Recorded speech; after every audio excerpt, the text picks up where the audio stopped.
Hello. Yeah.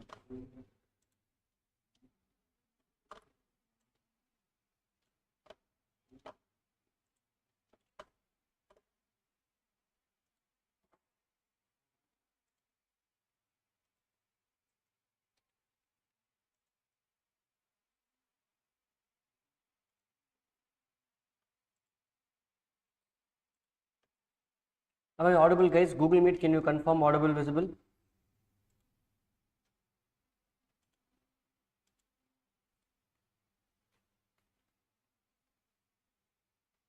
Google Meet and YouTube, just confirm if I'm audible, visible. We'll start off. Good afternoon, yes.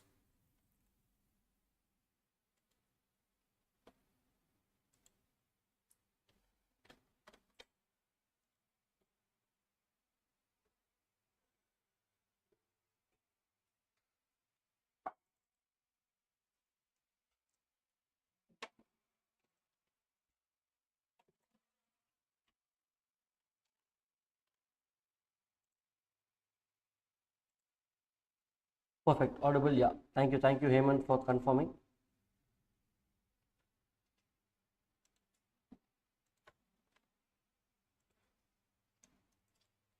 Okay, hi guys, we'll start off with Negotiable Instrument Act for CA Foundation, new syllabus. This is a complete new addition for us in the syllabus. Earlier, this was part of CA Inter. In CA Inter, this was roughly about 85 pages. But now in Foundation, it's only around 30 pages. I'm talking about pages when it comes to study mat, to give you a context. So for us, it's fairly minimal. Basics of the Act only we have. I'm going to take Negotiable Instrument in detail for Foundation because most of you will be studying first time. Even if I take in detail, everything put together will maximum be 2.5 hours. Watching one movie, 10 marks in exam, you will get whole. So we're going to split Negotiable Instruments in two parts. Part 1, Part 2. This is going to be Part 1. Where I've given the material, it's available for you in the link. So part 1 is going to be basics of this act. Part 2 will be a little bit more detailed points. If you look at the questions that come in exam also, the basics only have been tested in Inter itself. Very rarely they test the advanced part. So you can expect, especially the first few attempts, a lot of basics questions will come. So let's start off with Negotiable Instruments Act. Why do we have this Act? Before we start, I'll just give you a context. In our syllabus, we just have 4 parts as per ICA study mat: notes, bills and checks, modes of negotiation, presentation of instruments, rules of compensation. Ideally, you should not be understanding any of the terms because these are all little technical terms. So I'm sure you wouldn't have understood anything. That's good. Why do we have this act? Or in first words, what is a negotiable instrument? What is a negotiable instrument? This act is not defining negotiable instrument. It just says negotiable instrument means check, promissory note and bill of exchange. Little bit you know in accounts, your bills receivable and bills payable. That means negotiable instrument means these 3 things. What are these 3 things? Check, promissory note, bill of exchange. This is a very old act, 1881, one of the old. That means in law language, 1880 acts are like Shakespeare law. More like, how do I tell you? English today is little easy for us to understand. But they tell Shakespeare English is very technical or very hard to understand unless you are an expert. Like that, the law language written in 1881 is more of a Shakespeare law language, where anybody reading the Bar Act will find it little challenging to understand. We also have a few Bar Act points. Sir, all this unnecessary for me, sir. Before we get into the necessary points, one last discussion. Why do we have this act? They added in syllabus also. Why do we have this? Act is almost how many years? 150 years old act. Why are we studying it now? Enna use? Is it going to practically help me in my career? Or exam marks mattum? 2 things we have to understand, correct? Now, why do we have this? Let's say, for example, Srijit wants to start a business. Okay, simple business, nothing complicated. What Srijit wants to do is he wants to buy textile clothes, let's say from Tirupur, Tamil Nadu. Tirupur, Tamil Nadu is where all the global brands like Adidas, Nike, those clothes are manufactured in Tirupur, Tamil Nadu only. Then it's sold across the world. So he also wants to go there and buy manufacturing facility. He wants to sell online. He wants to sell across India online. He has an Instagram page. He wants to sell. That's it. You get many ads. Simple business he wants to do. But how much money he has with him today? Zero. 1 rupee also is not having. Can he buy? No. He is not having any source to get money. We are in the year 1881. Do a small time travel. Let's do a time travel and go to 1881. Today, getting money may not be that difficult. Bank is ready to give loan. People call us, hey, do you want loan? Credit card, this, that. But 1881, getting money is not easy. That time we didn't have so many banks. Maybe 1 or 2 government bodies. That's it. That also was very, very, very minimal. Not many people had the access for getting loan. Unless you give some jewels, you used to get loan. So how can someone with zero money start business? Srijit is excited, but he doesn't have the money. How will he earn? So what he will do, let's say he is buying clothes from, let's say for example, Mahesh. Okay. To Mahesh, he will give one bills, receivable, payable. For Srijit, it's a bills payable. For Mahesh, it's a bills receivable. We all know basics of bills in accounts. You know basics of bills. You run left, right, center, school also. So this bill is saying I will pay you after 3 months. That means now Srijit in his hand has goods without money by just signing a bill.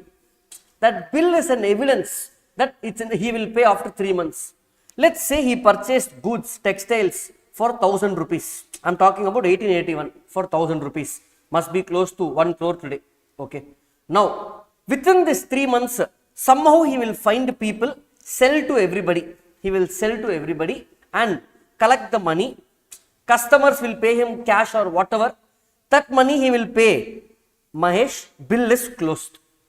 Now, he would have bought for 1000, sold for 1500, made a profit of 500. Now he has money. He can reinvest, grow the business. He is happy. Correct? Maybe in the future again, if he has some cash deficit, he will again issue a bill.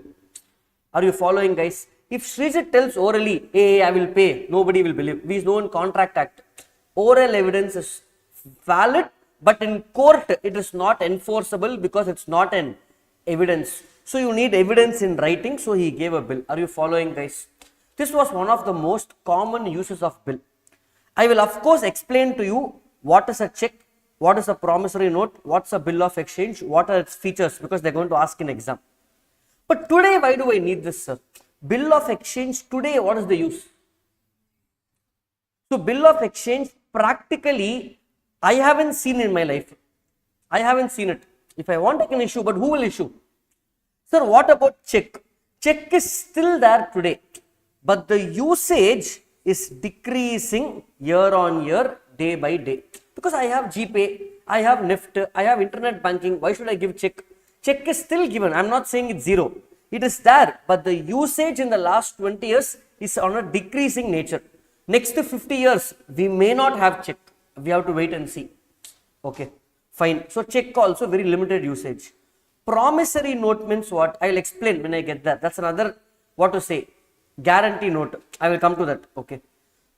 So this is back. That means these 3 instruments had a heavy usage in 1881. Today its usage is very minimal. Promissory note also very rare. I'll tell you where it's used. When is promissory note there? For example, let's go to Srijit and let's take the same example, Mahesh. Okay. Srijit now has with him 1500 rupees. I'm writing in bracket but positive. Okay. He has with him 1500 rupees. Mahesh knows this. Hey, super. With zero you became 1500 within 3 months. Then again 3 months, Srijit made it 3000. Now he has 3000 rupees with him. Mahesh is not having money. Suddenly he had some finance needs. Mahesh wanted 500 rupees loan. He asked Srijit, hey, can you give me 500 rupees? Srijit told, definitely. When I had need, you supported me by giving goods on credit. I will give you 500 rupees loan. But they are not buying and selling goods with each other. Simple loan. How your friend will tell, hey, give me 20 rupees, I'll give you back tomorrow. Canteen, I have to go, I'll give you 10 rupees, I'll give you tomorrow. Like that, Srijit gave Mahesh how much? 500 rupees. Fine. If it's a friend means, okay, 100 rupees, 2000 rupees, 1000 rupees, I will give it orally, we will leave. But same friend, if you are giving him 5 lakhs, will you give it just like that? You need some evidence. Even how much of our close friend, 20 lakhs you are giving, some evidence you need, correct? So, I will make one document. In this document, I will say, Mahesh will write, he will write one document and write, I promise to pay rupees 500 rupees to whom? Srijit, within the next 3 months with so and so interest. This is called a promissory note. Adhe promise, WhatsApp la promise pandredi, I will pay you in 10 days, I will pay you. That same promise, if you type in WhatsApp, I can delete it. So, in one physical document, Mahesh will give a document, hey, I promise to pay 500 rupees to you within next 3 months. That is called a promissory note, which is still used today. Mainly between people who give unsecured and secured loans. Secured loan also is fine, security is there. Unsecured loans are promissory notes. When there is no security, the only security is the trust of the people. Adhukku evidence, documentary evidence is called what? Promissory note. Are you following? Tomorrow, for example, Rishi wants 1 lakh. I gave him 1 lakh. He will give me a note, sir, I promise to pay you 1 lakh within the next 6 months. That's it. So the current practical usage of bills of exchange is almost zero. Promissory note also I have never used in my life. Check very rarely here and there I use it. It's still there today, even though we are in the year 2024 now, it's still used, but the frequency is very less. But you can't tell, sir, then why am I studying, sir? Maths, you are studying calculus, sir. School, you study trigonometry. What is the use? I don't know. Unless you get into that field of science or applying the trigonometry, then there is going to be a use. Same way, this act, you need to understand, because I'll give you a classic example where it's going to be useful. I'll conclude the story later. When I started teaching back in 2018 in some academy, when I took the very first batch for foundation law with what I started, that time that academy gave me a check for 80,000 rupees after completing full foundation law batch. For almost some 120 hours I took, they gave over 6 months period I used to travel and take, they gave a check for 80,000 rupees. The check had a future date. Imagine now we are in the month of May. If I got the check now, the check had month of October. So I couldn't deposit in bank only in October.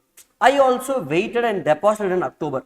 In October, the check bounced, saying no balance. Then I called the academy. No academy. Academy closed. I called that founder. Phone switched off. What to do? How will I get that money? What is the remedy if somebody gives you a check and the check nambita, you gave them goods. Now when you deposit the check, money is not there. What to do? Remedy is there in Negotiable Instrument Act. Now are you understanding the practical implication, guys, which is practically applicable today? These provisions were added in 2015, 2018. This act got amended in 2015, 2018 also. Are you following, guys? So I have just given you a background. So far for exam, nothing important, but this is the background so that you understand, okay, why am I studying this at foundation level? Okay. Now, the next set of discussion is going to be understanding how a check works, promissory note works, and bill of exchange works. What we finished is basically, why do we have this act? Basically, it's instead of money, you have an instrument. It's equal to money. Instead of giving you 100 rupees, I can give you 100 rupees worth of check. Dilip Babu, following? Okay, fine. Now, what is a negotiable instrument? What are the essential characteristics? Okay, contract has essential characteristics. Sale of Goods Act, contract of sale has essential characteristics, bailment, everything has essential characteristics or features. Like that, negotiable instruments also has essential characteristics, which is very, very important, especially in the first few attempts.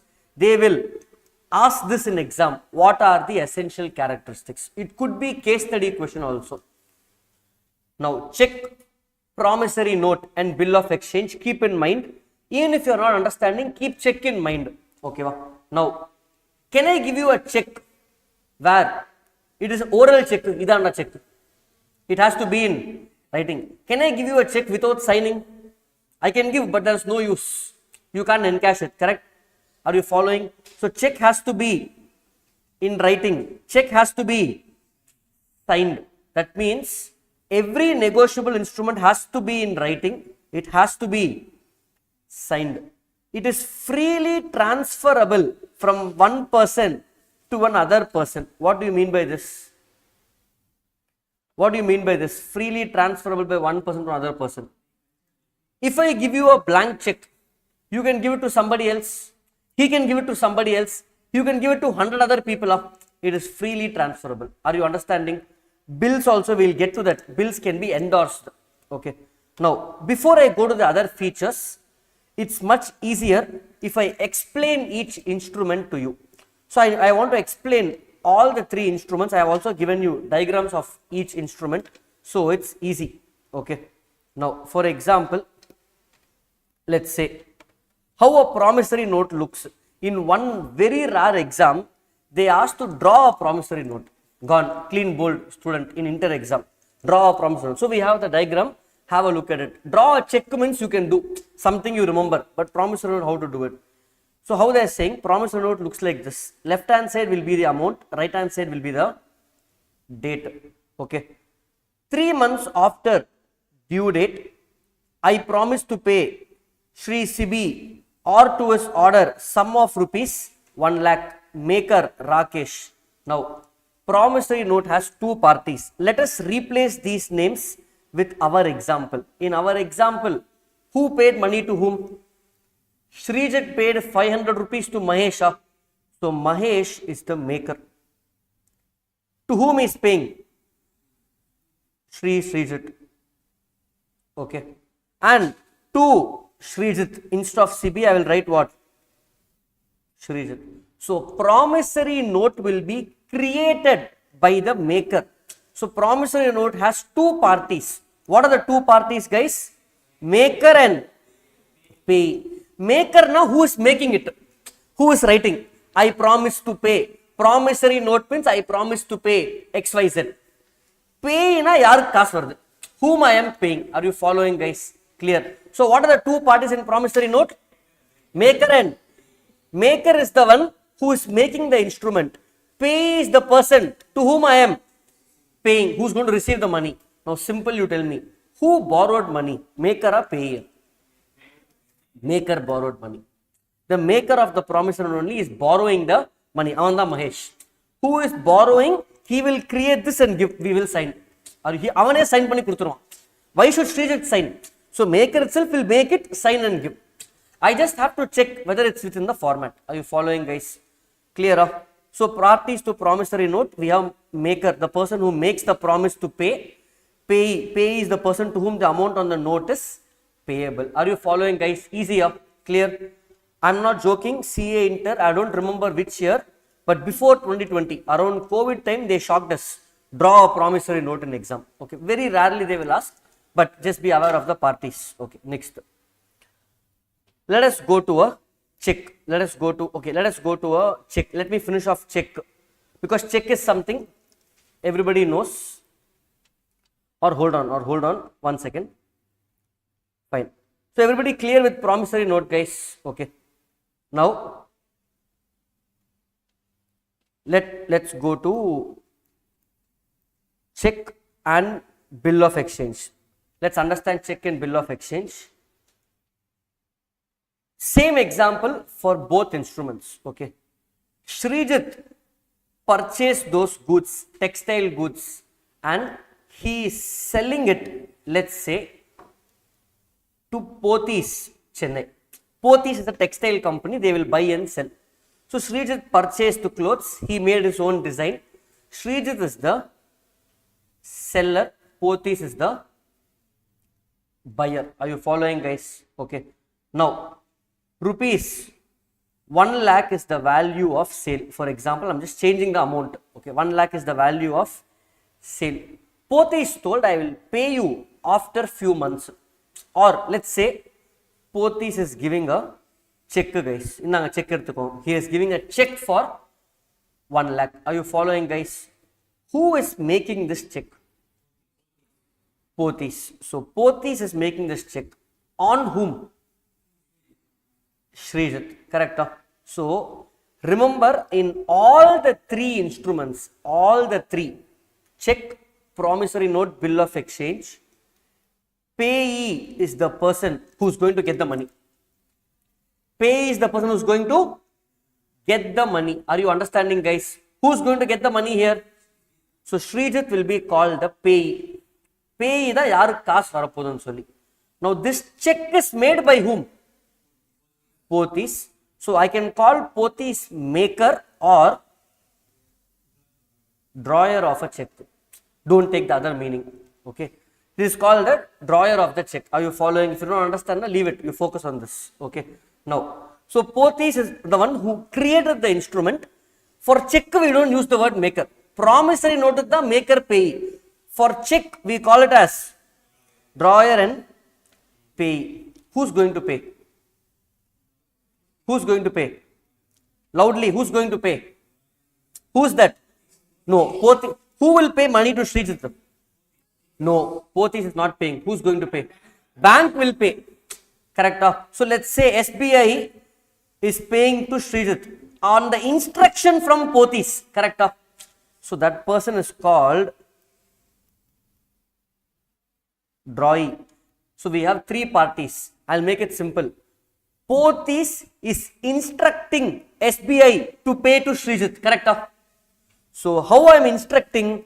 The drawer drew a check and drew it on SBI, asking SBI to pay to the payee, who is Srijit.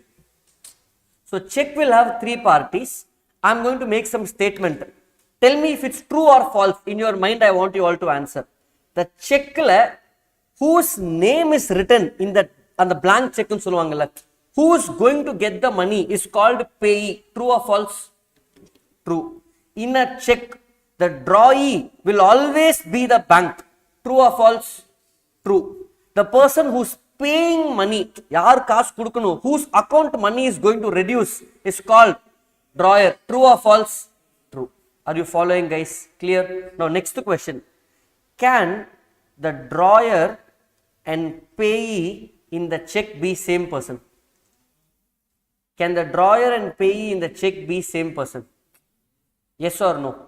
I will write a check, write my name itself and put in different bank. I will write ICICI bank and I will put in SBI account. I am transferring from one account to another account.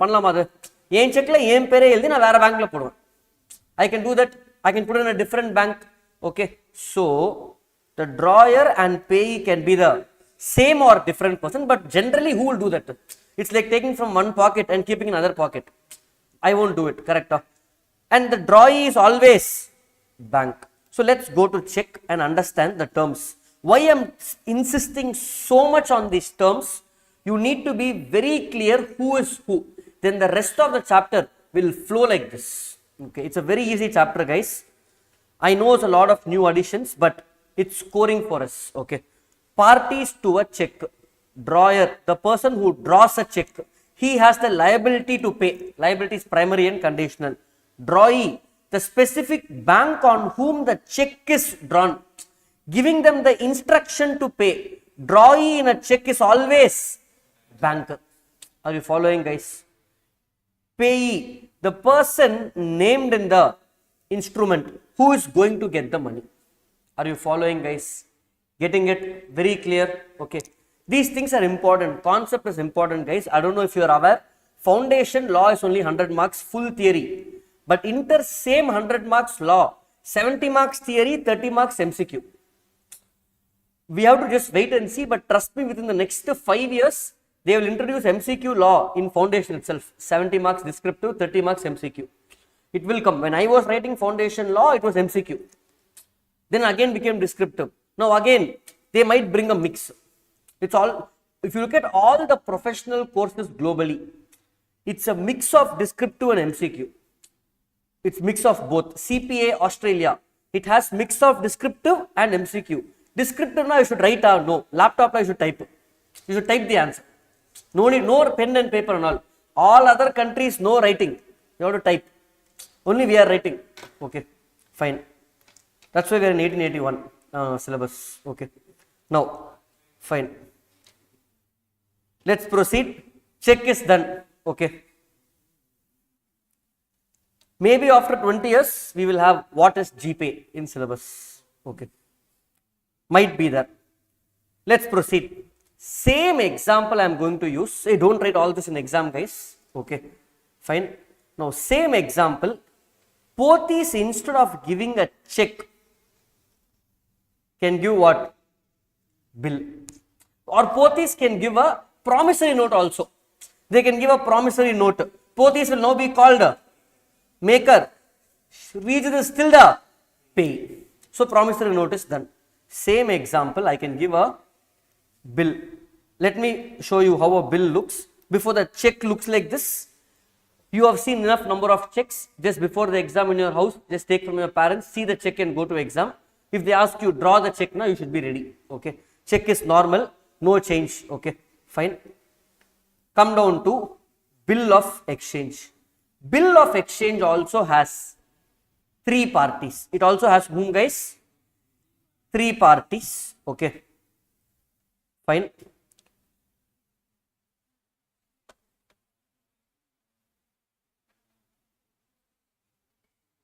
Okay. Bill of exchange has 3 parties. Now, bill of exchange only is very important. Who will issue the bill? Srijita, Pothisa. Who will issue the bill? Are you following? Who will issue? It can be anybody. But generally, who will issue? Who will issue? This is the little tricky part, you have to be very clear. Who is going to issue the bill? Now, in case of a promissory note, Pothis will issue the promissory note saying, I promise to pay up. Correct? But in case of bills, Srijit, the seller, will create a bill. He will first create a bill. So, since he is creating the bill, he is called drawer. But look at the difference. Promissory note la Pothis will create the bill and they will sign. But here Sridhar is creating the bill. So he will send this bill to whom? And Pothis have to accept this bill. Now I am going to accept to pay. I will make the payment. Don't worry. Once they accept, Pothis is called drawee, or also known as acceptor, because they are accepting to pay. Generally, it is issued by seller. Sir, acceptor. Okay. So, follow, guys. Seller is the drawer. Buyer is the drawee or acceptor. Are you following, guys? Pothis is accepting to pay to whom? Srijit. So, Srijit also becomes pay. Are you following, guys? So, there are 3 parties, but in this transaction, we have only 2 parties, but 3 terms. So, Srijit, the seller, is the drawer of the bill. For him, it's a bills receivable. For Pothis, it's a bills payable. If this is clear in accommodation bills also, it's much easier. The confusing part in that is only the terms. Okay. Do you have that in accounts still? Yeah, it's there. Yes. 10 mark question. Correct. Fine. That also we have video. You can see that in recording, guys. Fine. So, Srijit is the seller. Who's also called the drawer of the bill. Buyer is the person accepting, known as drawee or acceptor. And to whom I am paying, Srijit is called what, guys? Payee of the bill. So far clear. Trust me, once we start in this chapter, easily we will sail through it. These terms are very important because Most students who come back with doubts don't understand who is who. Sir, yaar sir drawer, yaar sir drawing kepam. That should be very clear in any transaction. If you're able to figure that out, chapter is over. Clear? Now let me continue in the same example. Srijit purchased from whom? Srijit sold to Potis. Purchased from whom? Mahesh. Don't forget Mahesh, guys. Okay. So he purchased from Mahesh. Do you remember this, guys? So he has to pay Mahesh how much? 1,000 rupees. Correct? So now look at this. If I am Srijit, Potis will pay me. I will pay Mahesh. How much? 1,000. Let's say it's 1,000 rupees. Okay. So instead of this double work of Potis paying me, then me collecting that money and paying it to Mahesh, in bill there is a concept called endorsement of bill. It's a huge concept. Endorsement, I can either write I or E. Endorsement with a I or E, both are fine. English of UK and US, that's it. Okay. Now what will happen? Potis, instead of paying to Srijit, they will pay whom? Mahesh.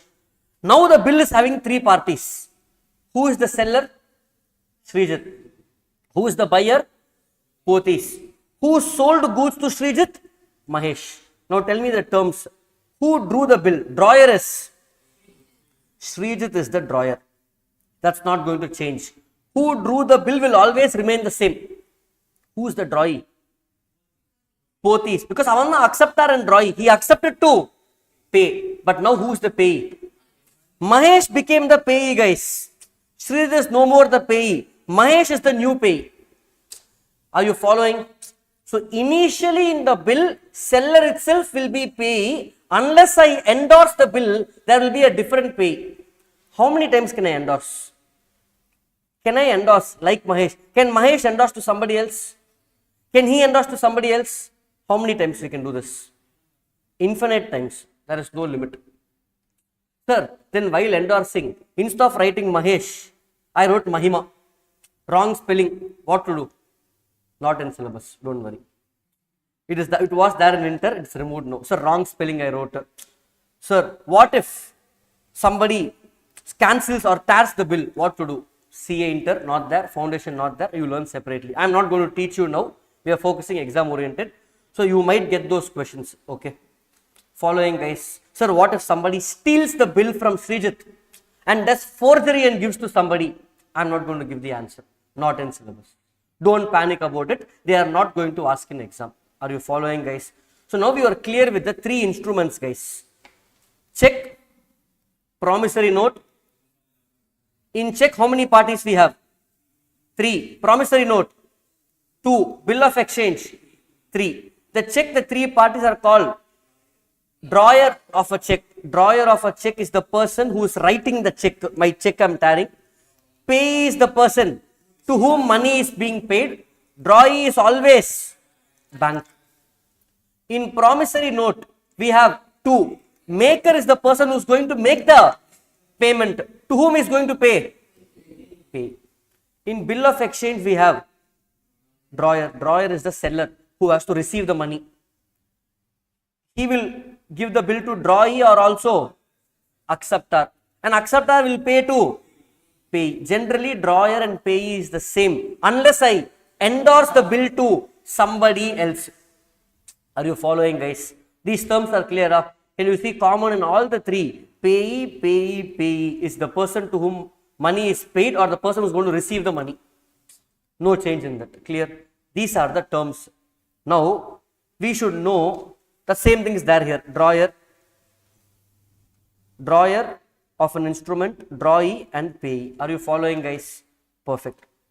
Now, if you see, we are going to see essential features. If you look at the study mat, they would have given essential features or characteristics of negotiable instruments separately for check, separately for bill, separately for promissory note. It's there something like that?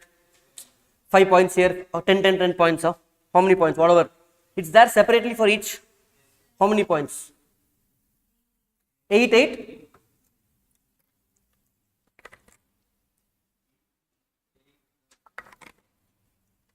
Do you have it separately for each instrument? Each 8 point. That means 8 into 3. How much? 24 points I would remember. No. I have not given the notes like that. I have summarized the notes. What I have done? First I have given you common 8 points. Okay. In the note. These 8 points are there for everything. Then I have simplified it by doing, look at this. I have given these points which is there for bill of exchange promissory note, and additionally for promissory note, what are the extra points? So what I have done, common and all I have kept separately, extra points I have added separately. That's it. Are you following, guys? Clear? Now let's run through the essential features. Now it will be easy for you to understand. Okay. Inter they have not tested. What are the essential features? Foundation they may test. Okay. Fine. It is necessarily in writing we finished, signed, freely transferable. Why freely transferable? Now you will understand. Endorsement. You can endorse how many times? Infinite times. You can't restrict. If okay, are you following, guys? We can restrict but not in syllabus. Leave it. So it's freely transferable. Holder's title is free from defects. That means, now simple example, I have a check. Okay. Check says 1 lakh payable to me. Now for example, let's say somebody filed a case on me. Now will the bank tell, hey, you're a criminal, I will not give the money to you? No. If check is on me, it is the holder's title. I am the holder. My title is free from any defect. I have to get the money. Check is there in my name means I have to get it. Are you following, guys? Clear? Next. It can be transferred any number of times till its satisfaction. I told you endorsement can happen infinite times, but within the time period. Bill is for 3 months and the 3 months you do how many more times? Okay. Next. Can I tell? Okay, let's say I gave higher Agreement one check for 10 crores. He said, sir, super sir, why I am going to study CA? He went to the bank. Now the bank is saying, only if you marry this particular actress, I will give you the money. Can I keep condition? Or the bank is saying, only if RCB wins, you will get the money. Will you get the check? No. Okay. So, can I keep conditions in these instruments? Can the promissory note or bill or check have condition? Money will be paid only if you get 6-pack. Can I keep it like that? No. So, every negotiable instrument must have an unconditional promise to pay money. Are you following? There have been exam questions. They will tell, Shah Rukh Khan promised to pay 20 lakhs to Amir Khan if Salman Khan gets married. Is this promissory note valid? No. A promissory note has a condition. It should be unconditional. Are you following, guys? There should not be any condition. Now, in the check, I am giving these points common for all instruments. Okay. In the check, can I write payable is 1 lakh or 2 lakhs? Go to the bank on odd day means 1 lakh. Go to the bank on even day means 2 lakhs. Can I keep different amount? Amount should be fixed. Can I keep two amounts, guys? This nadanda in the amount. Otherwise, this money. No. Can I tell? Movie hit means pay him 2 crores. Movie flop means pay him 2 lakhs. Can I keep different amount in the instrument? No. Bill, promissory note and check. Amount should be certain. Amount should be certain. Are you following, guys? Clear? Hello? Are you following? Amount. So what are the points here? It should be in writing, signed, freely transferable, title is there, transferable any number of times, and it should be certain. Last point. Now, I told everybody, if after you clear your foundation exam, I will give each of you 5,000 rupees as gift. So I prepared 500 checks, writing each of your names, but the check is in my bag only. Will you get the money? Why? The check should be given to you. The possession should be transferred. That means I should have delivered it to you. So they are saying negotiable instrument should be delivered. What is the maker made the check but never gave to the payee? What is the point? Drawer made the bill but never gave to drawee. That's not an instrument. It's not accepted. Are you following, guys? Clear? These are some basic instruments. Now if you look at this, same points will repeat again. Features, this is features for what? Essential features for promissory note and bill. Look at these points. All the 8 points, if you see, they keep repeating, and in those 8 points, 5 to 6 are common points. Again, writing, express, it must be signed, it must have 2 parties or 3 parties in case of bills of exchange, amount must be certain, order to pay money, it must be stamped. Stamped will come only in bills of exchange and promissory note, not for check. Stamped now, not the court stamp, it's stamp duty. That stamp duty must be there. Are you following, guys? In case of promissory note, additionally, it must be definite and unconditional. A same Salman Khan example or RCB example, same unconditional. In case of check, they same 6 points or 7 points or 8 points. Additionally, what point? Drawn on specified. That means I already told you, drawee must be a banker. Are you following, guys? And it must be payable on demand. This I will explain. I will explain. Leave this last point. It must be payable on demand. I will explain. Don't worry about that. So, what you have understood so far, all points are common. Extra points, if you see, promissory note, what is the extra point? Must be definite and unconditional. For check, you have 2 extra points. It's not 24 points, it's just 10 points. 8 plus 1, 2 points. Are you following? That's how I gave you the notes, by summarizing it. Clear? Perfect. Now, with this, the basics of this chapter is done. This last point on demand I will explain when the time comes, not now. So now we have understood what is a check, promissory note, bills of exchange with the respective parties and its features. Keeping this in mind only, there is one difference question also in the book. Okay. There have been a difference question just for 2. I have given you a difference for all 3. One difference dabba.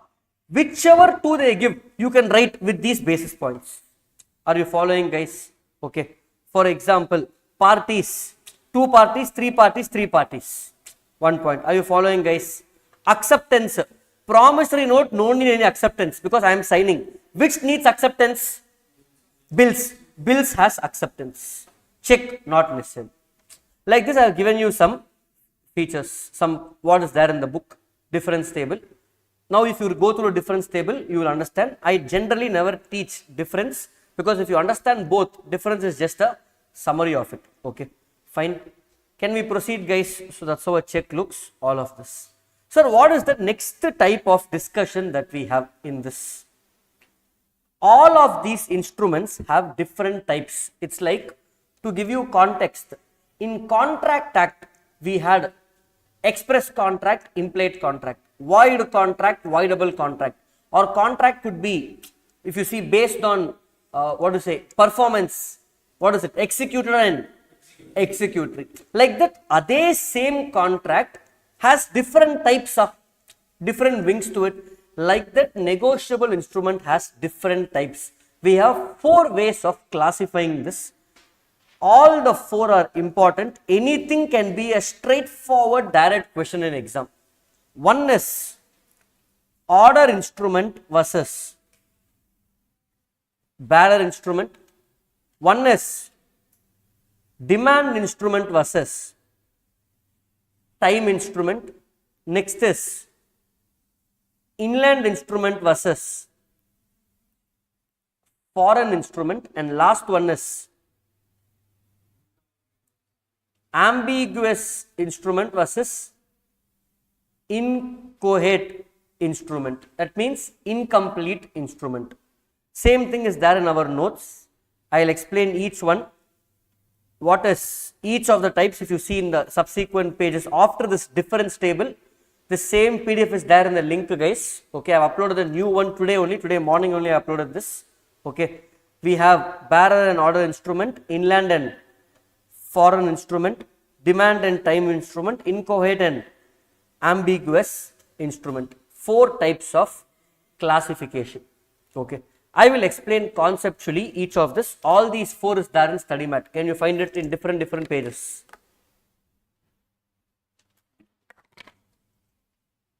They have tested all these 4 in inter. How, sir? Straightforward question. 4-mark question. What is order versus bearer? 6-mark question. What is inland versus foreign? 4-mark question. What is demand versus time? Straightforward he will ask. That means it becomes very important for foundation because first time they are not going to ask complex questions. They will ask straightforward questions. Okay. In a direct area. So let's understand each of this. I'll go in the same order of order versus bearer instrument. Okay. I'm writing 2 checks. Okay. Same SBI, SBI. 10,000, 10,000. In check I can't write 10k guys. Example I'm showing. 10,000, 10,000. Here I'm writing Dilli Babu. Here I'm writing blank. Signed, signed. What is the difference between these two? Dilli Babu check name is there means only Dilli Babu will get the money. Sir, what if there are 4 Dilli Babus? Anybody can take. Anybody in that name will get. Are you following up? That I can't do. I gave Dilli Babu. Dilli Babu stole from Dilli Babu means I can't do anything. Okay. But whosoever name is there, they will only get that money. Blank check now. Anyone can take the money. I will go to the bank, give this and take the money. Anyone can take. Correct? Dilli Babu's name is there. That is called order check. No. Order instrument. Any instrument. Promissory note or bill of exchange or check where the pay, who's going to get the money? Where the pay name is mentioned, it's called order instrument. If the pay name is not mentioned, it's called blank check, bearer instrument. Blank check is called bearer instrument. But don't use the word blank check. Shakespeare law, bearer instrument. Okay, that's it. Bill, sorry. No, sometimes there's a concept called endorsement in blank. So what will happen in bill, Pothis is the drawee. But when I am doing endorsement, there's a concept called blank endorsement. I will put blank name and endorse it like a blank check. We don't have in syllabus, but it's a concept called blank endorsement. So when I'm endorsing it, I will endorse without name. It becomes a blank check. Okay. Clear guys? Now we understood what is order instrument and bearer instrument. So same thing is there over here. Look at this. Bearer instrument is the one where the payee's name is blank. Order instrument is the one. It is payable to a specific person or to his order. Understanding? Clear? Fine. Perfect. Next is demand versus time instrument. Okay. Come down over here. Same example. Let's keep Dilli Babu check on one side.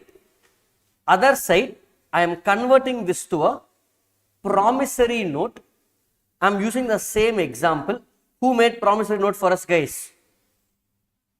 Mahesh promised to pay 500 to Srijit in the next 3 months. After 3 months, let's say after 3 months. Both instruments are made on the same day. Let's say now May.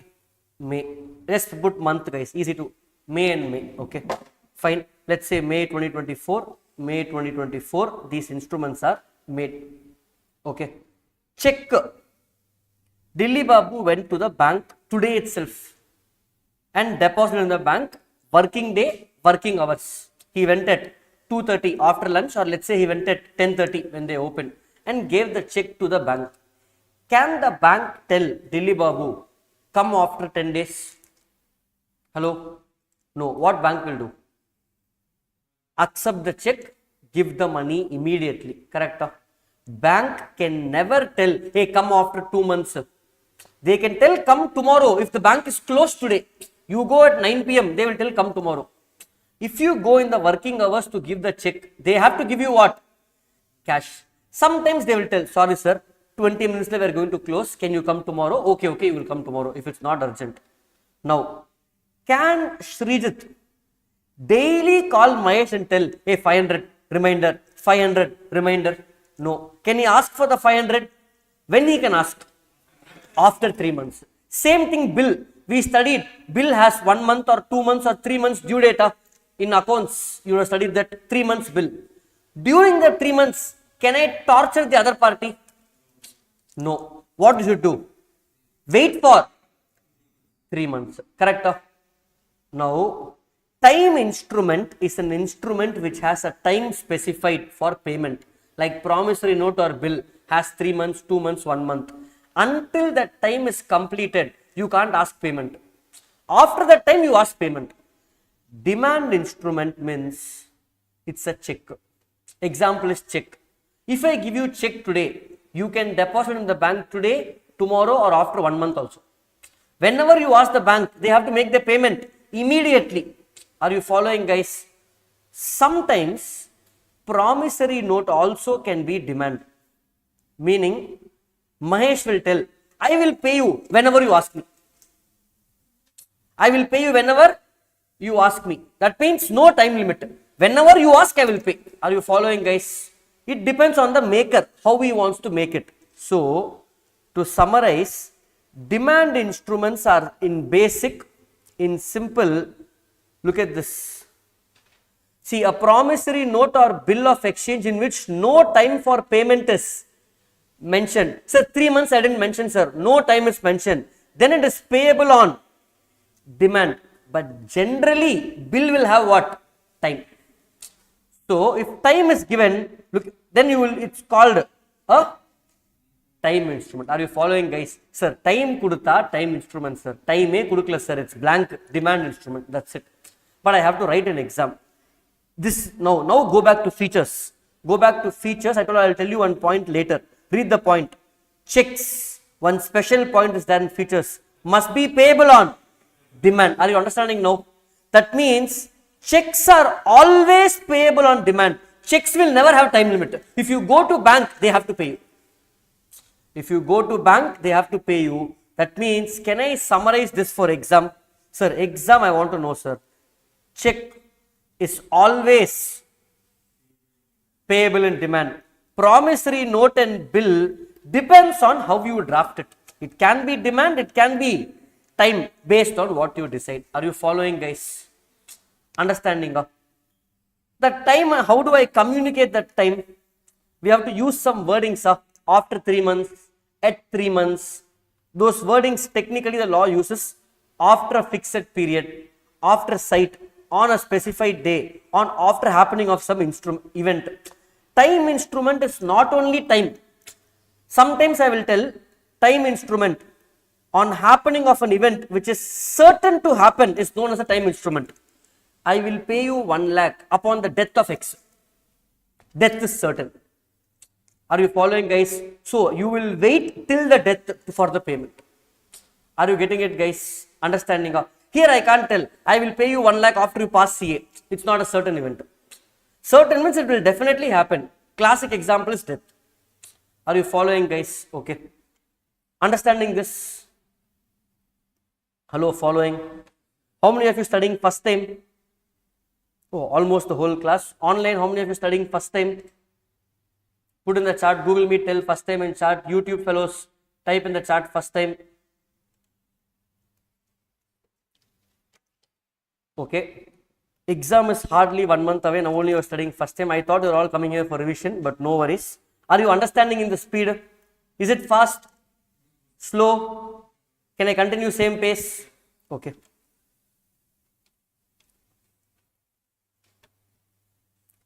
Fine. So we have finished which two? Order and bearer, demand versus time. How do you expect exam question? Differentiate between demand and time instrument. 3 marks. Easy. Are you following? Of course, you have to use the terms in the book or the material. I am teaching you the concept. Easy to learn after this. Clear? Fine. Next. I will come to inland versus foreign instrument a little later. Let me take ambiguous and inchoate instrument. Ambiguous instrument means, now look at this. I showed you a bill looks like this. Bill looks like this. Promissory note looks like this. And both of them are done in stamp paper. Okay. I have drafted so well. that is the promissory note ah bill and therla sir enakku. Two parties only. Okay, you have written so well, it's very confusing. I don't know if it's a bill or promissory note. What to do? What to do? Check, this problem won't come because check is given by the bank. Only bills of exchange and promissory note I will draft from scratch. You are so good in drafting that is the letter or notice I don't know. Like English, letter or notice I don't know. You mixed both the formats and made something. What to do? That's called ambiguous instrument. In exam, if they ask you to draw, most probably you will draw ambiguous instrument. So ambiguous instrument, what to do? Can I say instrument is void? No, I can't say it's void because there is a liability to one party and one party signed up. So what the Act is saying in 1881, because of this confusion in creating instrument, the party should not be affected. Let the party who's going to receive the money decide whether it is bill or promissory note. My choice to decide. Are you following? Let's say in your house after you got married, your wife cooked something. Okay, she told pongal and gave you some pongal. It is sweet or karama, you're not able to find out. It's mixed in between. One spoon is sweet, one spoon is spicy. What you will do? She's saying, come on, how is the pongal? Send a message. You should tell sweet pongal is very good or spicy pongal is very good. Only one you can decide what to do. Pongal is good, you will send. But if you have to decide one, you are now based on, okay, I ate 10 spoons, 7 spoons was sweet, 3 spoons was spicy, so sweet pongal is very good. You will send the message, correct? So you will decide whether it's sweet or karam spicy pongal. Like that, when instrument is ambiguous, an instrument which is vague and cannot be clearly identified as a bill or promissory note, it's called as an ambiguous instrument. Such an the holder, whoever is having that instrument, may at his discretion treat it either as the instrument, treat it as either, I can call it either promissory note or bill, and later you can't change. After you messaged sweet pongal, now wife is asking, sweet pongal, I didn't make sweet pongal. You can't tell, hey, no, I meant something else. Once you decide, you're gone. That's it.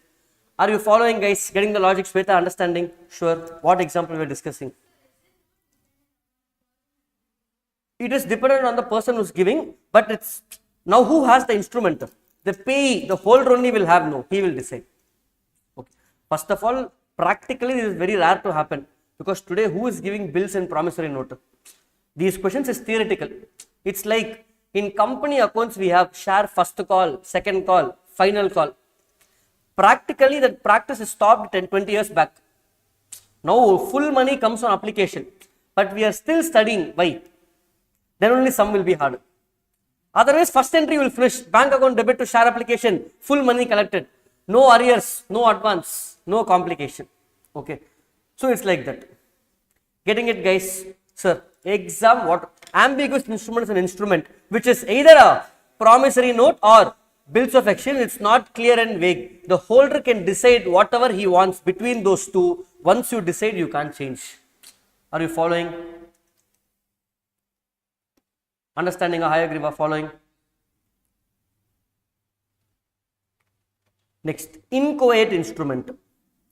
Sir, Latin term, sir. Shakespeare English. It is nothing but incomplete instrument. Sir, I got one instrument. Date is missing. What to do? I got an instrument. Date is missing. What to do? It's an incomplete instrument. What I will do?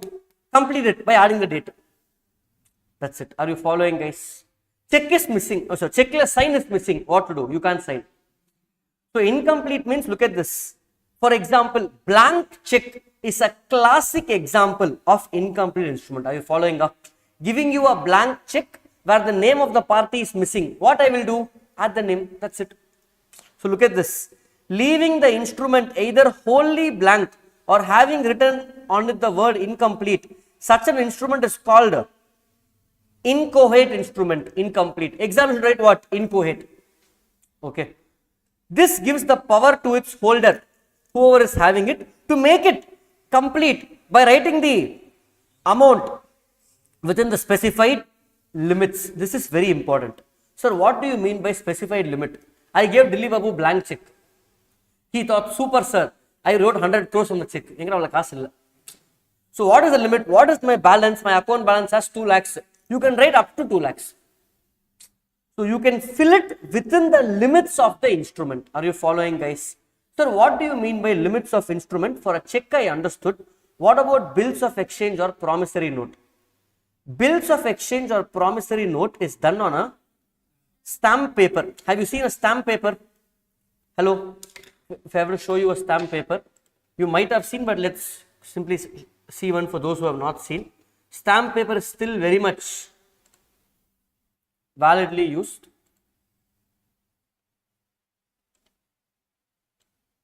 Okay. So this is how a stamp paper looks. Can you see, guys? Yeah, this is how a stamp paper looks. You have seen 100 rupees stamp paper, 50 rupees stamp paper, all of that. There is a famous scam in India. In CA interclass, I will discuss this scam. There's a scam called Telgi scam. One guy, how you are aware about what all scam, Baidu scam, then Commonwealth scam, 2G scam, you are aware. Very popular scam, very smart fellow. His name is Telgi. Okay, if I just type in Google Telgi, he will come. All the people who have done scams are very smart. Correct? Harshad Mehta, Vijay Mallya, all are smart fellows. You have to appreciate their brains first of all. They have broken the system. This guy, even on a Telgi fellow, Telgi scam. Okay, jailed for 30 years in stamp paper scam. Very big scam it is. In interclass, we have case study where I make students do presentation. But basically, what he did, government, to summarize it in 1 minute, stamp paper can be printed only by government. Okay, how currency can be printed by government? Stamp paper will be printed by government. Using his contacts, what government did, that machine which is used for printing stamp paper, no, you can't use forever, correct? After a few years, I will throw that machine. He bought that machine in scrap. Then he set up one factory. Then that machine he used and he printed stamp paper using his contacts. He started making stamp paper. You know, when he did this, for something else, he got arrested. Then in the jail, he made friends with stamp paper company. Then he came out. Then he did this next scam. Okay, fine. It's one very, very smart scam. Okay, wow. So in this stamp paper only you have to do. What is stamp paper?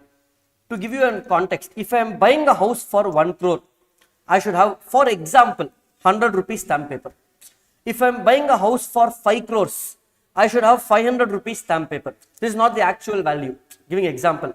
If I am buying a house for 10 crores, I should have, let's say, 1000 rupees stamp paper.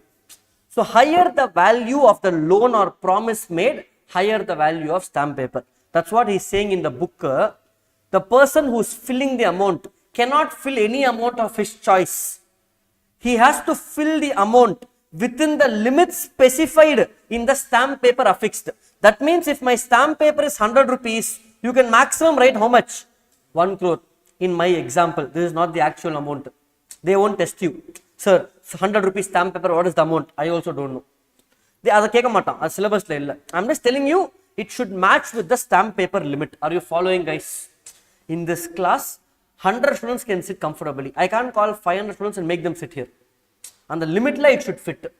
Are you following, guys? Clear? This is inchoate versus ambiguous instrument. Clear, guys? Are you all following? Hello, all of you with me? We are done with 70% of the syllabus of Negotiable Instruments Act. I'm not joking. That's all syllabus. We just have 4 to 5 more concepts left. Okay. Easy or difficult, guys? Okay. So we are done with order versus bearer, demand versus time, ambiguous versus inchoate. We still have inland versus foreign and then moving to check. Let me go to inland versus foreign instrument. For that, they have given some points. First, I will teach you conceptually. Then I will tell you, sir, for exam, what is the shortcut? Okay. There are 3 important metrics that I have to consider. The first metric is, where is the instrument drawn? Let me write that separately. Leave the diagram. I will explain this later. The chart looks confusing until I explain. Okay. Drawn in India. The first metric is drawn in India. We are going to spend almost 15 minutes over here, guys. Little important this area. Drawn in India. Second metric is made payable in India or drawn upon person resident in India. Okay. So second point is made payable in India. So payable in India. Third is drawn upon person resident in India. Let me explain this with examples. So we have three metrics, 1, 2, 3, correct? Drawn upon person outside India, payable outside India. Perfect. Okay.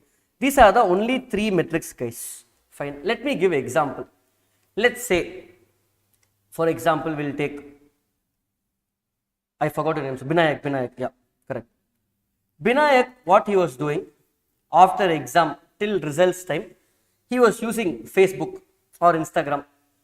He made a friend with somebody in China. Some Chinese became his friend, he or she, whoever, okay. He became very close to that person. Then that person told from China, hey, I need money. Can you send some money to me?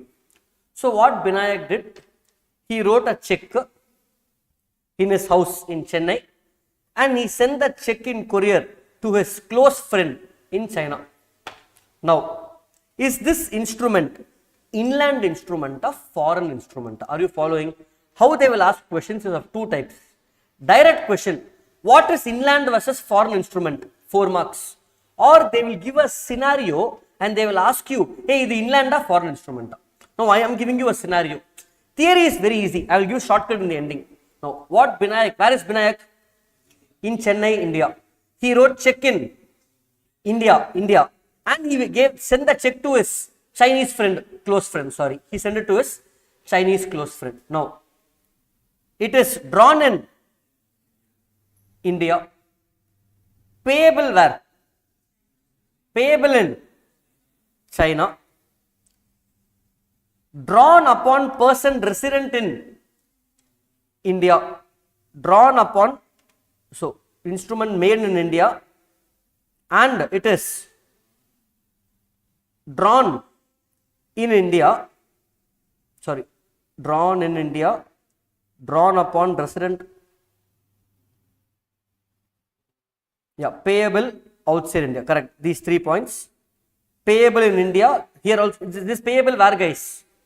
In China, so it's payable outside India, drawn upon person resident in India. Is it drawn upon person resident in India? No, it's drawn upon Chinese friend, correct? So is this inland or foreign instrument? Foreign instrument. How, sir?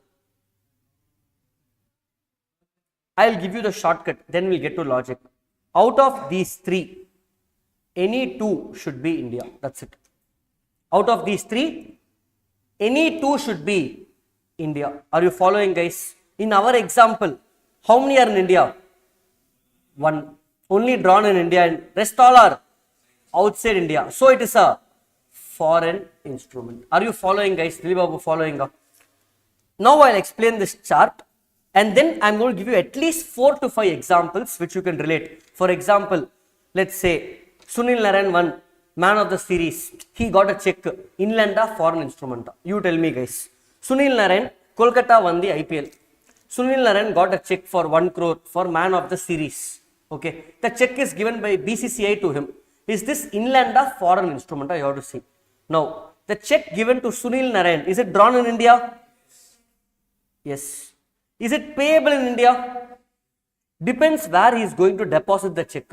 Is he depositing in Chennai bank after getting the check, or is he taking to West Indies? Drawn upon person resident in India? Va? No. Sunil Narayan is a West Indies person. So now it depends where it is payable. It depends where Sunil Narayan is depositing that check. Chennai bank he is depositing. Yes, it becomes an inland instrument. He is going to West Indies. There he is depositing. It becomes a foreign. Are you following, guys? Depends where it is payable. Okay, fine. Now if you look at this chart, guys, Very easy. Okay. Follow carefully.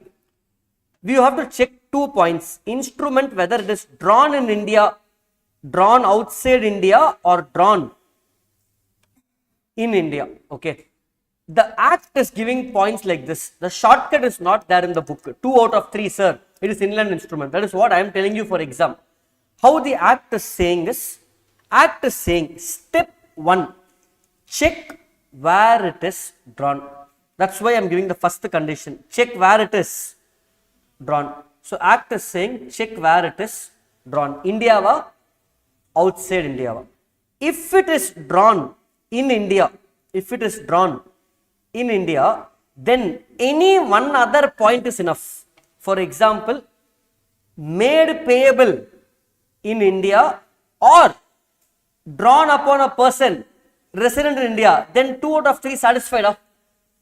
Then it becomes an inland instrument. I am telling you how the law is drafted. Law is drafted like this. It tells first where it is checked, drawn. It is going to check the drawing condition. BCCI do the check in India. If it is drawn in India, in the next 2 conditions, look at this, drawn in India and any one of these 2, either payable in India or payable drawn upon a person resident in India, any one, it becomes inland instrument. Sir, it is drawn outside India. That means first condition fail. That means condition 2 and 3 should pass. That's why if you look at this, they are saying if the first condition failed and it is drawn upon resident outside India and payable outside India, it becomes foreign instrument. This chart is aligning with study mat as per act. To make it simple for you, these are the 3 points. Out of 3, any 2 should be India. Any 2 guys. That is enough for exam. But நீ அந்த பார்க்கிற any 2ல the first I want you to see drawn in India. That is as per act. Following the procedure. First you see it's drawn in India. Yes sir, drawn in India. Then within the next 2, any one in India enough. Sir, drawn in India fail. Then the next 2 has to be in India. That's how the law is made. That only I gave in this diagram. Little bit confusing. If you are not understanding this, leave it. 3 la 2. That's it. Enough for exam. Now I'll give example. Let's say Virat Kohli and Rohit Sharma went to US for playing the World Cup. Okay. There in restaurant, bill was $1,000. Virat Kohli drew a check and gave it to Rohit Sharma. Here, take the money. Now, is this instrument inland or foreign instrument? You got the question? Where is it drawn? Outside India. Is it drawn upon a person resident in India? Yes. Rohit Sharma is resident in India. Where it's payable? Depends where Rohit Sharma is going to encash the check. In US bank he puts, now it becomes foreign instrument. If he comes to India, then it becomes an inland instrument. Let me give you more examples which you can connect. Okay. Let's go back to Binayak. Now, Binayak went to China after 2 months to meet his friend.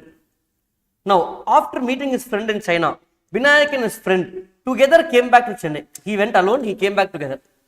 Okay, fine. No, his friend and Binayak both are in Chennai now. Now, his friend is giving Binayak a check. His Chinese friend is giving a check to Binayak. Binayak is smart. So, he got the check from his Chinese friend. Now, and he went to the bank in Chennai, Mylapore and deposited. Is this inland or foreign instrument? Is this drawn in India? Yes. Payable in India? Yes. Drawn upon person resident in India? Yes. Now, Binayak got married and left to China, shifted to China. Now, is he a resident in India? No. Are you following up? In these 3 conditions, check for any 2. That's all. Understanding, guys? Any 2 satisfied, na inland, otherwise foreign. Now, you think of any example, guys. Let's say Indian, let's say went to Olympics, won the gold medal, got some check. Inland or foreign instrument?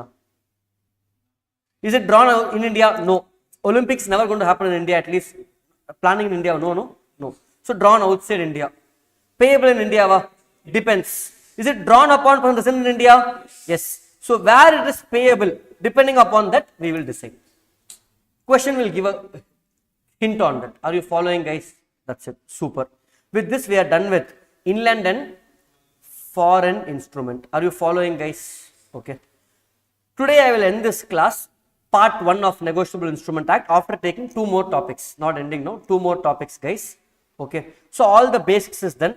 I have finished checks, bills, and all of this. This part is fairly simple, which I will take in tomorrow's class or later. It will be for recording. It will be part 1, part 2. We are done with everything. I have to explain only 2 more concepts to you guys. What happens in case of a dishonor of a check, very, very important.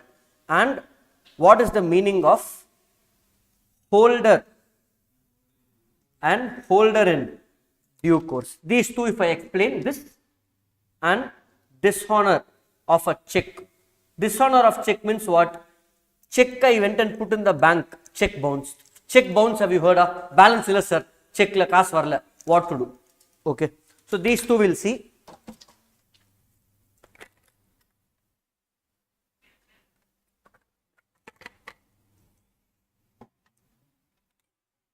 Holder and holder in due course is a detailed concept, but unfortunately in foundation syllabus, they have just given the basics. Who is a holder? Who is a holder in due course? That meaning is important because they use it left, right, center. This becomes introduction for your part 2 video. Okay. Or part 2 class for you guys. Okay. Fine. Now, last 2 concepts. Let's take an example to understand this better. Holder in due course. We'll start off with the same example where Srijit sold goods to Pothis for 1 lakh and he gave a bills receivable. Okay. We know concept of endorsement. Pothis endorsed this bill to Sangeeta restaurant. Okay. Endorsed it to Sangeeta restaurant. Okay. Why? Pothis employees to Sangeeta restaurant gave some lunch. So they have to pay 1 lakh. For that, Pothis gave to Sangeeta restaurant. One of the employees of Sangeeta restaurant is Rishi. What he did, he stole that bill. He stole that bill and now bill is with whom? Rishi. Now Rishi went to Chroma store. What is Chroma store? Electronics. Tata Chroma. Everybody is aware, not aware? Chroma, you can buy electronics, fridge, TV. So Rishi went, hey, 1 lakh check. He went to Chroma. He purchased one, 65-inch TV for his house for seeing class. Okay. So he purchased one Chroma TV for himself. There in the Chroma, he gave that same bill. Now look at that bill. From Srijit, it went to Pothis to Sangeeta restaurant. From restaurants, Rishi is the robber or thief. He stole it and he gave it to Tata Chroma. Chroma gave it to its employee. Assume the employee, your name, first row. Ishwar, sorry. So Ishwar is the employee of Chroma who took that check. He is keeping with his hand on behalf of Chroma to deposit in the bank. Suma kaila vechirukam. It's not his check. He kept it in the file and that file is in his bag. Okay. Now, first who had that bill? Pothis. In the due course of business, in the ordinary course of business, instead of getting money, I got a bill. So Pothis is called, who's having the check at that point? Holder is somebody who's holding the check. Who's holding this pen? Me. I'm the holder. If this is a check, who is the holder of this check? Me. Holder na yaar kaila check irukku. Who is having the possession of the check? Now Pothis has the possession of the check in due course of business. So he is called HDC. Holder in due course. He gave it to Sangeeta. Sangeeta restaurant also got it in the due course of their business. Kaasuk badla they got this bill whatever. So they are also called holder in due course. Rishi, did he get in due course of business? What he did? Stole it. So Rishi is not holder in due course. He is called holder. Tata, now he gave it to Tata Croma. Tata Croma got it in course of business. So they are called holder in due course. Employee Ishwar is a holder. You told the answer. I didn't tell you. So now you know who is the holder and holder in due course. Sir, what is the difference, sir? No, sir, what is the point of classification? Holder in due course means someone who is getting the negotiable instrument in due course for consideration. Consideration ke badala I am getting the instrument. He is called holder in due course. You can even take the C as consideration. Are you following, guys? Clear? Next. Holder is someone who got the instrument without consideration. Stealing, gift, donation, all this will come under holder. Are you following, guys? Clear? Sir, then what is the advantages of holder in due course? Okay. Now, what they are saying, holder in due course, follow very carefully. Now, from, let's say, this employee Ishwar, imagine Ishwar gave this to the bank, okay, for getting the money. Now, who has to pay the money? Ishwar gave it to bank on behalf of Tata Croma, so Croma should get the money. So who should pay? Pothis only should pay, correct? Pothis only endorsed it, correct? So Pothis will pay to whom? Bank on behalf of Tata. If Pothis fails to pay, Tata will ask whom? Rishi. Rishi, can he ask Sangeeta? No. But if Rishi is not there, Sangeeta can ask Pothis. That means if something happens for the instrument, party is not making the payment, instrument is stolen, whatever happens, holder in due course will get his full rights to recover the money. A holder will not have the right to recover the money. Are you following, guys? Now look at the difference. Holder of a promissory note, bill of exchange means any person entitled in his own name to recover the amount from the parties.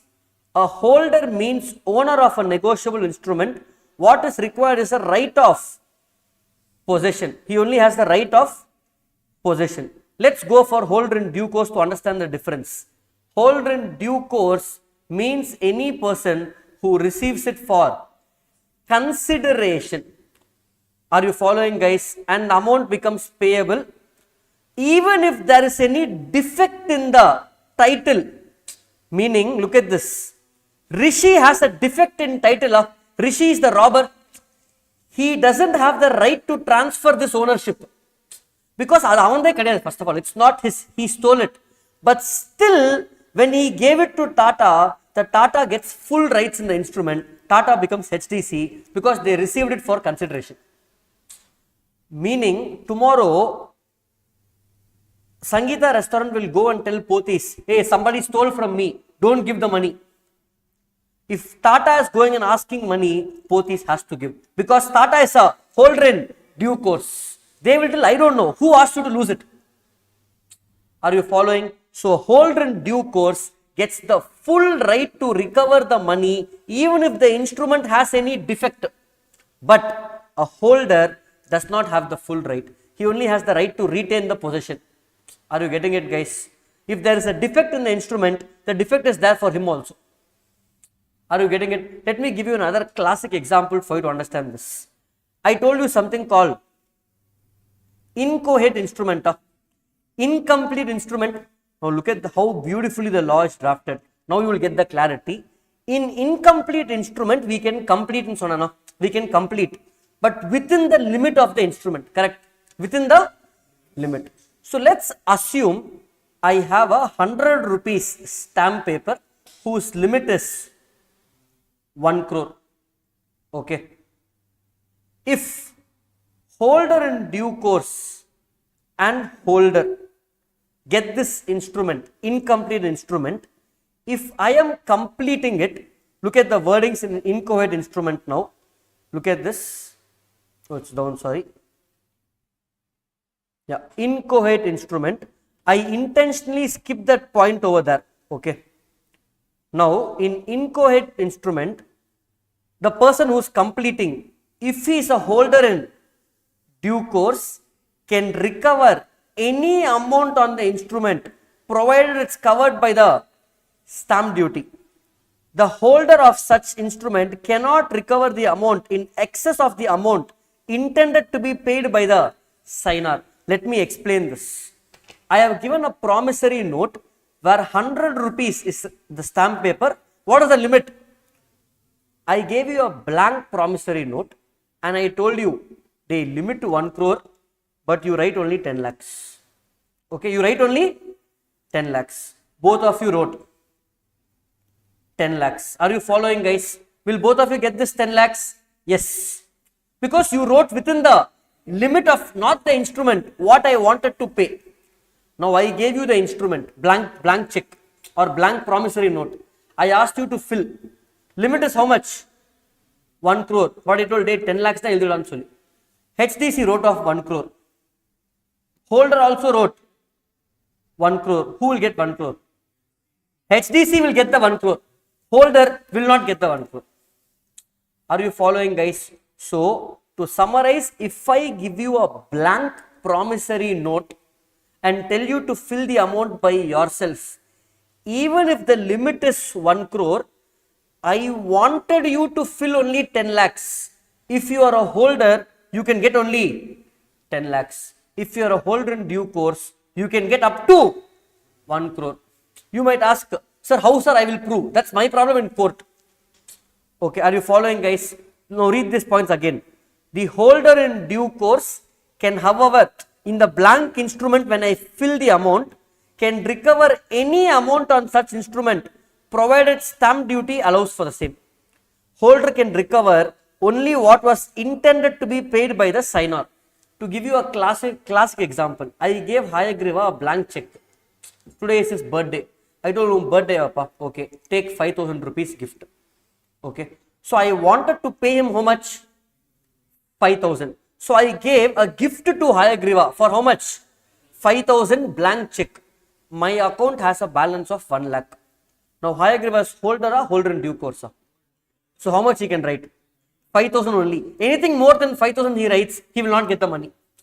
But imagine I had to pay Hayagriva some money for buying some clothes from him. Now I gave him check. I told him to fill 5,000. Now he is a holder in due course. He can write 5,000 or 1 lakh up to the balance. He will get the full money. Are you getting it? Now you might tell, sir, problem no, sir, how I will prove? Why I am giving blank check? Why are you giving incomplete instrument? The idea is holder in due course should receive consideration so he can fill any amount. Are you following this, guys? Everybody understood? Clear? 100%. I just want secondary confirmation from everybody. Everybody watching YouTube and Google Meet, just type a yes if you have understood this holder in due course. Otherwise, I am totally okay in explaining again, even if one student has a doubt. Everybody here clear? Google Meet, type fast. YouTube, it will come late, but just type it. If you have a doubt, type it. Type a yes if you have understood. Perfect, guys. Fine. Okay. Last concept, I will again resume back my story, which I started off when I started teaching. It's a real story. I am not joking. Okay. So when I started teaching, I told you back in 2018, yeah, 80,000 was the check I got. This academy was very far away from Chennai. Sholingalur, everybody knows of. Signal. From Sholingalur, 1 hour I have to go. So from Sholingalur, 1 hour more if I drive and go, it's full of vacant lands. Suddenly in the highway, there is one random building. There I saw one academy. Then I went to that academy for teaching. That was the place where I started teaching, the first foundation law batch. I went there. In that class, there were about exactly, I think 16 students, if I still remember. Okay, 16 students were there. Back in 2018, September month I went. Okay, so they had 16 students over there studying foundation. Some other law faculty already finished half law. I had to finish the balance. But I told, those students told, sir, we didn't understand. So I had to teach the whole thing again. So I was teaching the whole thing for them again. I think August, September, October, 3-4 months I thought. For them exam was in December 2018. Okay. For that they gave a check of 80,000 rupees. My travel cost was very high to go that far and come. I generally prefer traveling in cab only. So I used to go in cab and coming back. Cab because I can drive, but in the cab I reply to chats, I do some work, all of that. Okay. So while I was going there, then I spoke to those students. Those students paid fees 2 lakhs for foundation. For CA foundation, they paid 2 lakhs. Then they paid, apart from 2 lakhs, they paid per month hostel fees 9,000 rupees, including food. Per month hostel 9,000 with food. Everything in the same building. It was a new building. I understood. So somehow someone fooled them. They were all outstation students. So they were all kids of some other outstation like Vellore, Pondicherry. From there somebody used the contacts and brought them over here by paying 2 lakhs for foundation. I didn't know what I should do. Should I tell them, "Dey, neenga maatikittingala?" Or should I be, okay, my role is a faculty, teach and come back. I don't know what to do, but I said, okay, fine, let me teach. Ending, I only got caught. Okay, fine. So they gave the check to me. He gave the check around September, October or something. He gave the check. Then the check bounced after the batch. He told, please deposit after the batch, sir. I deposited, it bounced. Okay, it's a big story. Then again next year they kept somewhere else, all of that. Check bounced. Now what are my rights? This is a criminal offense. That time I didn't know this. I didn't study Negotiable Instrument Act that time. It was not in syllabus when I studied or when I am teaching also. So bounced, now I left it. I waited for 6 months. Okay, I kept calling him. So I lost that money. Not even 1 rupee I was able to recover. But let's say in the future, if you get a check and the check bounces, what should you do? Okay, what should you do? That is the last concept. Dishonor of a check. Okay. So what I have to do? Dishonor of a check. The minute you get a check, what you have to do, guys? Whatever is the date of the check, every check will have a date of. You have to deposit in the bank within how many days?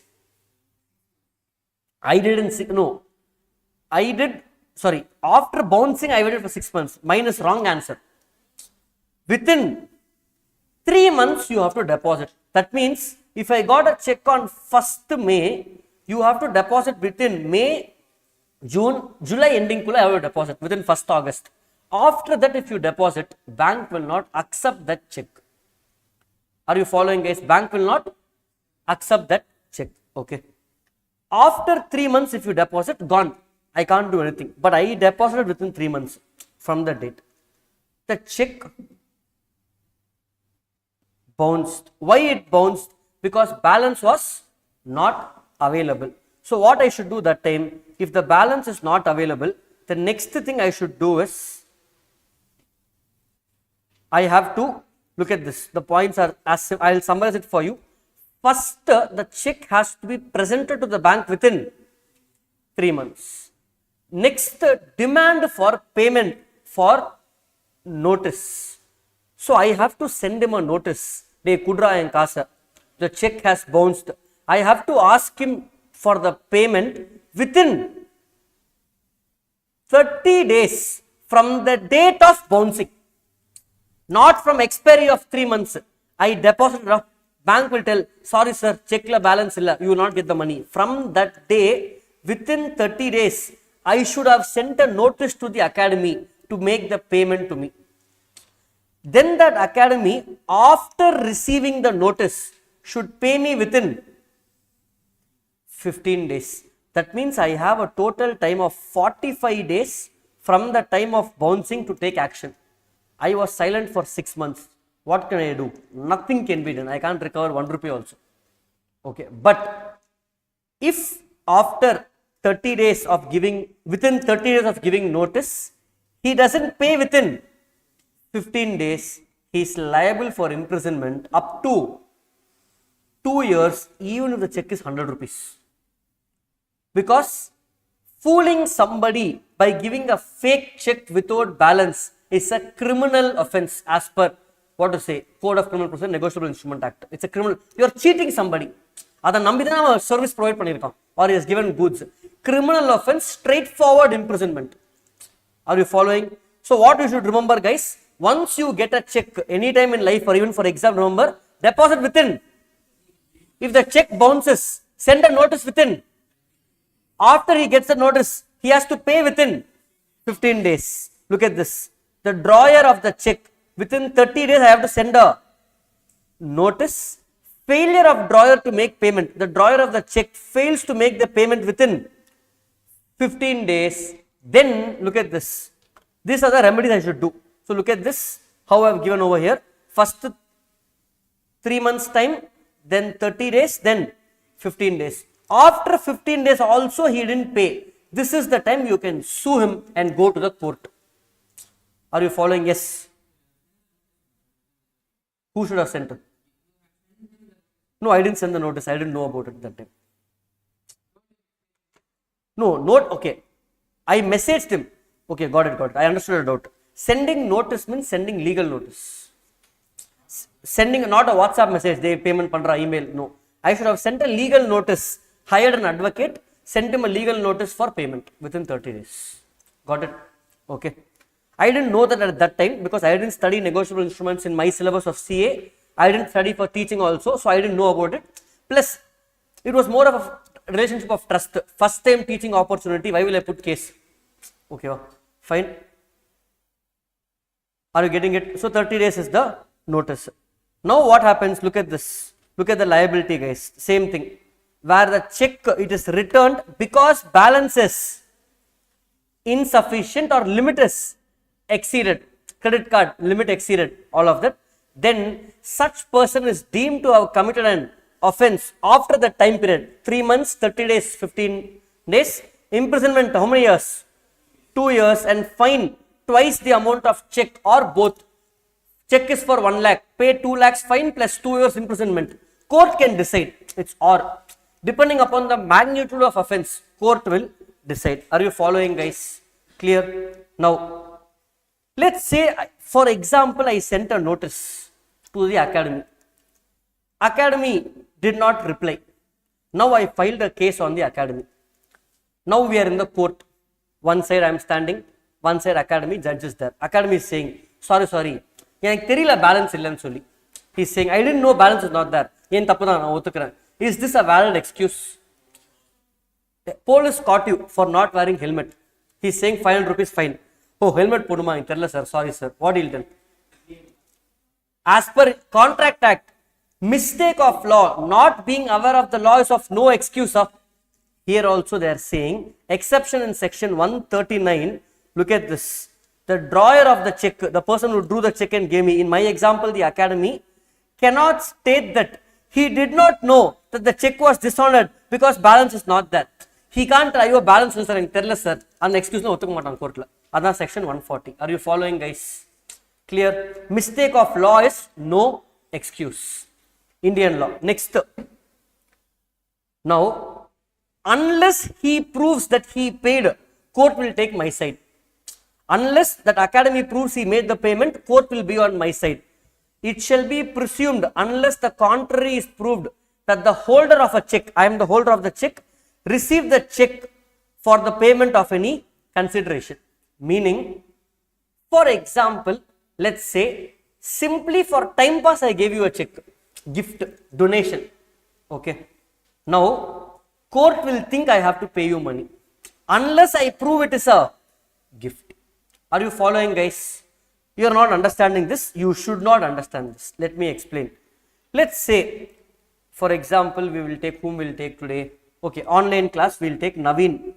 Naveen G is getting married in the year 2026. Okay. For Naveen, I gave a check. Happy marriage. I gave him 10,000 rupees check. Okay. He saw, hey, super. And he deposited in the bank. Sometimes in marriage, birthdays, you will get check. After depositing in the bank, check bounced. Now, can he sue me? Can he sue me? Are you following? Did I have a liability to pay anything to Naveen? What is this? In this case, this above provision of 30, 15, 2 years imprisonment not applicable. Are you following? But if he has a check, court will not tell it's a gift. According to court, they will think I have to pay 10,000 rupees to Naveen unless I prove it was a gift. Are you following, guys? Unless I prove it was a gift, court will take the side of Naveen. Ama, 10,000 rupees check has bounced. He should have paid you money. I should prove, no, it's a gift or donation or charity. So next exception that you should remember very much for exam, a check given as a gift or donation or security or a moral obligation or for illegal consideration, check for buying drugs, these kind of things would be outside the purview of this section. This provision of 3 months, 30 days, 15 days not applicable. Sir, someone purchased drugs, sir, he gave check bounced, both of you arrested. Following, that's it. Okay. Clear? Understood? Illegal consideration. For kidnap, he gave check bounced. Can I file a case? I kidnapped someone, got 2 crores check. Now I'm saying check bounced. Are you understanding illegal consideration? Clear? That's why in kidnap they will ask cash, not check. Okay. Yes. Yeah, contract collateral to illegal is also wide. All those points we can connect, but in exam write only negotiable instrument. If you want to write additional. Okay. Following, guys. Sir, okay sir. For exam, what should I remember from this unique dishonor concept? Very simple. Let me revise one last time. Check from the date, deposit within. If the check is bouncing, notice 30 days. He has to pay within. Otherwise, imprisonment up to 2 years or 2 times the amount and fine or both. Then, can he give excuse? Ayo, tell us, sir. No excuse, I didn't know. But if the check was given for gift, donation, illegal consideration, then this provision is not applicable. That's it. Very important concept, amended area. Okay. Following. With this, we have finished almost 70% of Negotiable Instrument Act. Important area for exam. What we have next is a little bit of miscellaneous area. That's why I'm parking it for part 2. Okay. So with this video will come to an end, guys. Thank you. Next part 2, I will take it up in the next session. Recording can see the next session. Fine. I keep saying recording because so many are saying recording. Just ignore that part. Fine. Okay. So we are done with NI Act part 1. What we have left for today in our agenda. Yeah, I want to start and complete. I think we can complete LLP today itself. Yesterday we left in guarantee. We had one small discharge of guarantee, that surety was left, and then Indian regulatory framework, I will take it up tomorrow. We also have, that's it left, correct? Huh? Anything else? Only this. Only this. Perfect. Oh, sorry. We should also do Negotiable Instrument Act part 2 and questions. And today I also wanted to give you guys study plan or mock test. I will decide. Okay, fine. Now before do you want a break or can I take one more small topic? Can we finish off this part? Guarantee, discharge of surety part which we left yesterday. So if this gets over, post break I will start and complete LLP, then do some questions and start off with agency. Tomorrow we'll do the balance. Tomorrow maximum I will complete law, how much over we are doing. Tomorrow second half I will try to start off accounts also. Okay, fine, perfect. Let's take that chapter. 1 second, let me find that.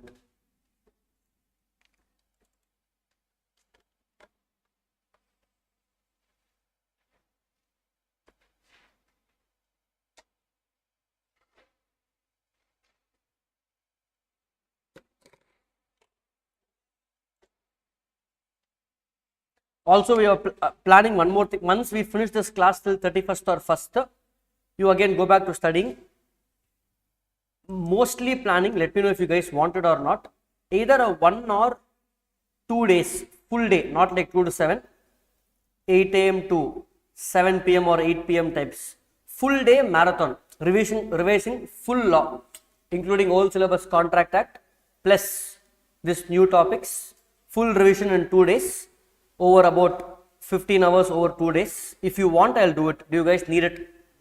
Can plan in June first week, maybe June 4th or 5th, 20 days before exam. So if you can study law once, marathon if you study, you will get full. Marathon is more of revision. I will go in marathon speed there quickly. We will go with majority. If you want the marathon for 2 days, let me know. I will plan for June first week. Here, how many of you want it? Yes. For now, planning for law. Accounts also I may do it. How many of you don't want here? Marathon, not needed. Okay. Again, it's optional. It's going to be free. No registration, no 1 rupee, nothing. It's just going to be free walk-in. Okay. If you want, just type it. If majority of you want the marathon, I will do it, because there's no point of taking it again. But if you need it, I will do the marathon. We will be very fast marathon. Okay. Okay, majority needed. I will not do it immediately. Let 31st we will finish it. Let 4-5 days get over. By end of June first week. June 24th exam. 20 exam. So upon I will try to do 4th and 5th or 3rd and 4th. Do you want 1 day marathon or 2 days? Fine. We will try for 1 day. Mudiklana we will keep 2nd day. Okay. 1 day 8 to 8. Full revision. Okay. Already marathon is available on YouTube, guys. Previous batch marathon. But this time new syllabus. So we're doing it again. 20th is the exam, is it? Okay. Even September schedule came off. Huh? The schedule came, no, I think for foundation, inter, final, everything came. When is that date? 13, 15. Okay. For inter also it came. I think it's starting on 12th. This time foundation, inter, same dates. Alternate dates exam. Okay. So it starts on 20th, gets over on 28th. 26. Law is 24th. Okay. Okay, got it.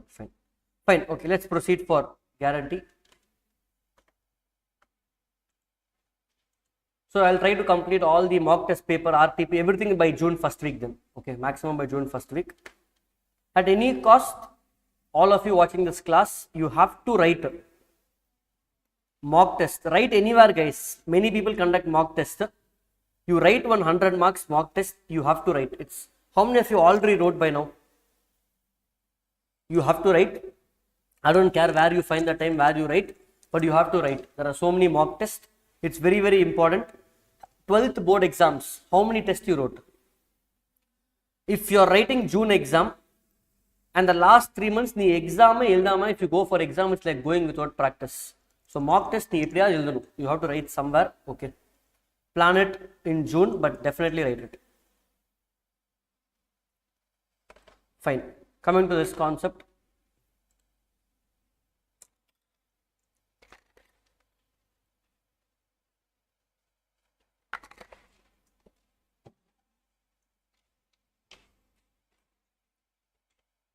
Okay. So coming to last section of guarantee chapter, we finished whole of guarantee in the previous session. I told we have one concept called discharge of surety which is left, which is important and it's a big area. Discharge of surety means what? What do you mean by discharge? Discharge of a contract means end of a contract. How the contract comes to an end. The example we use for this, for guarantee chapter was, if you remember, I told State Bank of India gave loan to Vijay Mallya, and who gave that guarantee? Adani. So we categorize the parties. Adani was the surety, Vijay Mallya was the principal debtor, and SBI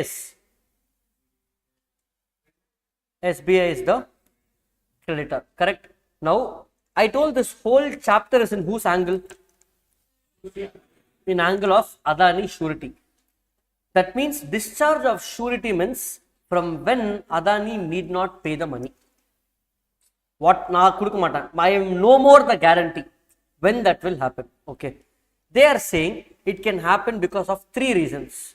One is by revocation. That means the surety himself cancels. Are you following, guys? Surety himself cancels. Under that we have 2 points. We will see that in some time. Second is by conduct of creditor. That means something SBI did which leads to the termination of contract. Something SBI did which leads to termination of contract. And last point is invalidation of contract of guarantee. Sir, what do you mean by this? Invalidation of contract of guarantee. How a valid contract becomes void because of some circumstances like that. Okay. For example, valid contract, later when you know it's fraud, it becomes voidable like that. So let's go one by one. First, by revocation. Revocation means nane cancel pandra. Surety is saying enough is enough. I am no more the guarantee. For example, continuing guarantee. Adani told I will be guarantee for next 5 years. After 2 years itself, he is withdrawing his guarantee. Are you following, guys? What is this? Revocation of guarantee. Or Adani died. If Adani dies, will the guarantee continue? Who will give guarantee? Adani spirit of? No. Spirit of Vijay Mallya can give guarantee of? No. No guarantee. That's it. So, revocation of the party surety can happen for 2 cases. What are those 2 cases? Fairly simple. In the book, 2 sections are given. Revocation of continued guarantee by notice. The surety is alive, I am revoking the guarantee. That's it. Or revocation of continuing guarantee by surety is death. Nothing, what to say, no pointers, no exceptions for this. Whenever you give the notice, you are no more guarantee. But in our example, 5 years I revoked after 2 years. So I am liable for how many years? In the 2 years, whatever loan I have to pay. Only future loans I won't pay. Are you following, guys? Same with death. Up to the date of death, I am liable. Are you following, guys? After that, you are not liable. Clear, guys? Okay. Clear. If surety is dead, who will make the payment? Estate. See, just because I am dead does not mean liability is 0. For those 2 years, you are liable of. In those 2 years, my estate assets will be used. Are you following? So this is for continuing guarantee. What about specific guarantee? Specific guarantee is for a specific transaction whenever transaction gets over. Or even before transaction gets over, if you revoke the notice. You revoke by giving notice. A specific guarantee can be revoked only if the liability has not accrued. Sir, what do you mean by specific guarantee? For example, in our example yesterday, Sun Pictures were guarantee for were guarantee for SBI for the loan taken by Lokesh Kanakaraj for not all his life, for one specific movie. But before he started the movie, I withdrew the guarantee. Yes, you are no more liable. Are you following, guys? This is revocation of guarantee by the surety itself. Let's go to the third part now. This you already know. Invalidation of contract of guarantee, meaning initially something was valid, later it became void or voidable. These points we already saw, where we saw if I would have spent a lot of time on essential features of guarantee, there I taught you 3 key points: misrepresentation or concealment and joining of other co-surety. Sun TV told we will join only if Leica joins. So 2 production house coming, correct? So there I taught you 3 points. If you remember, what are those 3 points? Misrepresentation, concealment or joining of. Same 3 points. If the guarantee is obtained by misrepresentation or concealment or joining of co-sureties, if one party does not join, then in these 3 cases also it leads to discharge of a surety. In study mat, the points are repetitive 2 times. Here I have given in the book. Concept already explained in features of guarantee. Why to waste space? Are they same points? That's why in features in part 1 video I would have spent a lot of time. Are you following, guys? Do you remember that misrepresentation, giving wrong information, or concealment? Vijay Mallya already took loan. You didn't tell the details. or that Laika and Sun TV, one is not joining, other party will not join. If these three happens, then the surety will be discharged. Are you following, guys? Super, sir. We finished 2. All these points are there in the book. Discharge by revocation, discharge by invalidation of contract of guarantee because of misrepresentation, concealment or joining of co-surety. Last important is by conduct of creditor. That only we have a separate page. Oh, one more point over here, sorry. By revocation, by novation. You already know what is novation in Indian Contract Act. What is that? Novation, alteration, recession of a contract, purchasing law. What is novation? Entering into a new contract on behalf of old contract. Same point here. SBI is now entering into a new contract with Adani. Then the old contract is over, replaced with a new contract. Same as Indian Contract Act. Are you following, guys? Fine. These 2 points are clear. Fairly easy. The next difficult part is this one. By conduct of creditor. Under this we have 4 points, but study mat it runs for 2 pages, correct? 2 pages or 1.5 side it goes. How long? How it goes, Pita? Yes. 1.5 page. Okay. Fine. First to understand, we are going to discuss 4 cases, and some of these cases have subpoints also. Subpoints and exceptions also are there. Okay. So they will generally not ask what are the ways in which contract is discharged by conduct of creditor, because it's pretty big. Okay. Any one point will be tested. Understand what do you mean by conduct of creditor? SBI is the creditor. He did something. So surety contract is discharged. Are you following? Or in the Lokesh Kanakaraj example, in the Sun TV, same SBI did something. His behavior leads to the end of surety. What are those 4 points? Okay, first point.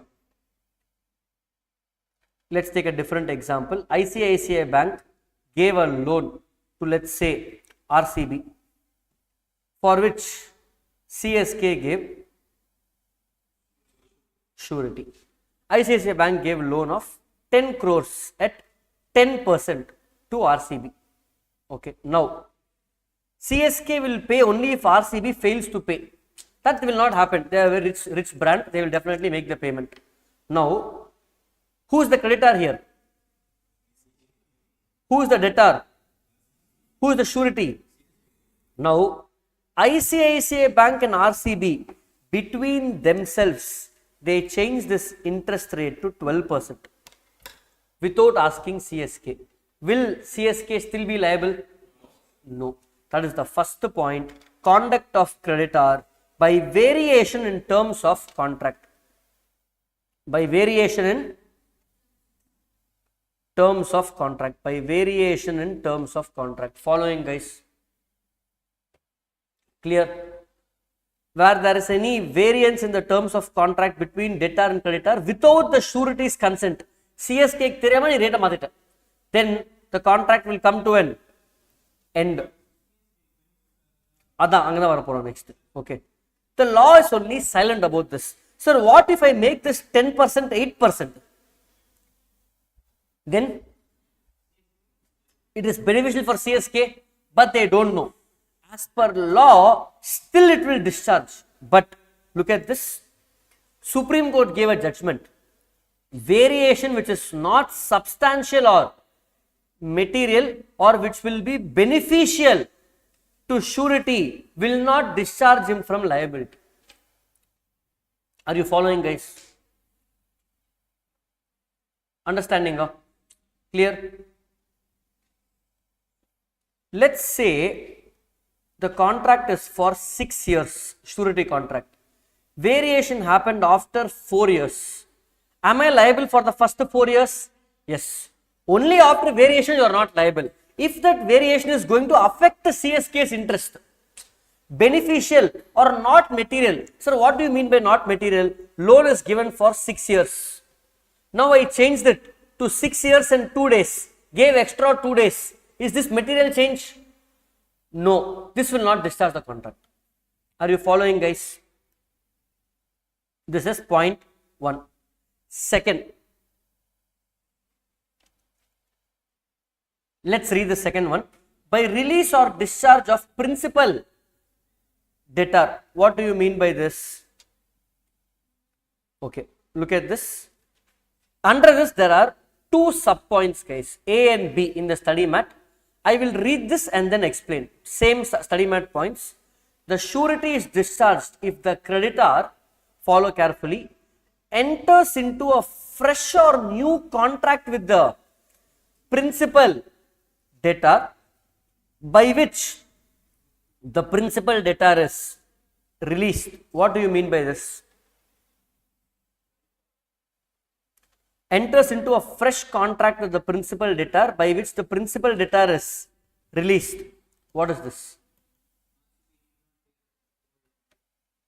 ICICI RCB loan 10 crores, CSK gave the surety. This is contract 1. I am entering into a new contract. Who is entering? ICICI Bank with RCB for how much? 10 crores again. But this time CSK is discharged because even though both are same contracts in essence, they are different contracts. Either contract 1 or contract 2. Basically, they have done novation. Cancelling own contract and entering into.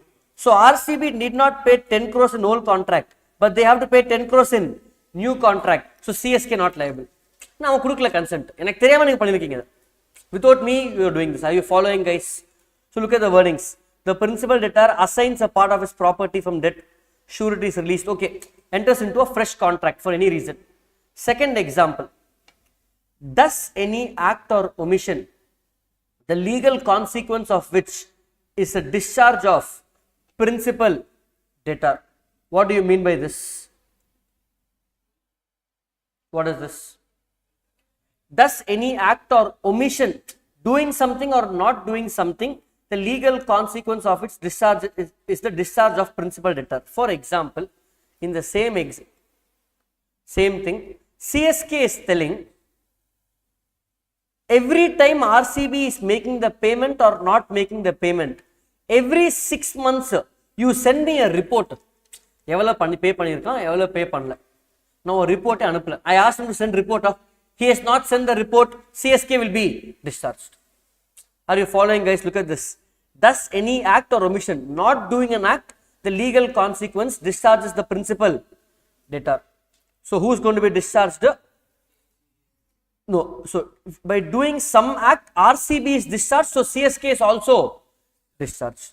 This is point number 2 and 2 sub-points. Coming to the fourth point. I'll go to third point later. Fourth point in the book.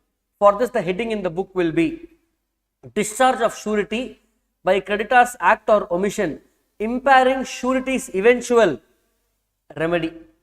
For example, I'll tell the difference between this and previous point. Let's say State Bank of India, Adani, Vijay Mallya.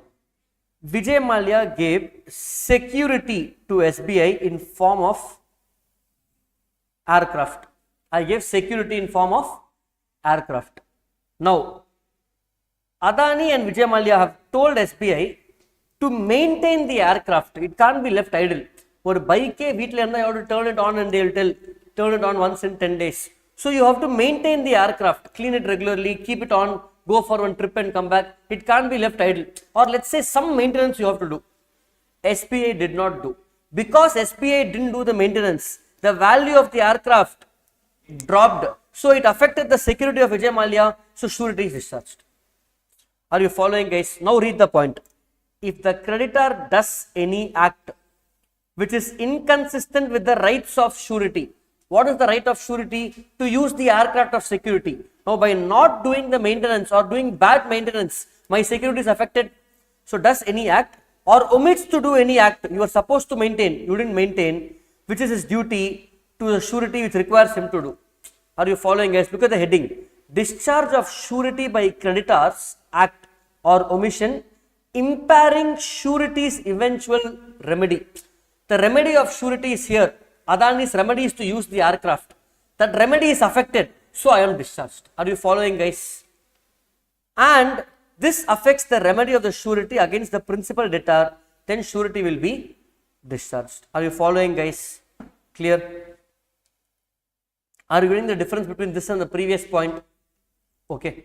So, basically, creditor panni, it's affecting the surety's right or debtor's liability is reducing, then surety, debtor's liability is changing, then surety is discharged. Are you following, guys? Last point, this one. Here we have, so we are basically under conduct of creditor. Under that, how many points, guys? 4. First point has only 1 point. Second point has 2 sub points. I straight away jump to 4. Section 139, discharge, that has 1 point. Now coming to the last one. This has 3 sub points and 2 exceptions. This has 3 sub points and 2 exceptions. First, composition, promise to give time, promise not to. Let's go one by one. Okay. Now, have you heard of the term compromise or settlement? For example, your friend has to pay you 1000 rupees. Romanala pay panla. Enna panuving? For a very long time, he has to pay 1000 rupees. He is not paid. What you will do? What you will do, guys? Leave it, or you will tell, hey, at least 500 rupees kudra, or at least 300 rupees you give, I will be happy, we will settle. You give 300 rupees, enough, I will settle. Are you following, guys?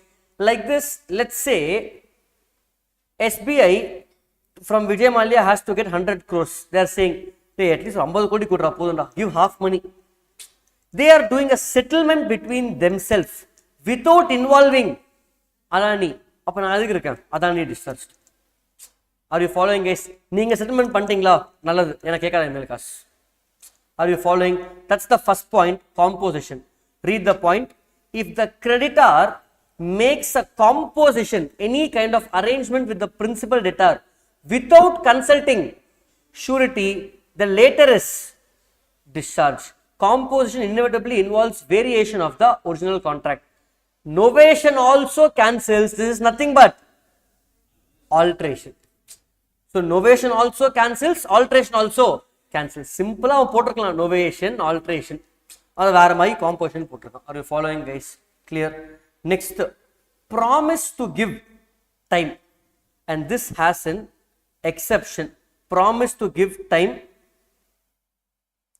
made with third party to give time to principal debtor. Okay.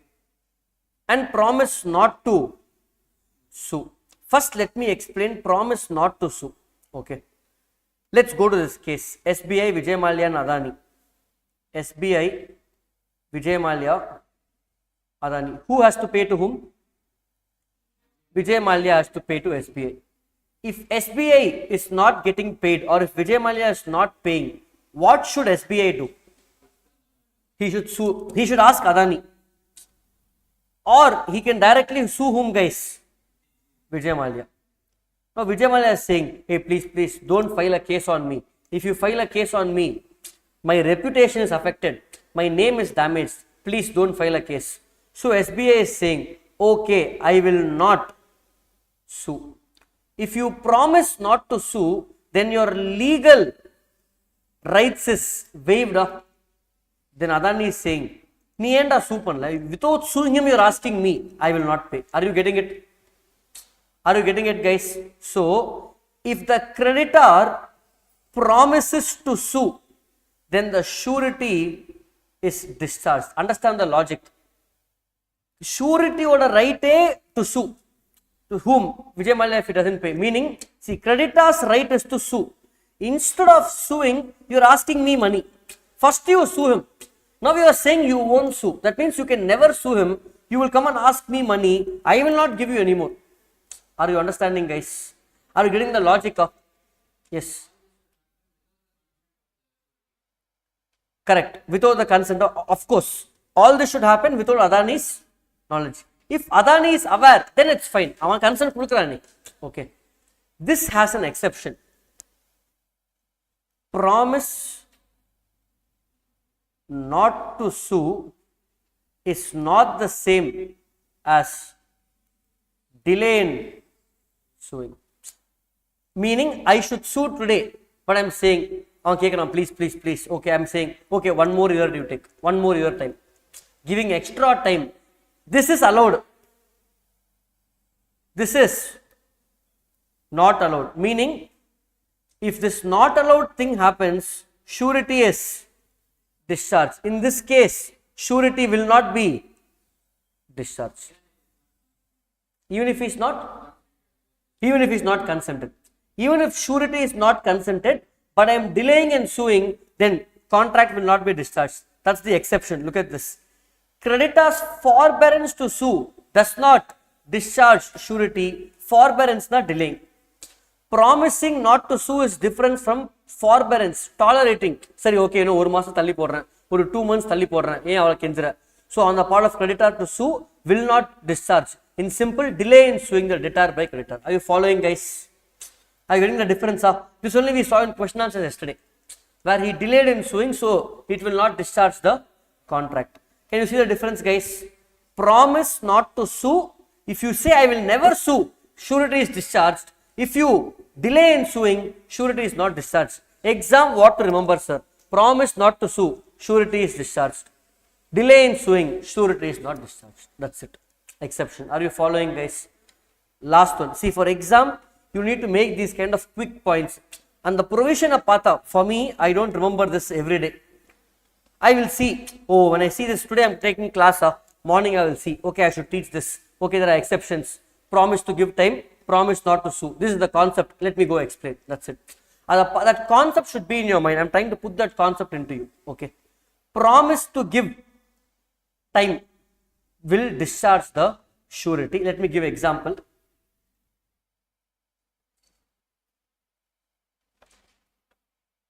Okay. Let's take the book example that I have. We have Domino's Pizza. Then we have in the book same names I would have used, Ronak and Deepak. The agreement is Deepak went and ate in Domino's Pizza, for which Deepak has to pay 500 rupees, for which Ronak is giving guarantee to Domino's. He will make the payment. Who is the creditor here?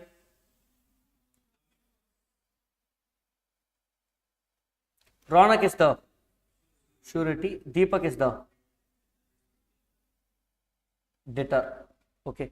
Deepak has to pay within 7 days. Deepak has to pay within 7 days. Okay. Ronak also told okay. Now, Domino's told Deepak 7 days over, you didn't pay. Now they are giving 70 days time to Deepak to pay. Ronak surety is discharged. If you give extra time to pay, Deepak or debtor is discharged. That is what the provision is saying. Can you tell me why? What is the logic? What's the logic? Understood for exam. For exam, how to mug up, sir? If the creditor gives extra time, if the creditor gives extra time to the debtor to make payment, then the surety is discharged. Today you will remember. But exam you will confuse. Sir, 2 பண்றதுக்கு time கொடுத்தா okay சொன்னீங்களே sir, இதுக்கு time கொடுத்தா no சொல்றீங்களே, confuse பண்றீங்களே sir. Are you following, guys? See, for suing, if you give extra time, not discharged. But the same thing, if it's extra time to pay, then he is discharged. Correct? Isn't it confusing? You need to know the logic.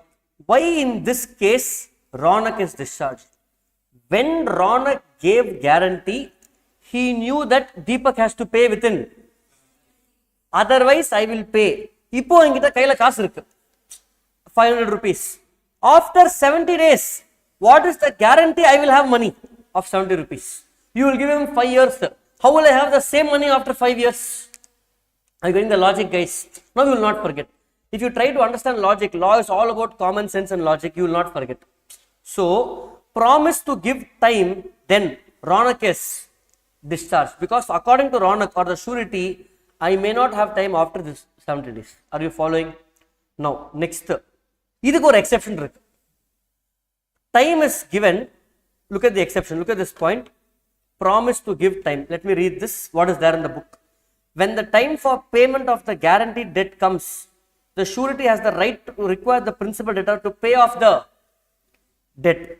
Accordingly, it's one of the duties of creditor to the surety to not allow the principal debtor to allow more time. But this has exception. Where a contract to give time to the principal debtor is made by creditor with a third person and not with the principal debtor, then surety is not discharged. Sir, purila sir. Domino's is not giving Deepak extra time. Domino's is now making a new contract with a third party. Let's say dad of Deepak, Deepak's dad, that I will give Deepak instead of 7 days, 70 days time. Now contract is not made with Deepak, it's made with a third party to allow time for Deepak. Now what happens? Still Ronak's right is affected up. But this time who is giving the guarantee? Dad of Deepak. He is the new person. So if Deepak doesn't pay, who will pay now? Dad will pay. Only if dad doesn't pay, it will come to Ronak. Are you following, guys? So look at the wordings. Surety is not discharged when the agreement is made with third person to give time to principal debtor. Sir, I want some other better clarity. This case went to the court. Court is now saying, give Deepak 10 days more. So third party and Domino's, court and Domino's made agreement to give time to Deepak. No, Ronak can't do anything. The surety can't do anything because court gave the order. Third party, government gave the order. Are you following up? Are you getting? Sir, for exam, what to remember, sir? Crux. This is logic, I don't want, sir. Exam, I want the marks. Promise can be of two types. Promise not to sue, promise to give time. In promise not to sue, surety is discharged. Surety, it's not to sue, but delay in suing, surety is not discharged. Promise to give time. If you give time, surety is discharged. But promise to give time, agreement with third party, surety is not discharged. That's it. I am drawing it roughly, guys, but it's the points. Clear up. Remember this for exam. Logic also is very clear. Are you following, guys? Yes, please ask the doubts. Now, delay in suing and promise to give time, look at the difference. Suing means what? Putting the person down, asking him to make the payment. If you sue him, let's say you sue Vijay Mallya, what will happen? When will you sue him? Only when Adani fails to pay. Correct? So, delay in suing. Now, okay, your point is, sir, na delay is sue pandra delay panalu, give time is the same you are saying, logically. If I give time, surety might lose the money. But if I delay in suing, the reason for the law is very simple over here. Delay in suing is because the person's name is affected. Imagine I am saying, there is a case on you. It affects you, no? Case so to save the person's name, the law is saying delay in suing, reasonable delay is fine, surety will not be discharged. That's it. Okay. And it's good for surety also, because if you sue, even surety's name is affected. Correct? So delaying in this will not discharge. Generally, case potriya. If due date comes, immediately will you put a case? You will try to talk to them, try to sort it, try to find a solution. Solution kadikala. For example, tenant and landowner are fighting. You are living in rented house. Owner is troubling you. Director by police case potriya. First you will sit and try to sort with him. Sort panna mudla. That's why you are filing case. Correct? Appo automatically delay is happening. So the delay in suing will not discharge. Getting the logic now? Okay. Any other doubts? With this, indemnity guarantee is done. Bailment pledge is done along with questions. Anybody has any doubts? Now is the time to ask. I'll close in 10 seconds. Google Meet, YouTube, anybody here offline? Anybody here? No. Google Meet, any doubts? No. Fine. I hope you're understanding, guys. Little complex concept. That's why I kept it separately for today. With this, we are done with guarantee. Thank you. Fine. Now we'll go for a break. Come back from break and do LLP and agency for the day. Yeah. Now it's 4:50. Again, like yesterday, we'll resume at 5:20 p.m. 30 minutes approx. We'll go for a break. We'll go till 7:30, 7:45 whenever we finish.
Yeah, let's start off, guys. Online Google Meet and YouTube.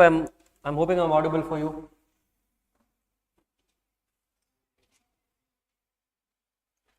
Ashwin has a doubt if date was 31st April and check mistake. Do we have any action? Then the check will not be valid. Okay. So we are doing a small change in schedule. Instead of doing LLP, I thought we'll start off accounts now. We are going to do dissolution of partnership accounts. We'll start off with that.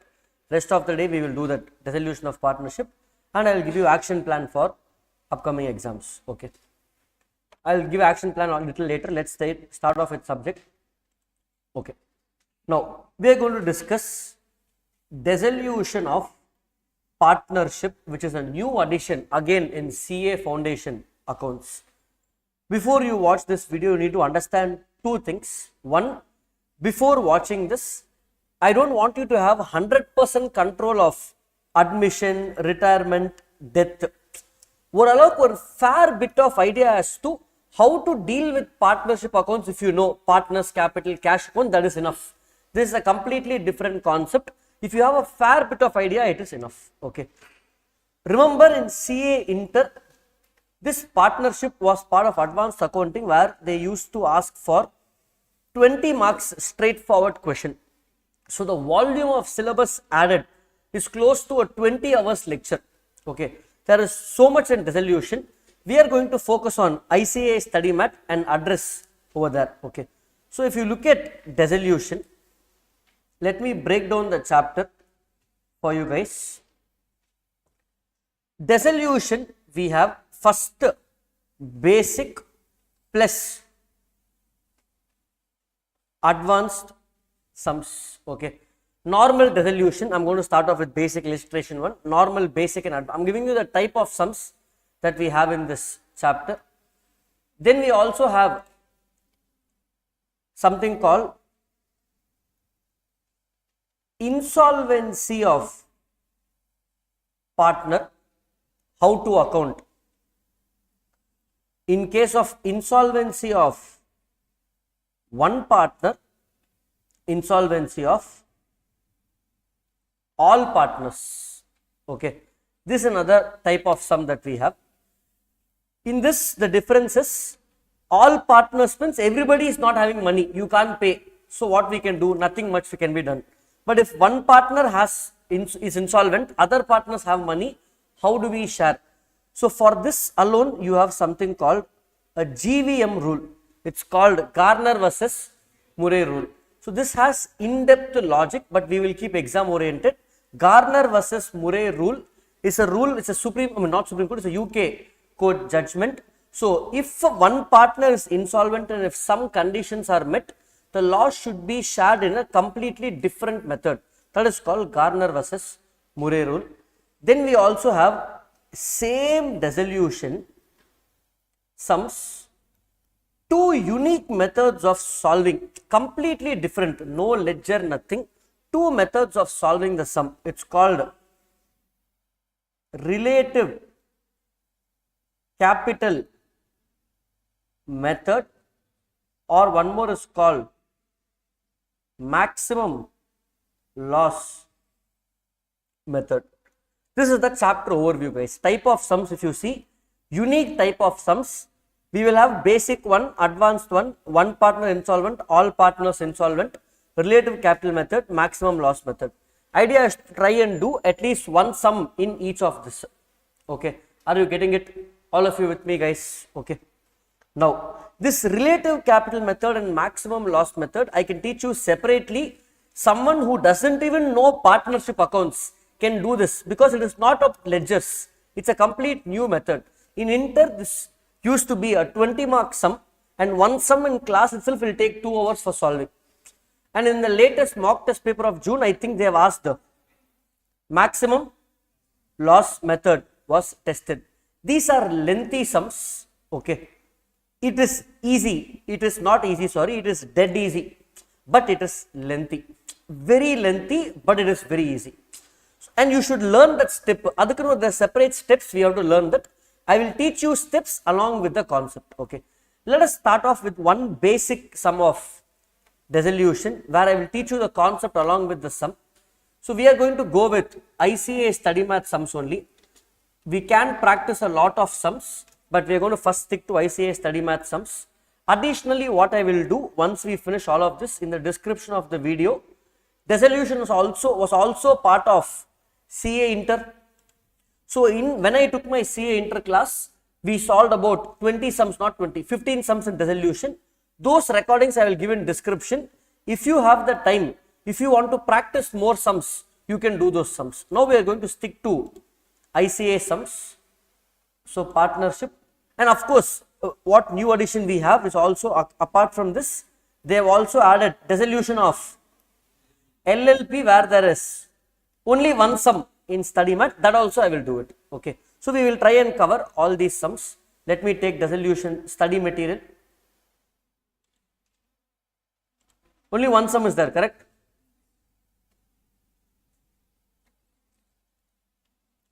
Let me know if more sums are there. So we are going to solve one sum in each of this. In each of these model, I will solve one sum. Other sums you will practice. Extra sums I will give you recording below this video. Inter study math sums, everything I would have solved. If you have time, you watch it. Otherwise, this you do enough. Okay. For everybody who is watching the recording. So let me open the study mat. 1 second. You guys open the first one in dissolution. Theory and all you go through, guys. I am not getting to the theory. Straight away I am going to the sum. Relevant theory I will explain when the sum comes. Yeah. Okay. Fine. Before I go to the first sum, clear guys, I am going to start off with basics, then do one or two additional sums. This GVM rule is a completely different rule, and then we will go to this, and lastly I will keep dissolution of LLP. Fine. Easy. It's new addition, but it's easy, guys. Except one or two adjustments, rest is easy. Okay. Now, what is dissolution? Business is closing down. That is one advantage for us, because in admission, partnership is going to continue. So I have to prepare prepare the new balance sheet. In retirement, firm is going to continue. In death also, that partner is leaving, but other partners may continue the firm. But in dissolution sums, business is going to close down, guys. So if business is going to close down, I should prepare a balance sheet where the balance sheet total is 0. I should make everything 0 in the balance sheet. Everything should become 0. That is my target. Okay, are you following? So I will teach you with the sum itself. Okay. So illustration 1, with that itself I will teach you the sum. I will solve the full sum. All sums are the same method, only adjustments will change. Look at this. X, Y and Z are partners in the firm, X, Y, Z and Co. Sharing profits and loss in the ratio 4:3:2. Following is the details of the firm. They are given some familiar assets, familiar liabilities, partners capital, small 2 adjustments because illustration 1, dummy sum. Partners of the firm decided to dissolve the firm on the above date on 31st March. Fixed assets realized 5,20,000, book debts realized 4,40,000. So that is nothing but fixed assets and debtors. Stock was valued at 2,50,000. It was taken over by partner Y. These are the adjustments. He wants, and creditors allowed discount of 5%, expense of realization 6,000, whatever. I will come to that. You are required to prepare realization account, partners capital account, cash account. How many of you studying dissolution for the first time? Here, first time, 1, 2, 3. Online, anybody? Others already studied. Okay, I will tell you the technique. It's going to be very easy. The step 1 in dissolution, idea is to close the books up. Okay, so don't even read the adjustments. Step 1 is transferring what? I'll give the logic over here. The logic is very simple. Let's say you are shifting your house. First, what you will do? You will call all of that, find new house. Old house you are leaving means you will empty the house. Let's say you are shifting the house from Chennai and going to US permanently. Will you take the bed from here and go to US in flight? I will first empty the house, sell all the assets, fan, light, whatever money is left with me, I will take the money and go. Correct? That house owner will tell, hey, before leaving, paint the house. So I will first empty the house. After emptying the house, I will sell all the assets because I can't take it to US. I will take whatever money comes, I will paint the house for him, then whatever money is left, I will leave, correct? So let me take one dummy balance sheet of a firm, partner A, partner B. Partner A's capital is 100, partner B's capital is 50, creditors is let's say 200, fixed assets 150, current assets 200, 300, 350, okay, 200. So balance sheet total is how much? 350. Now I am dissolving this firm. I am going to close down the firm. That means all assets I will sell. When I sell this, I might not get the same value. Let's say I got only 300 rupees. Okay. I have to pay creditors. How much? 200. I will pay them. How much I have left? How much I have to be paid to myself? 150. I will share this 100 in the ratio of 1 is to what? 1 is to 0.5 or 2 is to 1. 2 is to 1 I will share in the ratio of 2 is to 1. Are you following, guys? So the idea is sell the assets available, pay the liabilities, balance money I will take. In this process there will be some expense. Yes. Okay. Now, but for doing this, first step is step 1 is close all. That means step 1 is to make balance sheet total 0. So what I will do, I will open 3 accounts.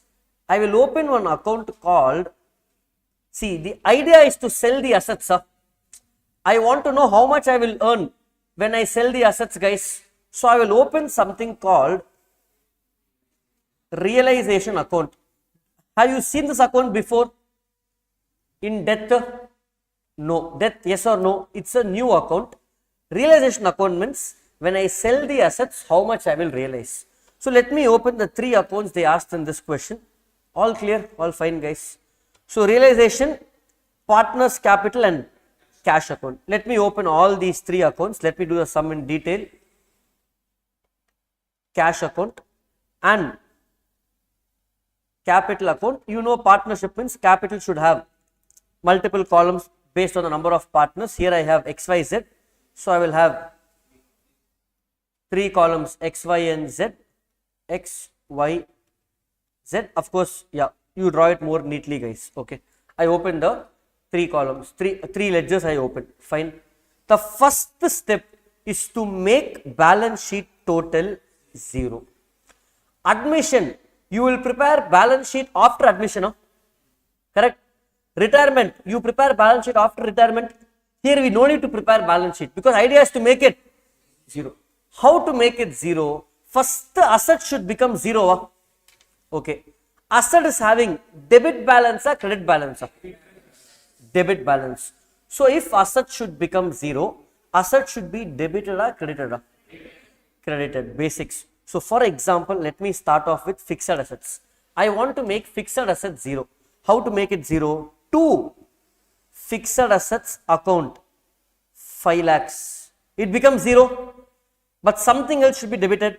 So a temporary account is called temporary account just for the purpose of this account debit 5 lakhs.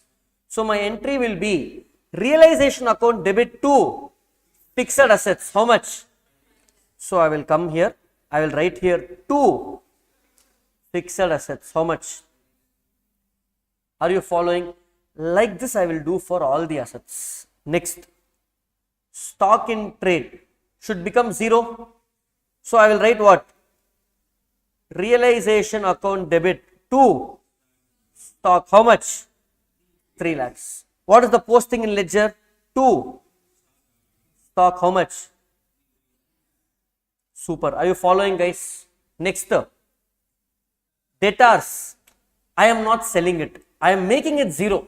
First time making it 0 for the purpose of formality. So entry will be, what's the entry, guys, now? Realization to debtors. How much? 5 lakhs. So I will write 2 debtors 5 lakhs. At this point, my asset side, all the assets have become 0. Correct? Cash also I can transfer, but he told to maintain separate cash account. So cash account also I will close in balance sheet and I will transfer it back to the ledger. I will write down 2. Balance brought down how much? 10,000. Are you following, guys? So asset side became 0.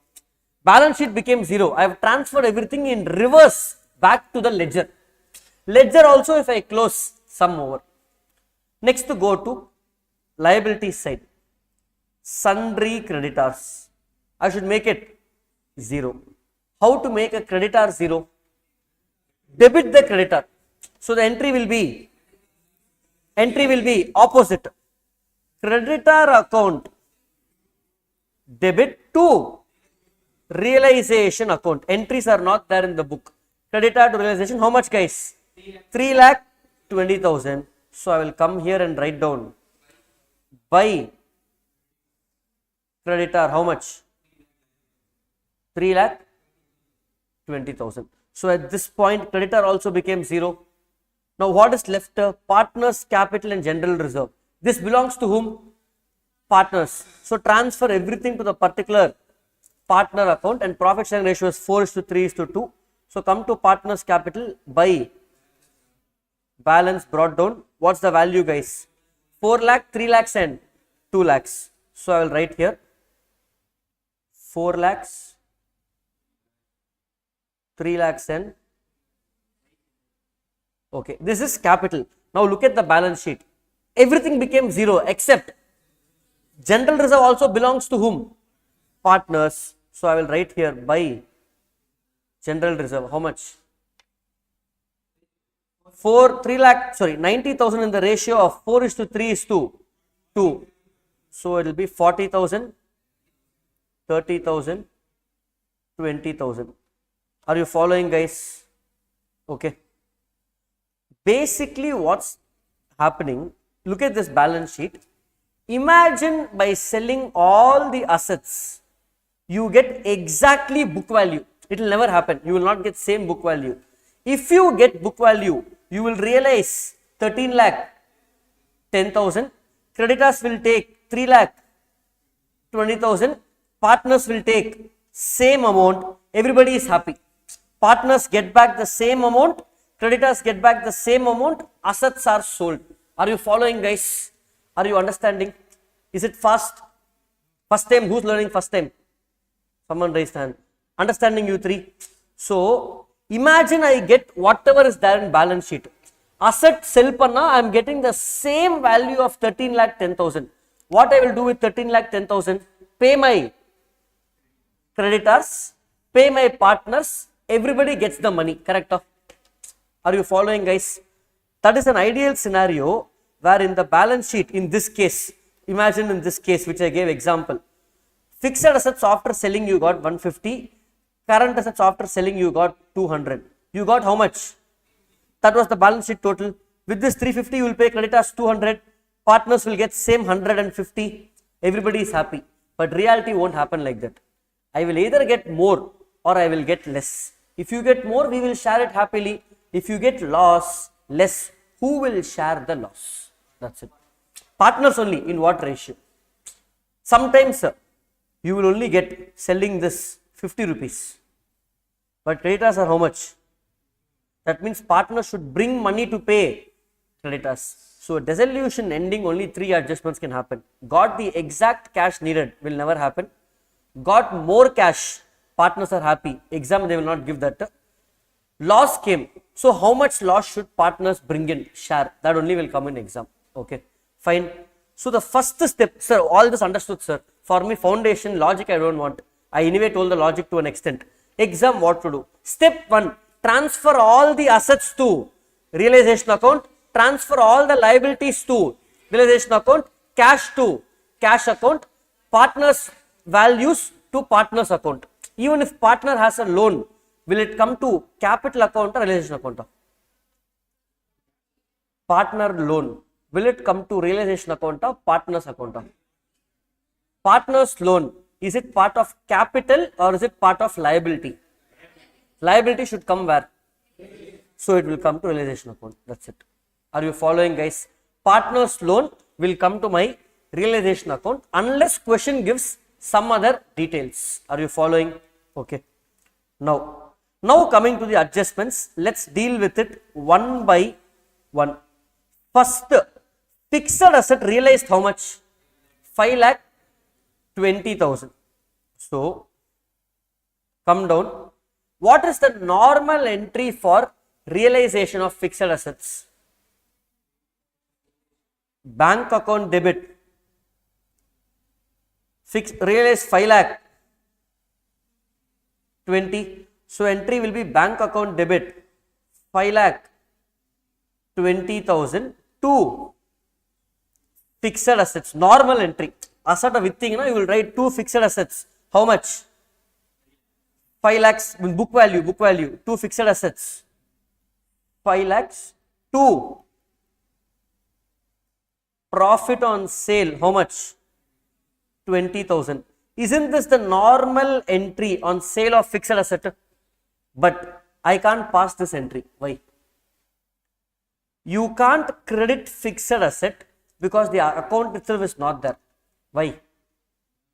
I already closed it and previously we passed an entry. What entry we passed? Realization account debit to fixed asset 5 lakhs. So, if you again credit fixed asset second time, you are crediting fixed asset 2 times and making it a double negative. Correct? So, this is the normal entry, but I can't pass this because fixed assets is already transferred where? To realization account. That means, look at this, fixed asset is there in realization. So, this entry, what I will do, instead of crediting fixed asset, I will credit what? Realization account. How much? 5,20,000. Sir, what about crediting profit on sale? No. You cannot create new accounts in dissolution. Idea is to close.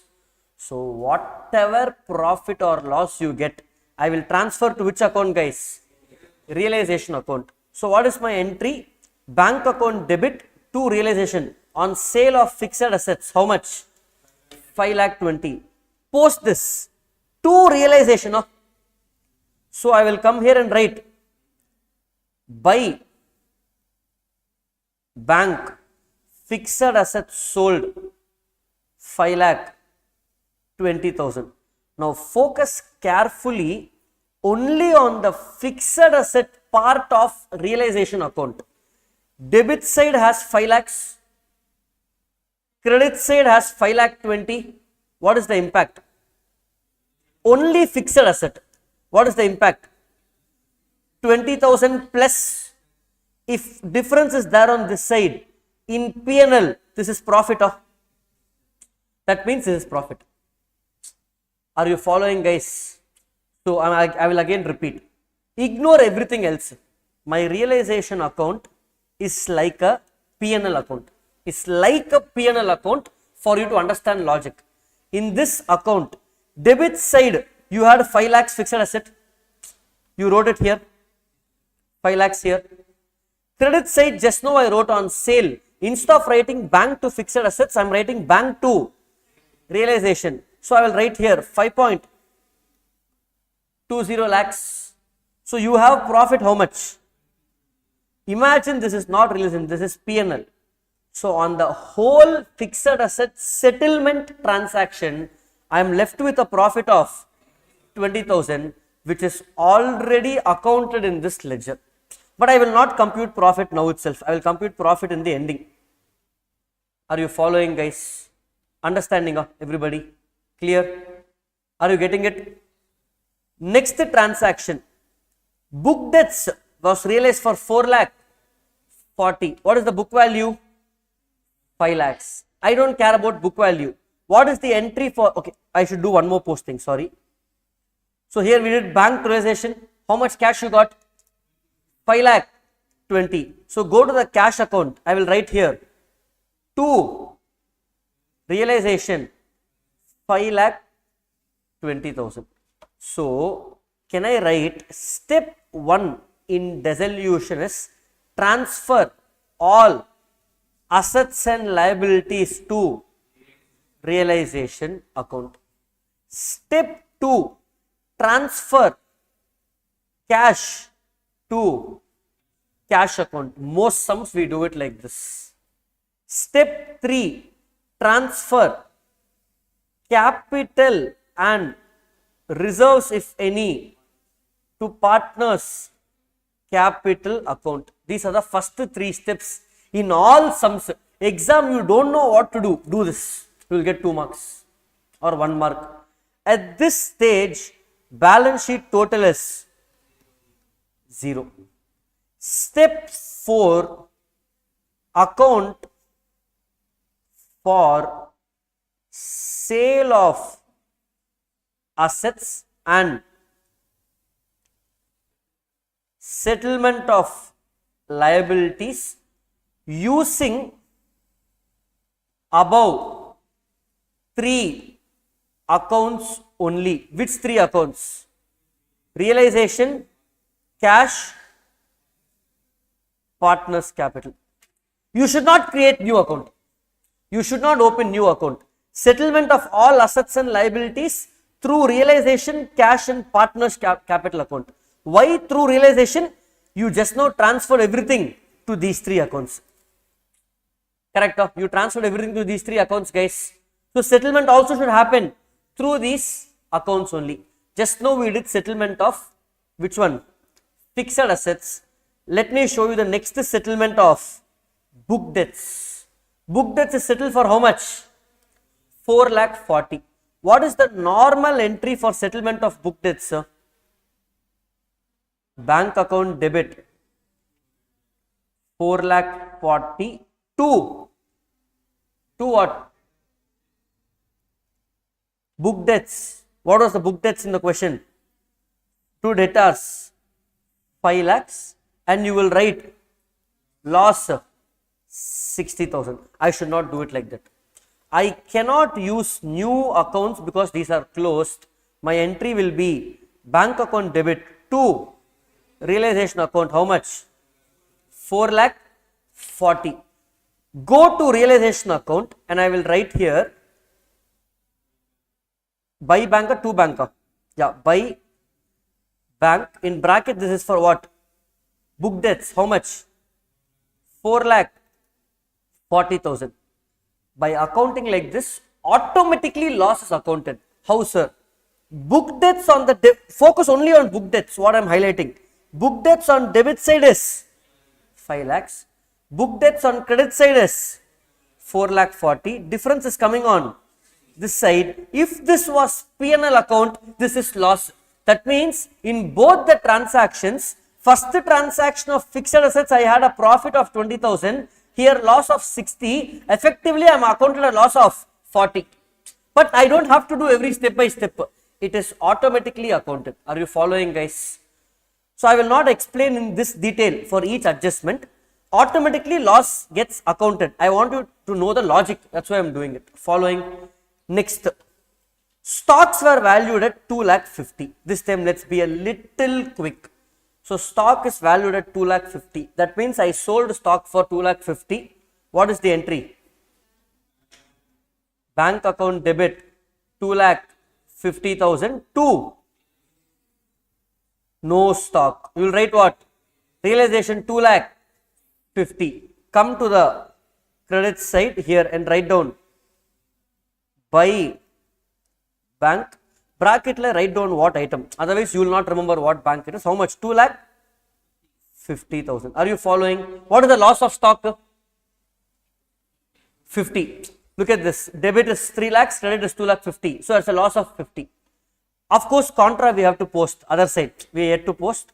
So to realization, book debts, to realization, stock 4,40,000, 2,50,000. Correct? Contra posting, double posting of journals. Correct? Everybody understanding till here? Quickly. Next one.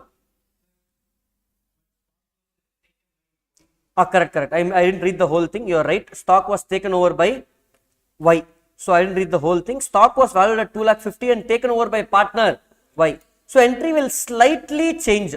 So What entry we pass now for stock selling is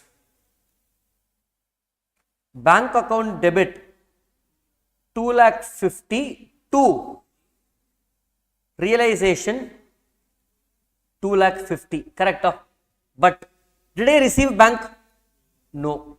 It was taken over by, if I got the cash, who would have taken the cash? Y. So instead of debiting bank, I will debit capital Y's capital account. Are you following? That means if I debit Y's capital account, what is the meaning of this? If I write here 2 realization 2,50,000, my payable towards Y will reduce. Are you following, guys? Still it's a loss for me because it's still a loss here. Enga varaduna, it will not come in the cash account. So entry is, this is the entry, guys.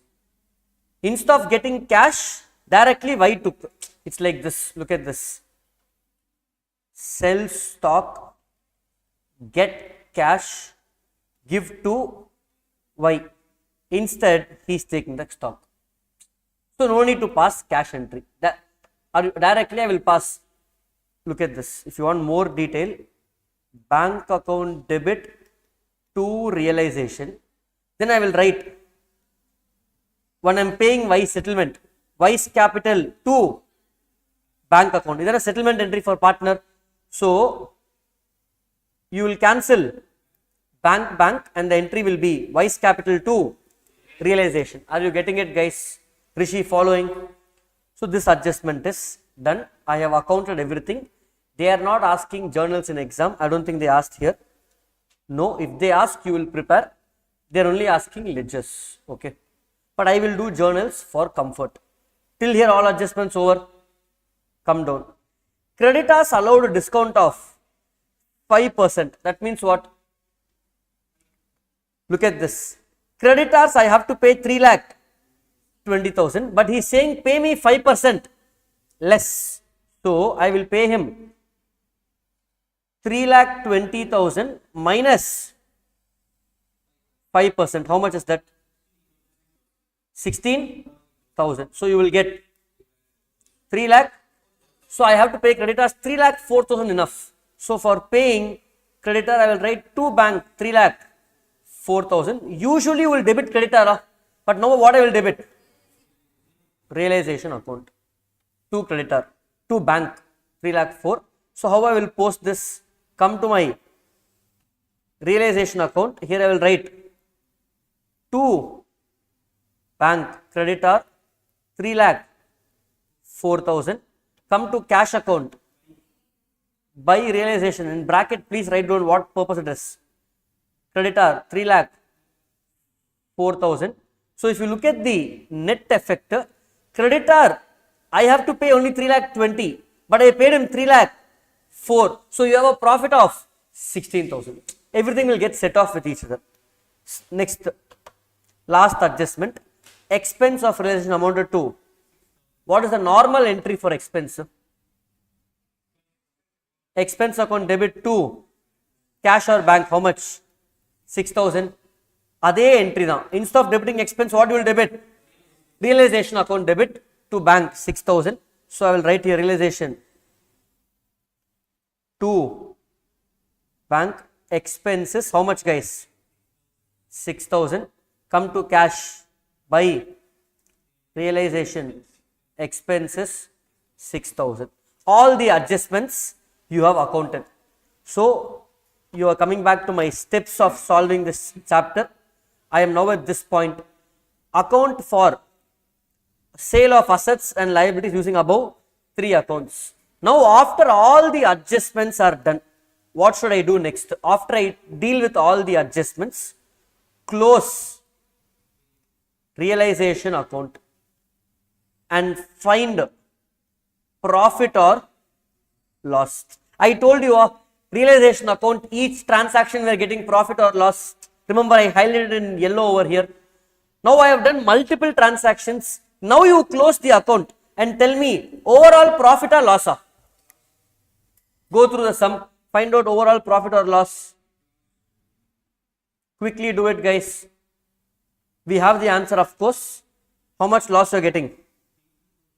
80,000 loss. So I have a loss of 80,000. அப்போனா நான் business close பண்ற processல my partners will get 80,000 rupees less because my assets was not sufficient to pay all liabilities and partners. This loss will be shared by whom? X, Y, Z in what ratio? 4:3:2. So I will transfer this to partners account. 2. Realization loss, how much? 80,000 in the ratio of 4:3:2. What is the value for X? How much? 35,555. 5. Y?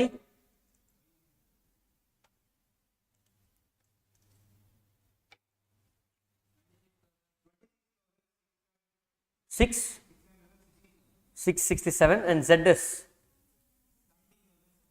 17,717.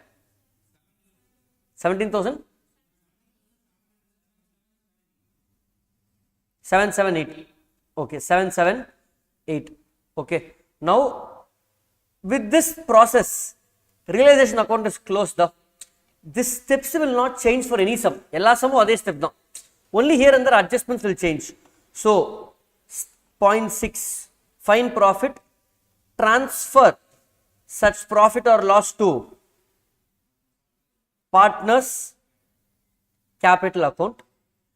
Till this step all sums same, basic, advanced, insolvency of one partner, multiple partners, all sums are same. No GVM rule and all till here. Till here, even Garner versus Murray rule sums, same steps. Whatever sums and dissolution that they are going to ask you in exam, except for these two methods. Because these two methods, we ledger prepare panna. We are doing statement. So, for all the other sums, including dissolution of LLP, it's not new. Instead of partnership LLP, including this, for all these, till here, my steps are going to be same. Transfer the profit or loss to partners capital. What will change in the last method is only settlement of partners will change sum by sum. Each sum will have a unique settlement based on the nature of sum. This sum will be simple. Every sum you have to first find the closing balance. How much is payable to partner, but you should not write. What is the payable amount for each partner here? Payable amount for each partner 4,40,000. So 4,40,000. How much? 4,04,000. 445. For Y, here 3,30,000, 2,20,000. This is an easy sum. I understand that, but still 3,30,000, 53,333, and Z is 2,02,222. What is this? This is the amount I have to pay to the partner. A is saying, give me 4,04,000 for dissolution. B is saying, give me some 53,000. C is saying, some 2 lakhs or 2,000 you should pay me. Correct? I am saying, oh, so much money you want. Let me see how much money I have first. So I will check what is the closing balance available. Can you find out what is the closing balance available in cash? 5, 6, 7, 8, 9, 9,70,000. Correct? Just check if, sorry, 6 lakh? 6,60,000 only I have. Now, can you total these three? Whatever I shaded in yellow here, these three guys. How much is coming if you total all these three?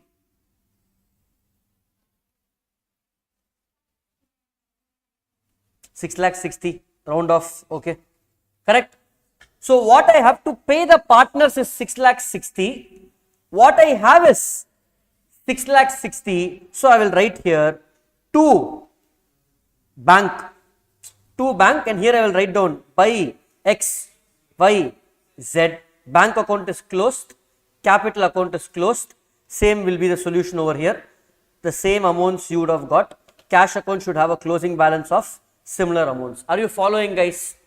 In this sum, fortunately, the capital account balance and bank account balance tallied. In some sums, there might be excess loss, money may not be available. How do you adjust this and close only will change in every sum. Are you understanding, guys? With this, we are done with the basic sum of dissolution. Advanced also same, but you will have advanced adjustments. We will do that also, or I will give you a recording for that, but we will do. Are you following till here, guys? Easy, huh?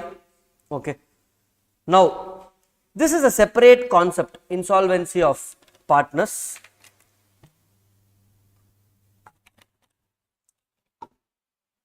Let's go to next concept of insolvency, okay.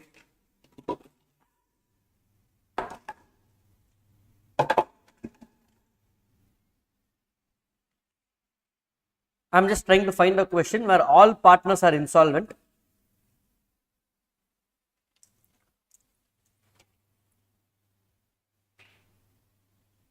Illustration 2 is GVM rule, guys.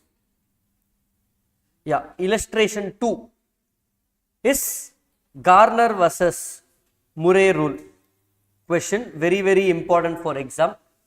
Either this will, if dissolution comes in exam, he will test only GVM rule or piecemeal distribution or maximum loss. Okay. Now what I will do, I can't solve both today. Meaning, either we will do GVM or maximum loss method, one of those two. Let me do another easy sum just for us to get comfort. Let me take dissolution of all partners. So I have already knocked out basics. Now let me go for dissolution of all partners. It is illustration number 3. Question 3. One partner is question number 2. Okay. Let me go to illustration number 3, which is fairly easy. If it comes in exam, you are just lucky. That's it. Illustration 3. Easy one. See, in this, everybody is not having money. Insolvency means what? No, insolvency means I don't have money. In this, all partners are not having money. Look at the question. Amal and Bimal are in equal partnership. The balance sheet stood as follows when the firm was dissolved. These were the assets. Bimal's drawing was so high, so capital came off on debit side. Then Amal's capital, creditors. Creditors is the highest amount. Come down, assets realized as follows. Then the expense of realization amounted to 175. Amal's private estate is not sufficient to even pay his private. That means he is insolvent. Bimal's private asset has a surplus of only, he is also insolvent. He is not saying everybody is insolvent. Indirectly he is communicating. This is a classic case of insolvency of all partners. Are you following, guys?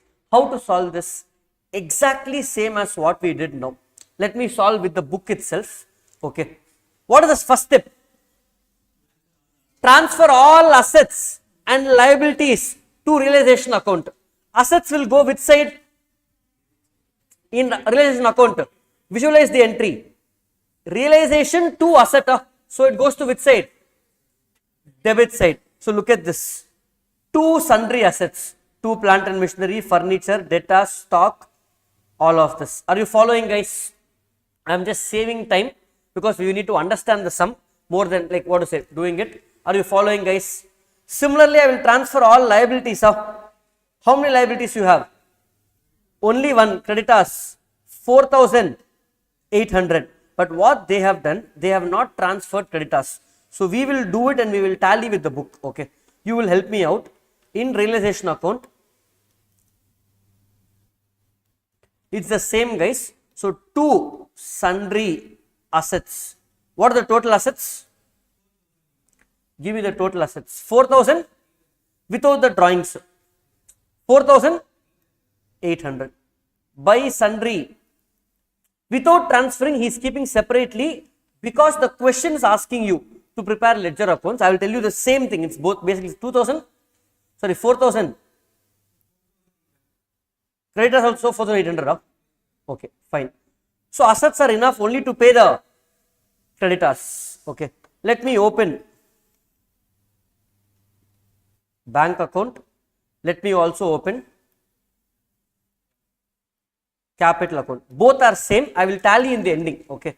So we have Amal and Bimal. Ignore the handwriting, guys. Amount is fine. So give me opening balance. Amal has by balance brought down. How much? Look at the question. How much? 750. Bimal has debit side. To balance brought down. How much? 550. Correct. So we are doing in the method that we are aware. Both are same. I will explain in the ending. So I have transferred everything. This became 0. Correct. Now assets are realized, guys. How much is the total assets realized? 1,250 plus 150 plus 400 plus 500. How much are you getting? 2,000. So instead of passing single entry, I am passing one combined entry just for saving time. Okay. So my entry will be bank account debit 2,300 to realization. How much? 2,300. So I will go to realization account by bank. How much? 2,300. Here I will write down to realization 2,300. Are you following, guys? Opening balance of bank 200. Sorry. Did you include 200 in this? Include pannala. So I will write down to balance brought down 200. You are absolutely right. Correct. Understanding till here? Do you feel it's fast? Okay. Same thing, but I'm doing the same sum again. Okay. Next. All assets are realized now. Next step. Expense is 175.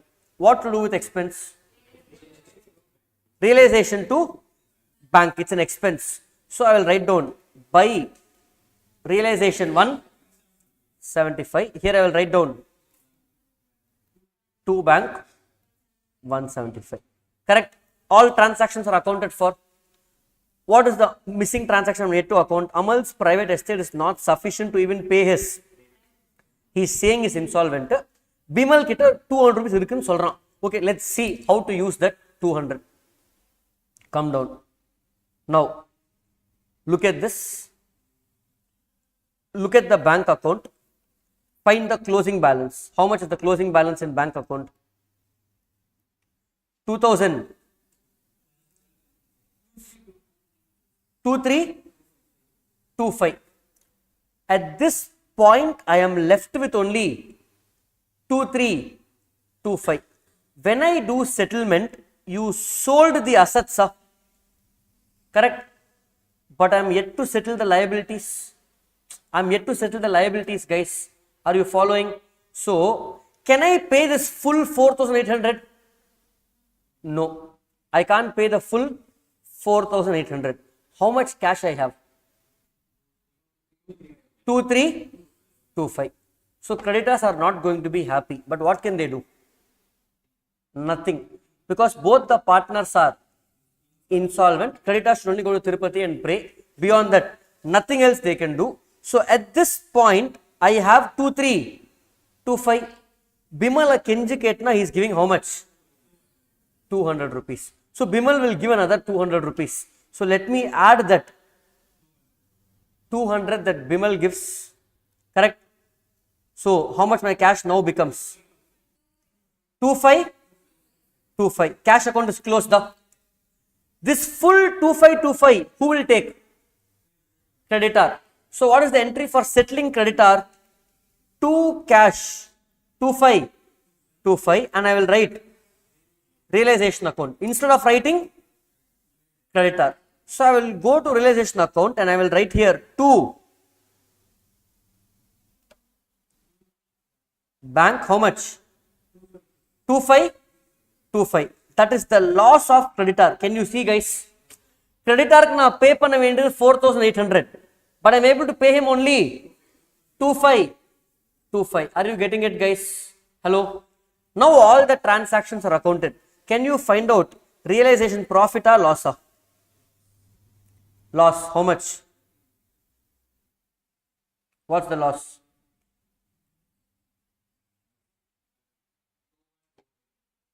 2125. Correct? Can you check? Cross check once. Total this minus this.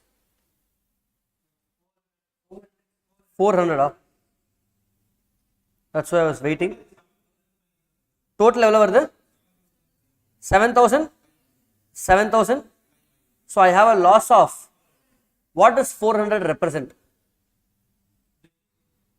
400 says this is my loss. This loss will be transferred to whom? Partners capital, correct? So loss will come on debit side. So now if you go back to the solution over here, we will find that same 400. Look at that. Okay, let's go to partners capital itself. I will write down here 2 realization loss. How much? Equal partners, 200, 200. So balance brought down was 750, 550, correct? 750, 550. Realization loss, can you check it once, guys? Oh, we did a different way, correct? Yeah. What is the total of this? No, 587 plus 1688. 2275. Okay.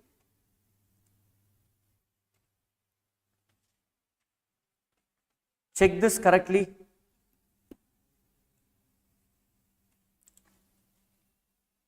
Yeah, okay.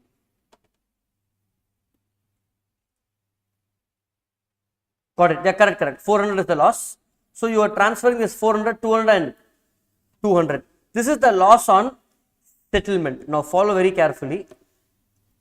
4,800 is the amount of settlement, the amount to be paid, but we actually paid only 2525. Can you tell me that difference? 4,800 minus 2525, how much? 2275. Now if I leave it like this, you will cumulatively tell my loss is how much? 400. But is that my loss? No. Loss is 400 if creditors have agreed to take 2525, but they have not agreed to take 2525. You were supposed to pay them 48. Did he give you a discount? No. If you leave it like this, 400 is like a discount. So the actual loss is 2275. That's why in the book what they would have done to avoid confusion. So the total loss will now be 2275 plus this 400. How much you are getting? 2675. Now you add, yeah, so look at this. 2275 is the loss of creditors. That is the 2275. And apart from that, you will not have any other loss. Look at this. Look at this. If I continue in this method, forget that 2275. In this method, if I close, here you will get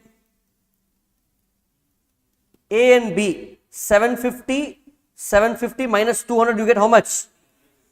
550. For B, you will get 750 on this side. That okay. And who brought money? B brought money. How much? 200. So the 200 will come here. Entry will be bank to B's capital. So 200 comes here. So now the balancing figure will be how much? No. 550. Correct. So let me again explain this ledger for everybody. Opening balance is 750, 550. In our method, realization loss is 200, and the money brought in by B is 200. If I close the account, it shows that A should be paid 550, B should be bringing in 550. So B will pay A 550, some will get over, correct? But that is not correct. Why? This is not the actual loss. The actual loss is 2275, which I was not able to pay. That's why in the book for this case, in case where all partners are insolvent, what they will do, creditors will be kept in a separate account. So what they have done, they have transferred everything to realization account except creditors. So you will get a different loss which will be transferred to partners, and then creditors in the 2275 loss only will be transferred to a separate account called deficiency. What does 2275 mean? It is a meaning that this much was unable to be paid by the partners. If they were solvent, Amal would have brought in 587, Bimal would have brought in 1688. Are you following the difference, guys? If you do it in this method also, it's fine. This extra 2275 loss, I will account over here. I have to account over here. Then it will tally. Are you following, guys? The 2275 loss, what is the share per each partner? Equal, which is how much? 1337, 1337, 1137. So if I write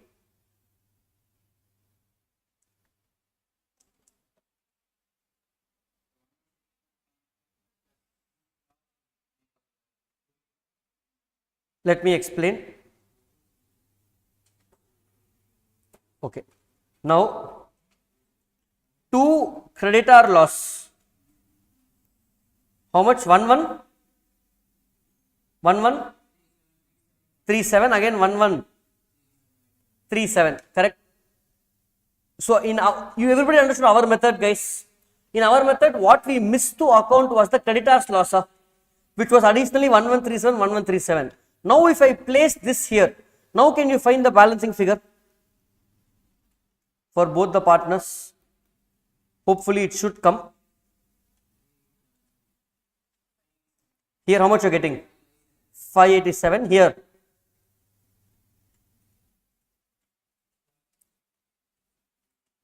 550 plus 200 plus 1137 minus 200. 1687. It's tallying with our book, guys. 587, 1687. Are you following now? Now you're getting the tally. The difference is, if we do in our method, everything is perfect. Realization loss is 400. You would have missed out on this. So this loss also, if I add here, now you get 587, 1687. Now are you able to sync both, guys? Yes, you can do this. Absolutely, you can do this. And this you should transfer where? Deficiency account porter. This will be transferred. You can absolutely do this. Are you following, guys? Understanding? Are you getting it? Do it in the same way. In fact, I do all sums in the same way. I will do the adjustment only in the end, in the capital account. If you get that logic, okay, this one loss. Why I am taking this loss? This is not a discount for me. Are you getting it? Genuinely understanding? Anybody wants me to explain again? Hurry, not following. Sure. Paatha apdi therliye. Rishi, sure, able to follow. Okay. So deficiency account is one type of sum. This is the only sum that we have. Even in CA interclass, this is the only sum I have solved. They same sum for last 10 years, it's there in study mat. But they have not tested so far in exam. If it comes, very simple, and the loss will be transferred to deficiency. High given following are sure. Understanding, guys? Girls following. I'm doing the same method, connecting with what's there in book, because book you have understood anyway. Online following, guys, can I proceed? Just give me a quick confirmation if you are still watching the class. Okay. Fine. Now what we have left majorly in this chapter for our foundation is, in insolvency, I told there are two types of sums. One is insolvency of all partners, which we finished. So what is left is GVM, and then this other method, piecemeal distribution and maximum loss method. Each of these will take time, that I will do in the next part of the video for recording students. So you just, this is the basics, look for the next part. Okay, we will continue guys, just for recording I am doing that. Now instead of doing GVM, which is very similar, I am going to do maximum loss method. Okay, yes, are you guys ready? Okay, that is only one sum. With that we will close. Maximum loss ipo panna time pattuman paakren.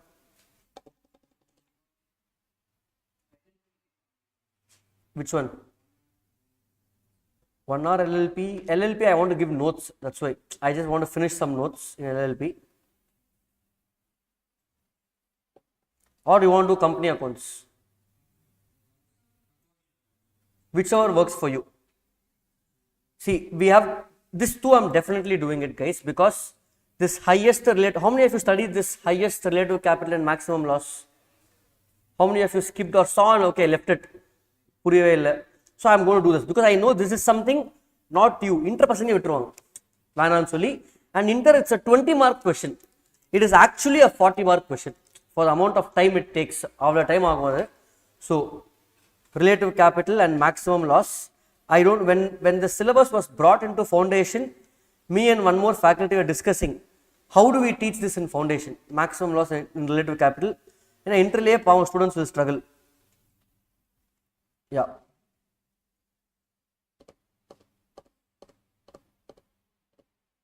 Okay, maximum loss now will take 1.5 hours guys. Which one? No, notes. I want to give the notes. So I will prepare the notes, then I will give it to you, at least soft copy. So it's easy to teach with that. Fine, let's not end the class. Can I go to company accounts? Okay, that's also new. So tomorrow we'll again come back to dissolution, come back to negotiable instrument act only. Let me not take something new. I will come back to dissolution, come back to negotiable instrument act, come back to company accounts. Try to close the balance before I start something new. Okay.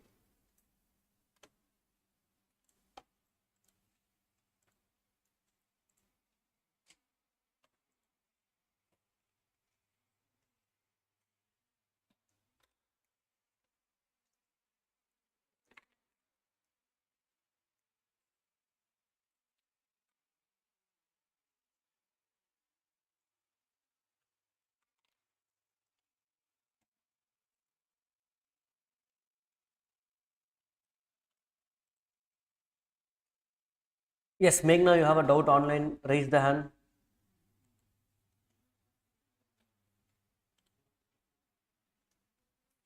Meghna, do you have a doubt?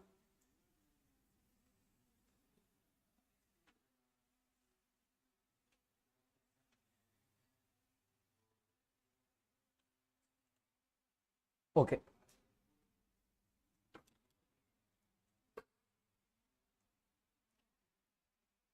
Sweta, unko batch kedukkumbodhu company accounts na full irthano.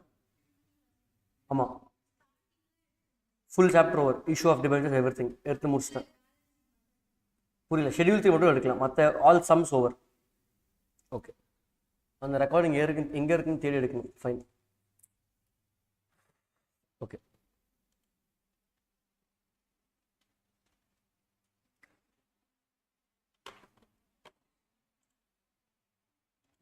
Okay, hi guys, we are going to discuss company accounts. Let me first write down the 6 units that you have in company accounts.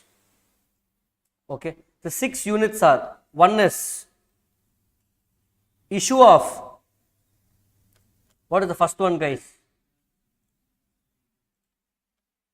Issue of shares forfeiture, reissue.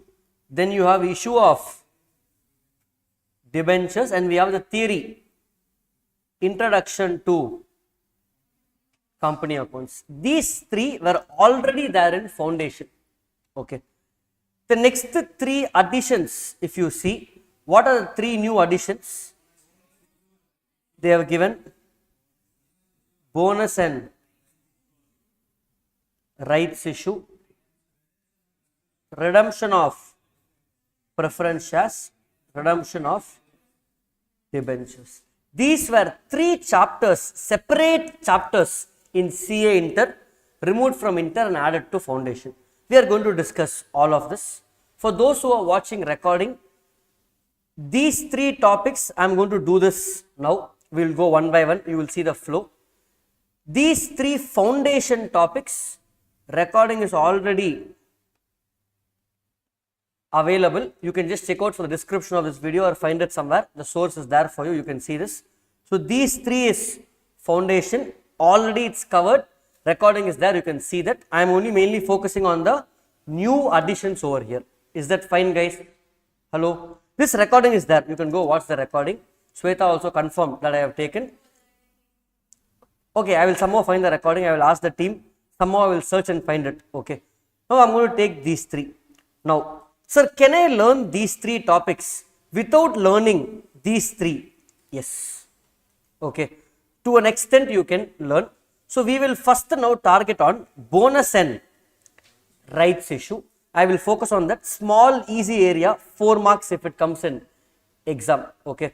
So these sessions will be for these 3 topics, and these 3 you get the recording. Giving context for those who are watching recording in whichever attempt you are watching, June, September, Jan, whatever, everything will be available for you. This is for you guys. Recording, I am talking to future people. Okay, again that time I can't take. Okay, fine. Now, bonus and rights issue. We are going to target bonus and rights issue. These 2 are also separate concepts, no relationship with each other. Separate concepts in the same chapter. That's it. Okay. Section 63 of the Companies Act, Section 62 of the Companies Act.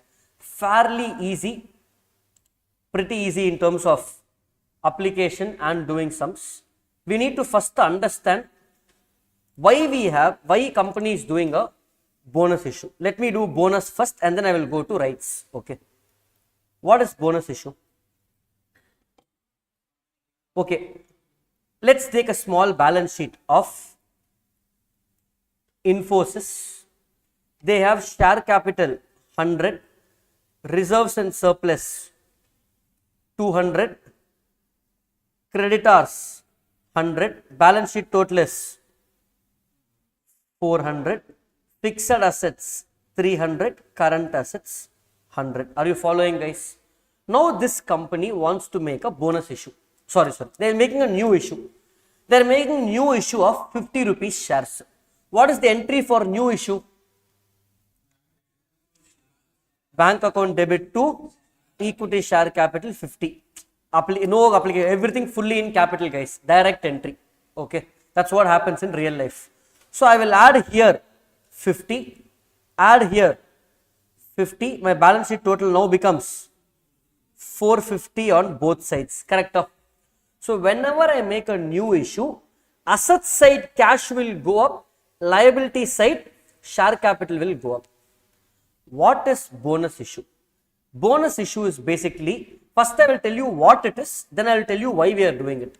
Bonus issue is basically shares given for free to the existing shareholders. So you will again get shares to equity share capital. How much? 50. But what I will debit? I will not debit bank. I will debit reserves and surplus account, debit 50. So how my accounting will now look? How accounting will now look? Follow carefully. Same balance sheet. Balance sheet total was 400. Now reserves is reducing by how much? 50. So it becomes 150. Capital is increasing by 50. It becomes 150. Balance sheet total remains at 400. So in this, asset side will remain the same. Liability side also total will remain the same. It is only a reclassification within the shareholders' funds. Reserves are converted to share capital. Why, sir, I will do that? Why am I giving that? This is the accounting. So everybody understood the journal. My entry will be reserves and surplus account debit to equity share capital. I will come to the detailed entries in 5 minutes. Okay, this is the effective entry. Yes. Correct. I'm coming to the detailed entries in some time. Sir, which reserve can I debit? There is some guidance. I will give you proper notes for that. I will give you notes. Understood what is bonus issue? Why? Why will I do a bonus issue? What's the point of doing bonus issue? To increase share capital, I can do fresh issue, no. To give incentive to the shareholders. Let me give an example. Reserves belongs to whom? Company. Okay. I'll give you a better example. I'll give you a non-related example and then come to related example. Okay. Let's say father is there who has 10,000 crores of property. Son has 0 crores. 0 he has property. Nothing. He didn't study anything. He is just roaming on the road. So he has 0 with him. Okay. But eventually, how much will son get? 10,000 crores. Someday, either upon the death of the father he will get, or whenever the father is willing, he will transfer the asset to the son. But even if the asset is not transferred, this money belongs to whom?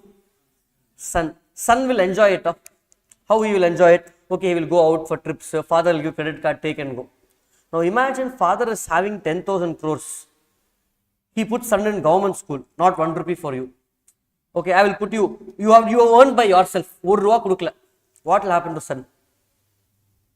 He'll get angry. He'll get angry or no? What he'll do after that? What he'll do? He'll keep waiting. How I will get the money? He will keep waiting for the thing. He will get angry against the father. Correct? He might not show it openly, but he will have it inside him. But he will show in other places. Are you following, guys? Now, get back to this logic in a company. Okay. This share capital is my money. The money I have invested. The money earned by the company is reserves and surplus.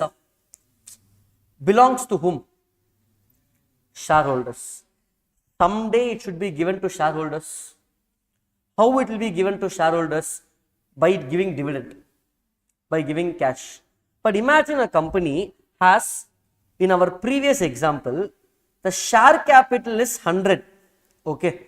The shareholder is saying, I gave you 100 to start the company. With the 100 I gave you, you earned 200. Give it to me. What I am doing, this money I invested in fixed assets. I can't give it to you because if I have to give it to you, I have to sell my assets. If I have to give you cash, I don't have cash to give you. Father has everything in property. I can't give you cash. So, shareholder is now getting angry. Hey, my profit is not coming to me. It is being reinvested back in the business, in assets, buying this. Few years, shareholder will be fine. But as the reserves keep increasing, you will have the urge, hey, when I will get that money. But company can't give cash because I don't have cash. I have invested in long-term assets. So, to satisfy the shareholder, okay, I will convert the reserves to share capital. The legal ownership comes to you. It's like father actually transferring the 10,000 crores in son's name. Anyway, money is yours only. This money is yours. But you are not able to wait. Okay, get the transfer to you. Are you following the logic, guys?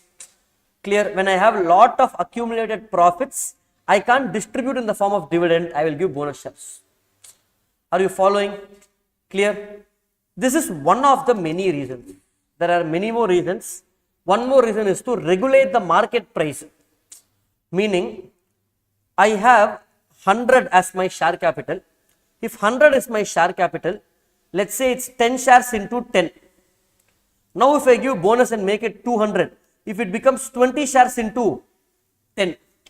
Earlier there were 10 shares. Now there are 20 shares. I am increasing the number of shares in the market so that I am trying to increase the supply of shares available in the market. So price per share will come down. There are so many reasons. How the price per share will come down? Market price of a share is nothing but value of company divided by number of shares. Okay. Imagine the value of company is 100, number of shares is 10. What is the market price per share? 10 rupees. Now after giving bonus, will the company value change? No, because balance sheet total remains the same. So this remains 100, but number of shares now became 20, 10 plus 10. So now market price will become 5. So by issuing bonus shares, I will reduce the market price per share. Purila sir, how will market price come down? By increasing shares, basic economics, you are increasing supply, so price will fall. This and all is why bonus issue. When you will be tested in this, when you go to articleship, sir, for foundation, I don't want to know all of this, sir. I am giving you concept. For exam, I want to know what is relevant. Okay, fine. You know what is bonus issue now. You know why bonus issue. But exam, he will ask journal entries. That is what I am going to teach you perfectly. Okay. So, the first journal entry will be reserves and surplus account debit. How you do share application, I will write to bonus to shareholders account. Second journal will be bonus to shareholders account debit to equity share capital. Are you guys following? Understanding? Bonus cancel. What is the effective entry? Reserves and surplus to equity share capital. Only 2 entries for bonus issue. How many entries? 2 entries. Below this you write a note. Which reserve can I use? Can I use all reserves? Can I use revaluation reserve? Can I use capital reserve? No. Section 63 of the Companies Act says you can use only a few specific reserves. What are those reserves? Okay. First, you can use only CRR. Second, securities premium. Third, free reserves like P&L, general reserve. The reserves that you can use is only CRR, P&L, SP and free reserve. What is it? CRR, securities premium and free reserves. Are you following? Not every reserve. Sir, what is CRR? Capital redemption reserve. That concept itself is a 30 minutes explanation concept, not relevant at foundation, little heavy. If you are still interested, just search in YouTube, what is capital redemption reserve? You will find my video, go see that. That is the most watched. I don't know how it became most watched. That became the most watched video. So you will go find that. It has some 15,000 views or something. I don't know how it came itself. Some old video in my house I recorded. It started trending on YouTube for this topic, whatever. So you go watch that. Okay. Not relevant at foundation. It's a beautiful concept for inter. We will deal all of that in inter. Exam ko what I should remember, sir? First entry, reserves and surplus to bonus to shareholders. Next entry is bonus to shareholders to equity share capital. In this, you should not write reserves and surplus. I should write the respective reserve. Which reserve I can write? Either CRR or SP or free reserves. In the same order. First use CRR. If CRR is not available, then use SP. If SP is not available, then use free reserves. In the same order of ranking. You can't use randomly how you want. Okay. Are you following, guys? With this, let us straight away do the sums for bonus issue. Sorry.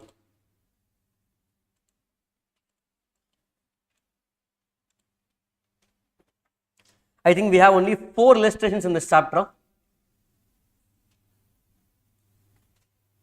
Yeah, we have only 1 or okay.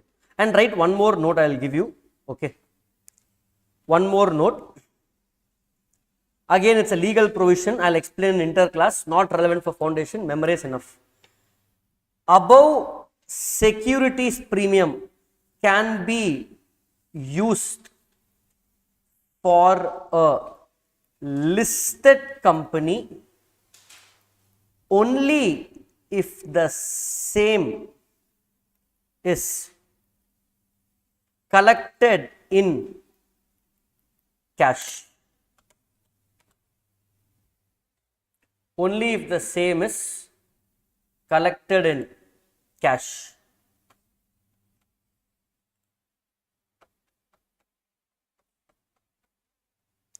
Only if the same is collected in cash. Yeah. Following guys. That means what? Securities premium can be collected for listed, can be used for a listed company only if it's collected in cash. Let's look at the entries. Only 2 journal entries, guys. Illustration 1. This and all comes in exams. Somewhere you pray to God, thank you. This and all easy chapter. Bonus, rights is one easy chapter. If it comes, you are just lucky. Following items appear in the trial balance of Bharat Limited as of 31st of March. What are those items, sir? 40,000 equity shares of 10 each. How much? 4 lakhs. Then they gave CRR, SP, collected in cash, listed company. I can use. Are you following, guys? Then general reserve 1 lakh 5, P&L 50,000. Perfect. The company decided to issue equity shares bonus at the rate of 1 share for every 4 shares held, and it is decided there should be minimum reduction in free reserves. Even if this line is not there, first use CRR, then use SP, then only free reserves. How many shares they have? 40,000. They are giving how many bonus? 1 for every 4 shares. So I will do 40,000 into 1 by 4. How much you are getting? So 10,000 shares. Each share face value how much? 10. So bonus is how much? 1 lakh. I am going to give bonus of 1 lakh. From which reserve? First I will use CRR. I will use 55,000 first. Then you will use SP 30,000. Then only you can use free reserves. So what is the entry? Look at the entry, guys. Just like how I just told you now. CRR account debit 55,000. SP account debit 30. Converting reserves to capital. Reserves are converted to capital. Third reserve, which reserve? General reserve, balancing 15,000. 2 bonus to shareholders, how much? 1 lakh. Next entry, bonus to shareholders to equity share capital, 1 lakh. That's it. Same 2 entries what we did. Are you following, guys?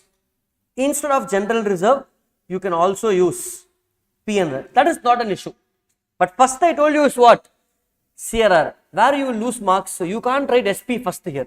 In journal entry itself, the first debit should be CRR.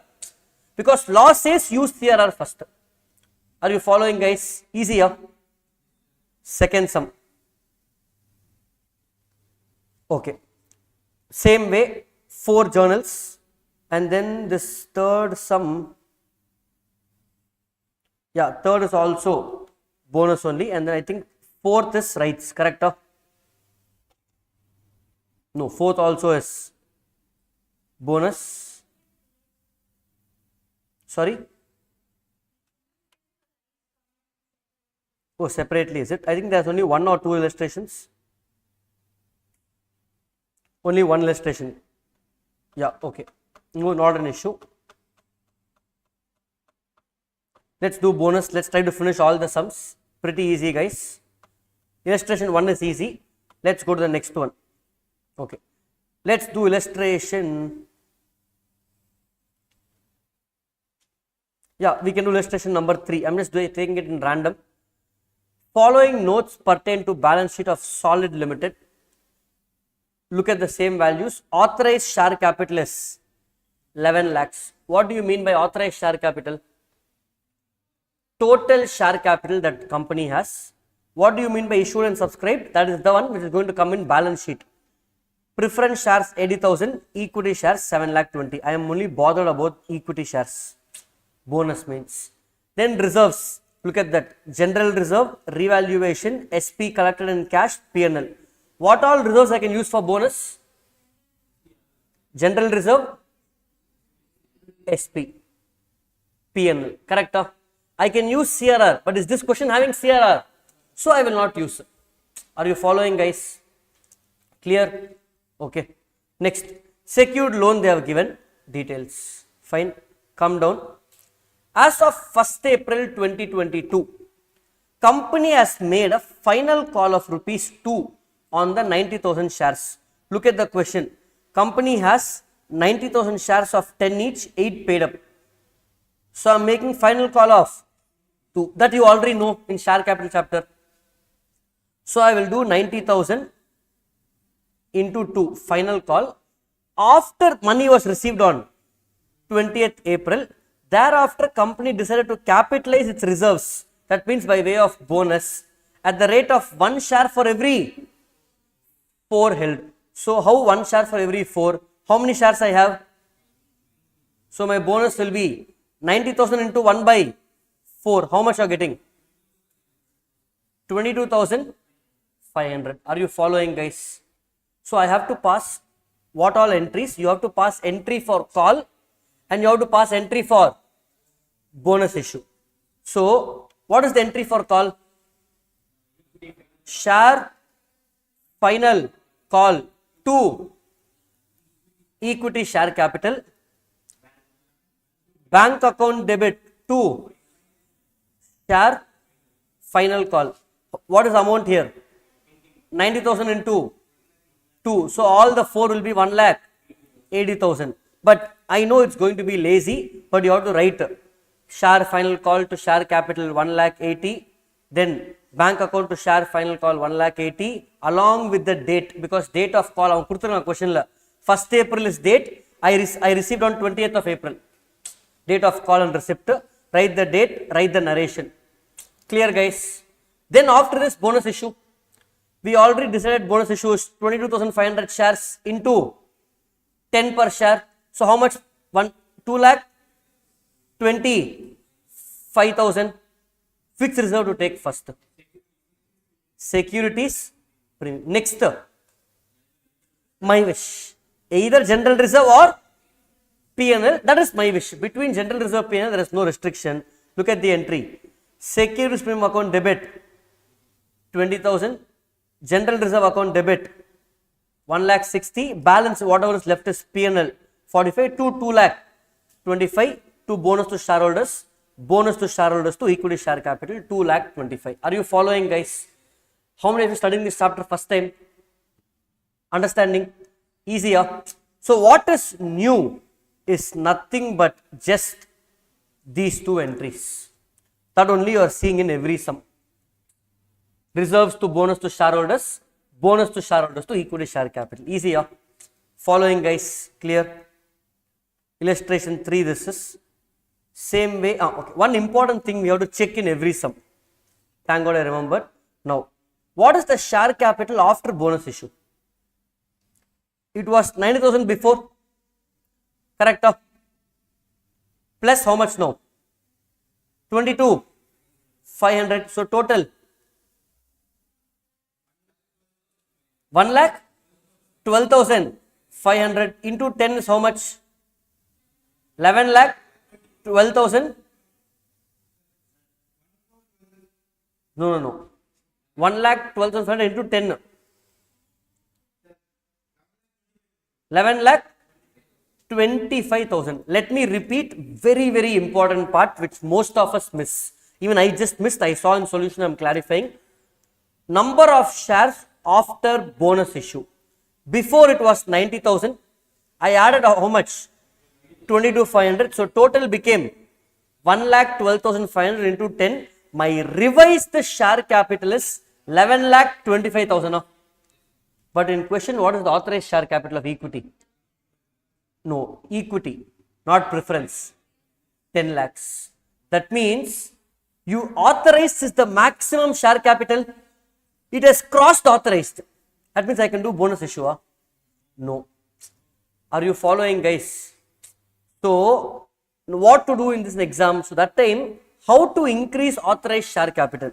Section 61 of Companies Act says you have to pass special resolution, alter the MOA, increase the authorized share capital.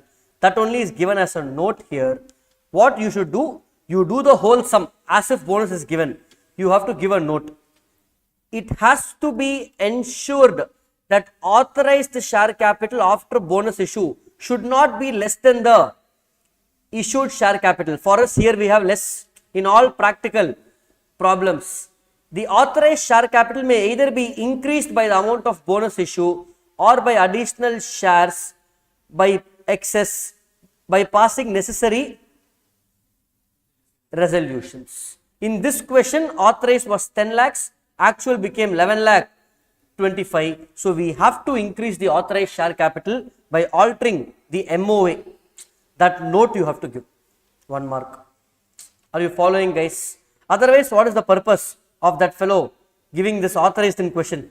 Waste of space in lakhs of question papers. Correct? Following, guys? Clear? Important note to do. We generally tend to miss this. Able to follow, guys? I agree, yes, doubt. Okay. Illustration number 4. I am not going to do it, guys. Look at 4. Illustration 3. Different numbers. 1 second. Illustration 4 is same as illustration 3. Look at this. Authorized he gave, issued he gave the reserves. Last sum he didn't give CRR, this sum he gave CRR SP. Look at the adjustment. Made a final call of 2. After that they made bonus of 1:4. Same 4 journal entries. Final call, receipt of money, transfer of reserves, bonus, what to say. Why SP is? No, CRR only should be taken first.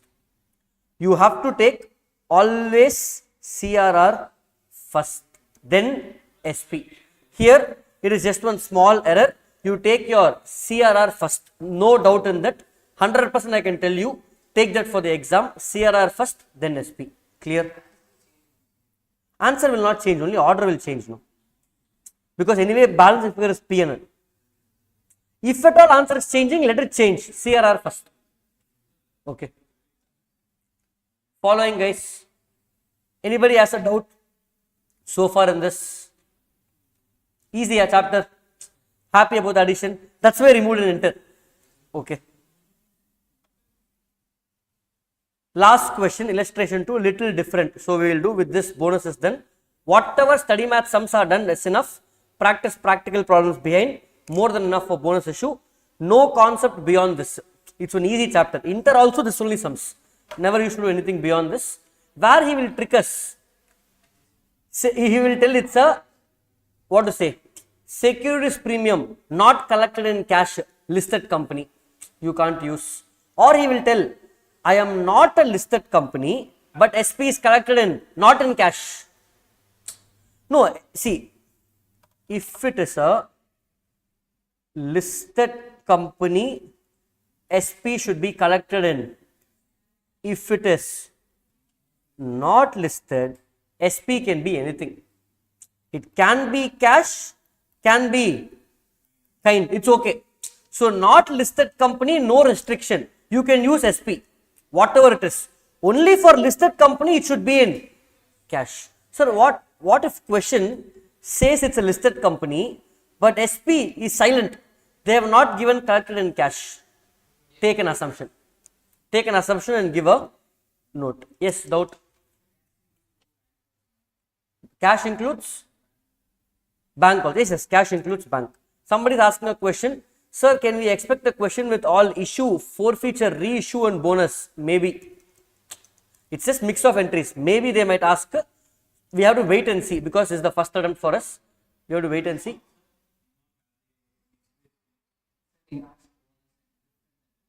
Yes. What they will mix, I will tell you. Okay. That we will do in the ending.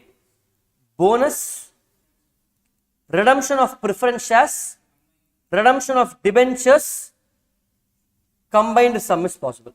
It is there also. That I will do it. That combined sum is there in redemption of debentures chapter. Redemption of debentures is one scary chapter, guys. It was one of the difficult chapters in Inter itself.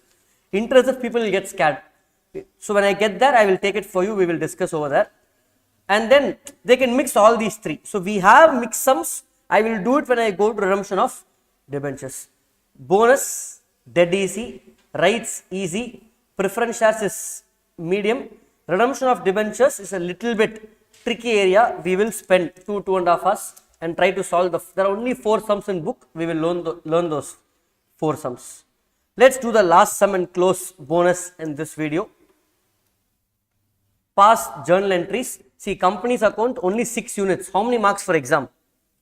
Weightage 20 to 25 marks. 20 to 25 marks, minimum 20 marks, guys. I can go up to 30, but median 25 marks. Only 6 units. So it's easy to score. Okay.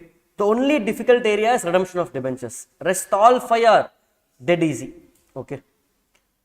A limited company with subscribed capital of 5 lakh consisting of 50,000 equity shares of 10 each, called up as 7.5. That means what is the last call? 2.5 is last call. A bonus issue of 1,25,000 declared out of general reserve to making the shares fully paid up. Carefully follow this question. Slight change, but it's the same. Let me write the values. Existing, what is the breakup of 5 lakhs? 50,000 into 10. But is this fully paid up? No, this is not fully paid up. This is only 50,000 into 7.5. How much are you getting? 3 lakh 75,000. So to make it fully paid up, how much should he pay? 2.5. So 50,000 into 2.5 is how much? 1,25,000 is the final call, but I am not doing final call. What is the entry for final call? Share final call in this sum, account debit 1,25,000 to equity share capital, same 1,25,000. What is the next entry? Bank account debit to share final call, same amount. Correct? Only changes, I am not collecting money. Instead of bank, I will debit. Final call is given for free. You don't have to pay the final call, but I will make it fully paid up. Are you following, guys?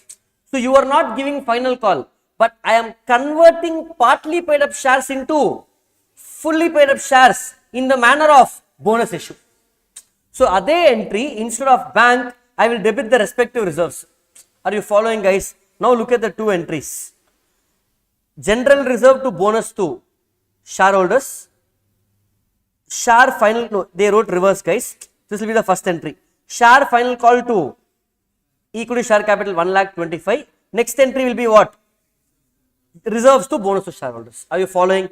That's what we passed. Correct? Are you following? Look at that. 1 second. No, it's not an error. I'll just explain. What he has done, same entry, he has done detailed by using bonus. So what they are doing, normal entry for bonus is what? Reserves and surplus account debit to bonus to shareholders account. This I will write for 1,25,000. Next, the share final call entry. Share final call account debit to equity share capital. How much? 1,25,000. Are you following? I'll tell you what we did. Last entry will be bonus to shareholders account debit to share final call. What I showed you here, and this is just detailing of entry. When I taught you the concept, what we did, share final call to equity share capital, and I did reserves and surplus account debit to share final call. Correct? This is what I wrote here, guys. Share final call to equity share capital, reserves to share final call. With this, are you understanding the logic?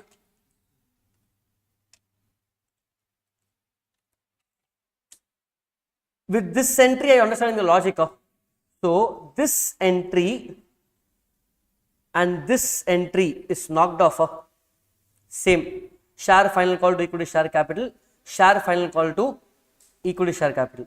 Now look at this entry, strike off this bonus and this bonus, what do you get?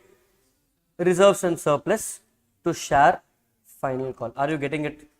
He is doing the same entry, routing it through bonus to shareholders. So both entries are the same. ICA follows this. We will also follow 3 entry model. Are you following? Clear, guys? Understood the 3 entries for 1,25,000. To conclude this chapter, let us do. Second, they had done different method. Same thing, what method we did. Okay. Now, can you try the second part, because this chapter everything I did, nothing you guys did. Can you try this last and then we will wind up bonus issue. I will brief the question. A Limited having fully paid up shares of 50 lakhs consisting of equity shares of 10 each. Fully paid up shares already. Having general reserve of 9 lakhs, resolved to capitalize 5 lakhs out of general reserve by issuing 50,000 shares of 10 each. Each shareholder to get 1 share for every 10 shares held. Can you pass the journal entries for this? How many journal entries? 2 or 3? If it's fully paid up shares, 2 entries. If it's partly paid up shares where bonus is given, we are passing 3 entries. Okay. Dilip Babu following up. Sure.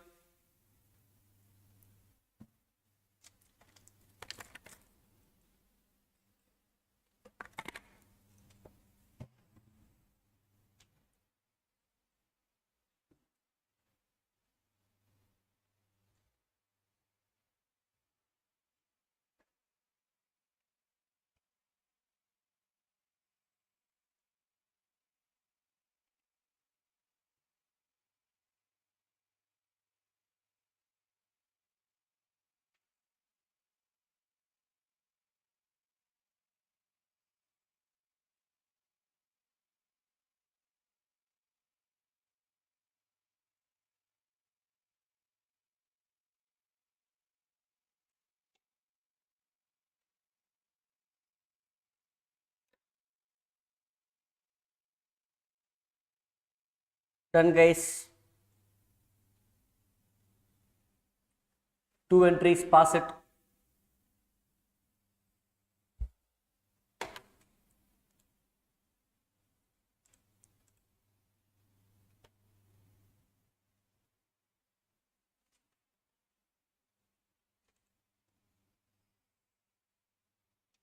Finish.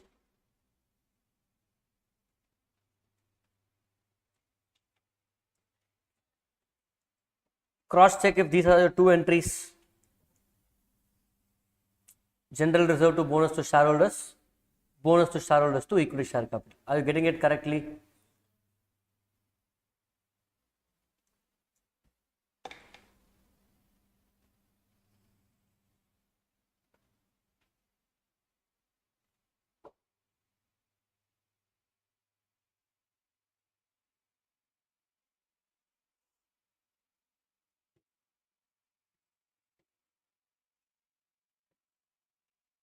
Done, guys.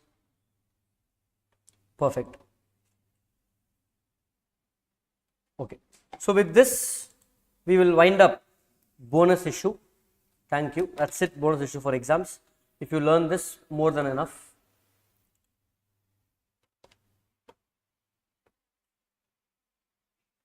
Do you want to take up rights issue today or tomorrow? Tomorrow or today? It will take 30 minutes, 20 to 30 minutes. Tomorrow, your choice. I am anyway going to do it. These 3 units fully I will do. Bonus rights, redemption of preference shares, redemption of debentures, dissolution. This was part of the agenda. I will do it. Incomplete records only. If time is there, I will do. Otherwise, I will give you inter recordings. Okay, basics will get covered. Yeah, fine. That's the agenda. Now I'll just take 10 minutes. Purila. Another study plan. I will just, since some of you asked, I will just take 10 minutes and brief that.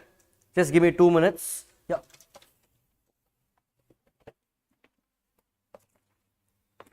Book.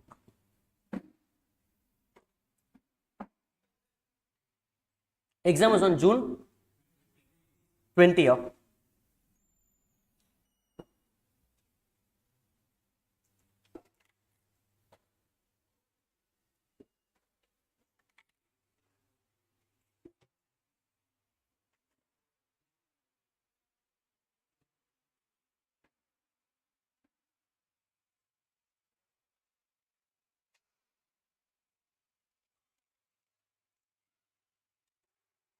Okay, I'll just take 10 minutes, guys, and we'll wind up.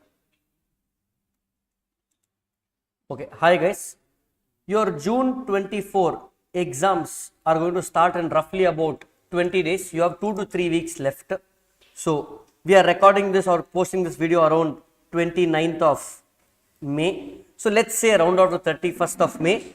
You have roughly 20 days left for exam, and these 20 days are very crucial. Roughly 20 days, guys, left for exam. So, what should be the study strategy during these last 20 days is very important. Most people will want this. Before I get into the strategy, sir, what to study, sir, all of that, I am just going to ask you all 3 questions. Okay, let's keep foundation aside for a few minutes. I am just going to ask you all 3 questions. After you clear CA, okay, you have 3 options in hand. You have to pick which one you want. Option 1, I have 5 lakhs per month salary, sir, package, 60 lakhs per year, but you have to work 8 a.m. to 12 a.m. Except sleeping time, you have to keep working, no Saturday, Sunday leave, 365 days work, hectic job, consulting jobs, BCG, McKinsey is like that. Option 1. Option 2, 1 lakh per month job, 10 to 5, weekends, holiday, few times hectic work will be there, but majority weekends, holiday, most days you can go home by 5. Option A, option B. I want everyone to pick. How many of you will pick option A? Whatever works for you, recording students, lift the hand in the house. Option A. How many of you option B? Okay. Now option 3. Income is 0 lakhs, 0 income. You have to work 365 days, 24/7. Will you work? You will not work. Now, same third example, option C. I am just slightly changing. Your parents or your family started a family business. Your family, let's say for example, invested 50 lakhs and started a restaurant. Your parents, your brothers, everybody together. It was a life dream, so you started a restaurant. Family together, you started restaurant by investing 50 lakhs. Restaurant means breakfast, lunch, dinner. Breakfast starts at around 7 a.m., dinner will go till 11 p.m. You have to work there full year of 365 days. Income first year will not be much because now only you are establishing the new brand and already you invested 50 lakhs of your parents' money, your parents' hard-earned money they invested. They are asking you, parents are asking, hey, just now you finished CA, you have good experience in articleship also. Can you help us in the family business for 2 years? No salary, but restaurant, can you help? Will you help or you will say no? You will help. Family means important for me. Family, brothers, whatever, you will want to help. So, you will work over here. Even if income is 0, you are working 365 days, correct? Now, ignore this. Let's come to, or even keep this. Over here also you are working 365 days, 24/7, getting 5 lakhs per month salary. The family restaurant also, you are going to work 365 days, 24/7, getting 0 salary. In where will you feel most stressed out? In A, you will feel most stressed out. On a Monday morning when you wake up, which work you will hate to go? A, why Monday morning? Sunday morning also. Sunday also you will be working. So A, even though there is money, you might not have that satisfaction because you are working for somebody else. What you are working, somebody else is earning. In restaurant, even though your income is 0, you will have that satisfaction. Hey, I am working for my family, my business. In the promise that in the future, if this restaurant takes off, you can earn in crores. There are some restaurants in Chennai itself or even in India, like SS Hyderabadi Biryani is one. There are some restaurants, whenever you go, it's full of. If you just mathematically compute, they earn crazy money. Okay, Zaitun, how many branches they have? They proper money is there. That means you are working now for a future return with zero, what to say, stress. Now, coming back to our last 20 days, I honestly don't like anyone, or I will never do this in my life, where they will tell day 1, study accounts, this topic. Let's write Monday, Tuesday, Wednesday, Thursday, Friday. Morning 2 hours you study company accounts. Afternoon 2 hours you study sale of goods act. I will prepare a schedule and spoon feed you so that you don't study. No. This kind of schedules, of course, you will get in Telegram groups and YouTubes in multiple places. Your schedule you have to make. I will only give you a few guidance points around which you make your schedule in the last 20 days. Your schedule you have to make, guys. Nobody should make and give it to you, and no schedule matches everybody. Each person is having a customized need. See, a schedule works for everybody if everybody's preparation level is the same. Nobody's preparation level is the same. Some of you are writing first attempt, some of you are writing second, third, fourth. So each person has a different preparation altogether. So what are the things you have to keep in mind? First, in these last 20 days, the reason I gave this example is like your restaurant. What you are going to earn in this 1 month is nothing. You are not going to earn anything in these 20 days, but it's an investment for a future, the future of the result that you are going to get, the result that you are going to get clearing the exams. Okay. Now, these 20 days will be stressful. It depends on your mindset. If you are in category A, it will be stressful. You need to change your thought process as to, hey, it is going to be stressful for everybody. Yanak mattuma stressful. Whole India who are writing CA foundation exam, it is going to be stressful for everybody. And everybody has to put in their 100%, no, more than 100% in these 20 days. You cannot do anything else except studying. Sir, the last 3-4 months I didn't study properly, sir. Parvala, leave it. Can any of us change the past? How much ever you regret, we cannot change the past. Only the future is in your hands. So these 20 days, all you have to do is wake up, study, sleep. If I remember my CPT days, I know CPT is nothing compared to the current CA foundation new syllabus. It was dead easy compared to what it is now. But I remember in my CPT days, I was very playful. Full class time, I simply went to be smart for all subjects. I am telling you, for accounts, law, economics and maths. It is going to be humanly impossible for everyone to study 100% of syllabus. Is there anybody here watching the class? Sir, 100% syllabus I finished. Anyone? Put your hand up. We have about 10 students here, 15 students, nobody put the hand up. Google Meet and YouTube all put together. I am telling you, for recording students, not even one hand has gone up. Nobody can study 100% of syllabus. Even if I am writing foundation exam, I will skip half of maths. Okay, I will skip little bit of economics. I will skip little bit of law, little bit of accounts. Nobody can be expertise in full 100% syllabus. Don't keep that in mind. Whatever you have studied so far, till now, till 31st of May, keep a cutoff. 3 things to do in these 20 days, however you are doing it. 1, already whatever I studied, revise. Number 1 thing to do. Revise as many times as possible. It's not about, see, for example, to give you an example, Suresh Raina, if you remember the cricketer, if you put short ball to him, what he will do? Adipana, out. Suresh Raina cannot play short ball, correct? What he will do? He will bend, correct? But if you put short ball to Rohit Sharma, what he will do? 6. But same one left arm bowler puts one in swing ball, 10 bowled, Rohit Sharma will get bowled or LBW, correct? So even the world's best cricket batsman will have weakness. So you can't be 100% ready. So if somebody is bowling a short ball to you, you can't go hit that. You have to bend. So whatever you studied, sir, I studied only 70% of syllabus, sir. It's okay. I studied only 65%. It's okay. Revise that fully. Number 1 thing to do. Be strong. For Suresh Raina, if you bowl one full length ball, 6 for sure. For Dhoni, if you put one full length ball, guys, mandatory sixer. So in this topic, nobody should touch you. For example, Sale of Goods Act is my cup of tea, sir. In that any question comes, full marks for me, you can't touch it. Be strong like that. Number 2, at any cost in these 20 days, try to write mock test if you have not written so far. Meaning, if your exam is June 24, whole exam put together, you should have written at least one mock test. At least one mock test. Imagine World Cup finals. Do you think Virat Kohli will go to the match without practicing? Can he tell, I have 20 years experience? Day before the match, he will practice up.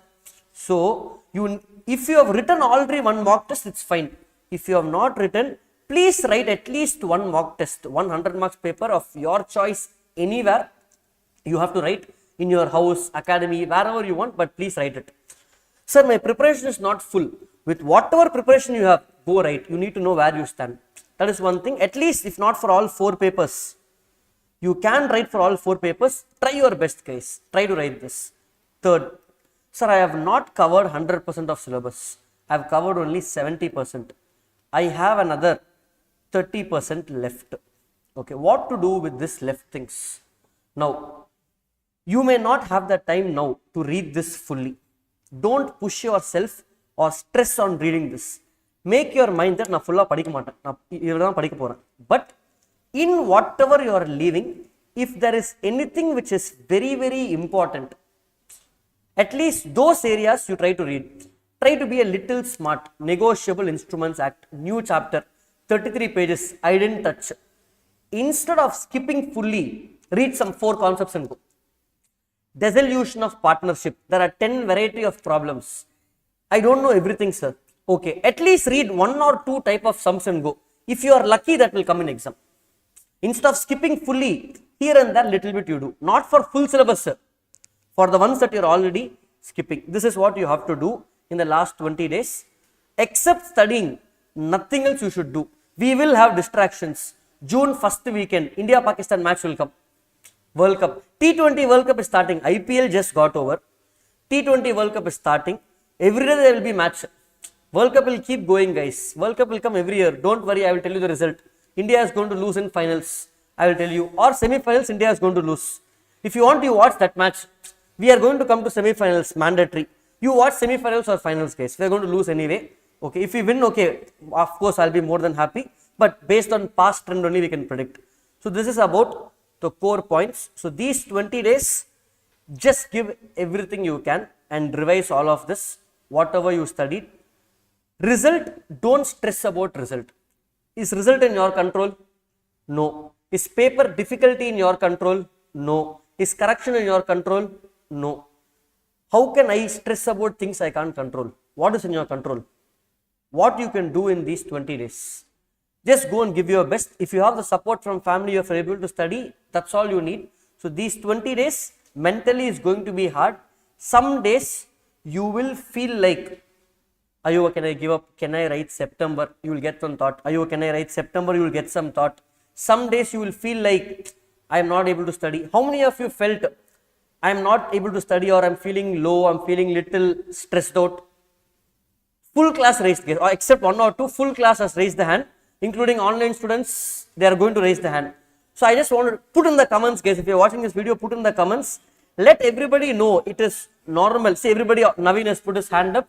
It is normal to feel stressed. It is part of the process. Embrace it and keep studying. That's it. Stress is always going to be there. Naveen has sent 200%, sir, not 100%. Okay, so it is going to be there, guys. So you do what is in your control. These 20 days, go give your best. Don't waste time in seeing some, what to say, what do I mean, like expected question, this, that. I will also give expected question, but those things should be add on to your preparation. You be strong in what you are doing. Just go give your best. And of course, basic things like carry your hall ticket, all of that, I'm sure you guys know. So go give your best. Remember, your 6 months of preparation is going to be cut down into 3 hours of your presentation and 2 hours for MCQ papers, correct? MCQ, there cannot be any correction errors. System will correct if you are fine. But these 3 hours papers, the examiner will evaluate you in 10 minutes. So all your effort that you are putting here, the examiner decides your fate in 10 minutes. That means you have to impress him in 10 minutes. Impress him means not writing, this is my GPay number, message me. Impress him in the answers. The first 25 marks you write in any exam should be pakka perfect. Accounts and law, the first 25 marks, if I am correcting your answer sheet, there should not be a mistake. Can't you pick 25 marks like that? Totally 120 marks of paper, including choice. Do you have choice? Hello? 120 marks. Let me end with this last example. Imagine in 120 marks, one question you don't know. 120 mark question is anyway choice that you don't know. Leave 20 marks. You are left with 100. Imagine one more 20 marks you don't know anything. Okay. You are left with. You wrote only for 80 marks, guys. In the 80 marks that you wrote, let's say you are only going to get 3/4. How much is that? 64. I've done that few times. 64. 64 you will get. That means out of 120, I have eliminated 40 marks as if you don't know anything. And in what you are writing, you know only 3/4. In that you are getting 64 marks. That means what you are expected is 170% of syllabus you should know 100%. Instead of knowing 100% syllabus, 70%. Are you getting what I am saying? Padichatha nalla padi. Instead of being, instead of studying everything and not knowing it fully. Are you following, guys? So keep this in mind. Remember, everybody's exam on 40 marks, they will not know, guys. In 80 marks that you are going to attempt, or 25 marks full to get full 25. At least there will be some bonus question, bonus issue, I mean. Okay. So get that first 25 marks, write that first, and then you write the rest. So I will just conclude. I don't want to take much of your time. Already you are very close to the exam. So just go give your best and keep going every day. It will be hard. Only if it's hard, it's going to be worth it. So just keep going. So thank you. All the best for the exams. See you in the next class.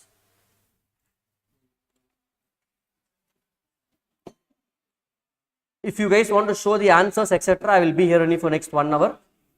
But just give me 10 minutes to show the answers. What time I told I will open the group? 8 to 9 p.m.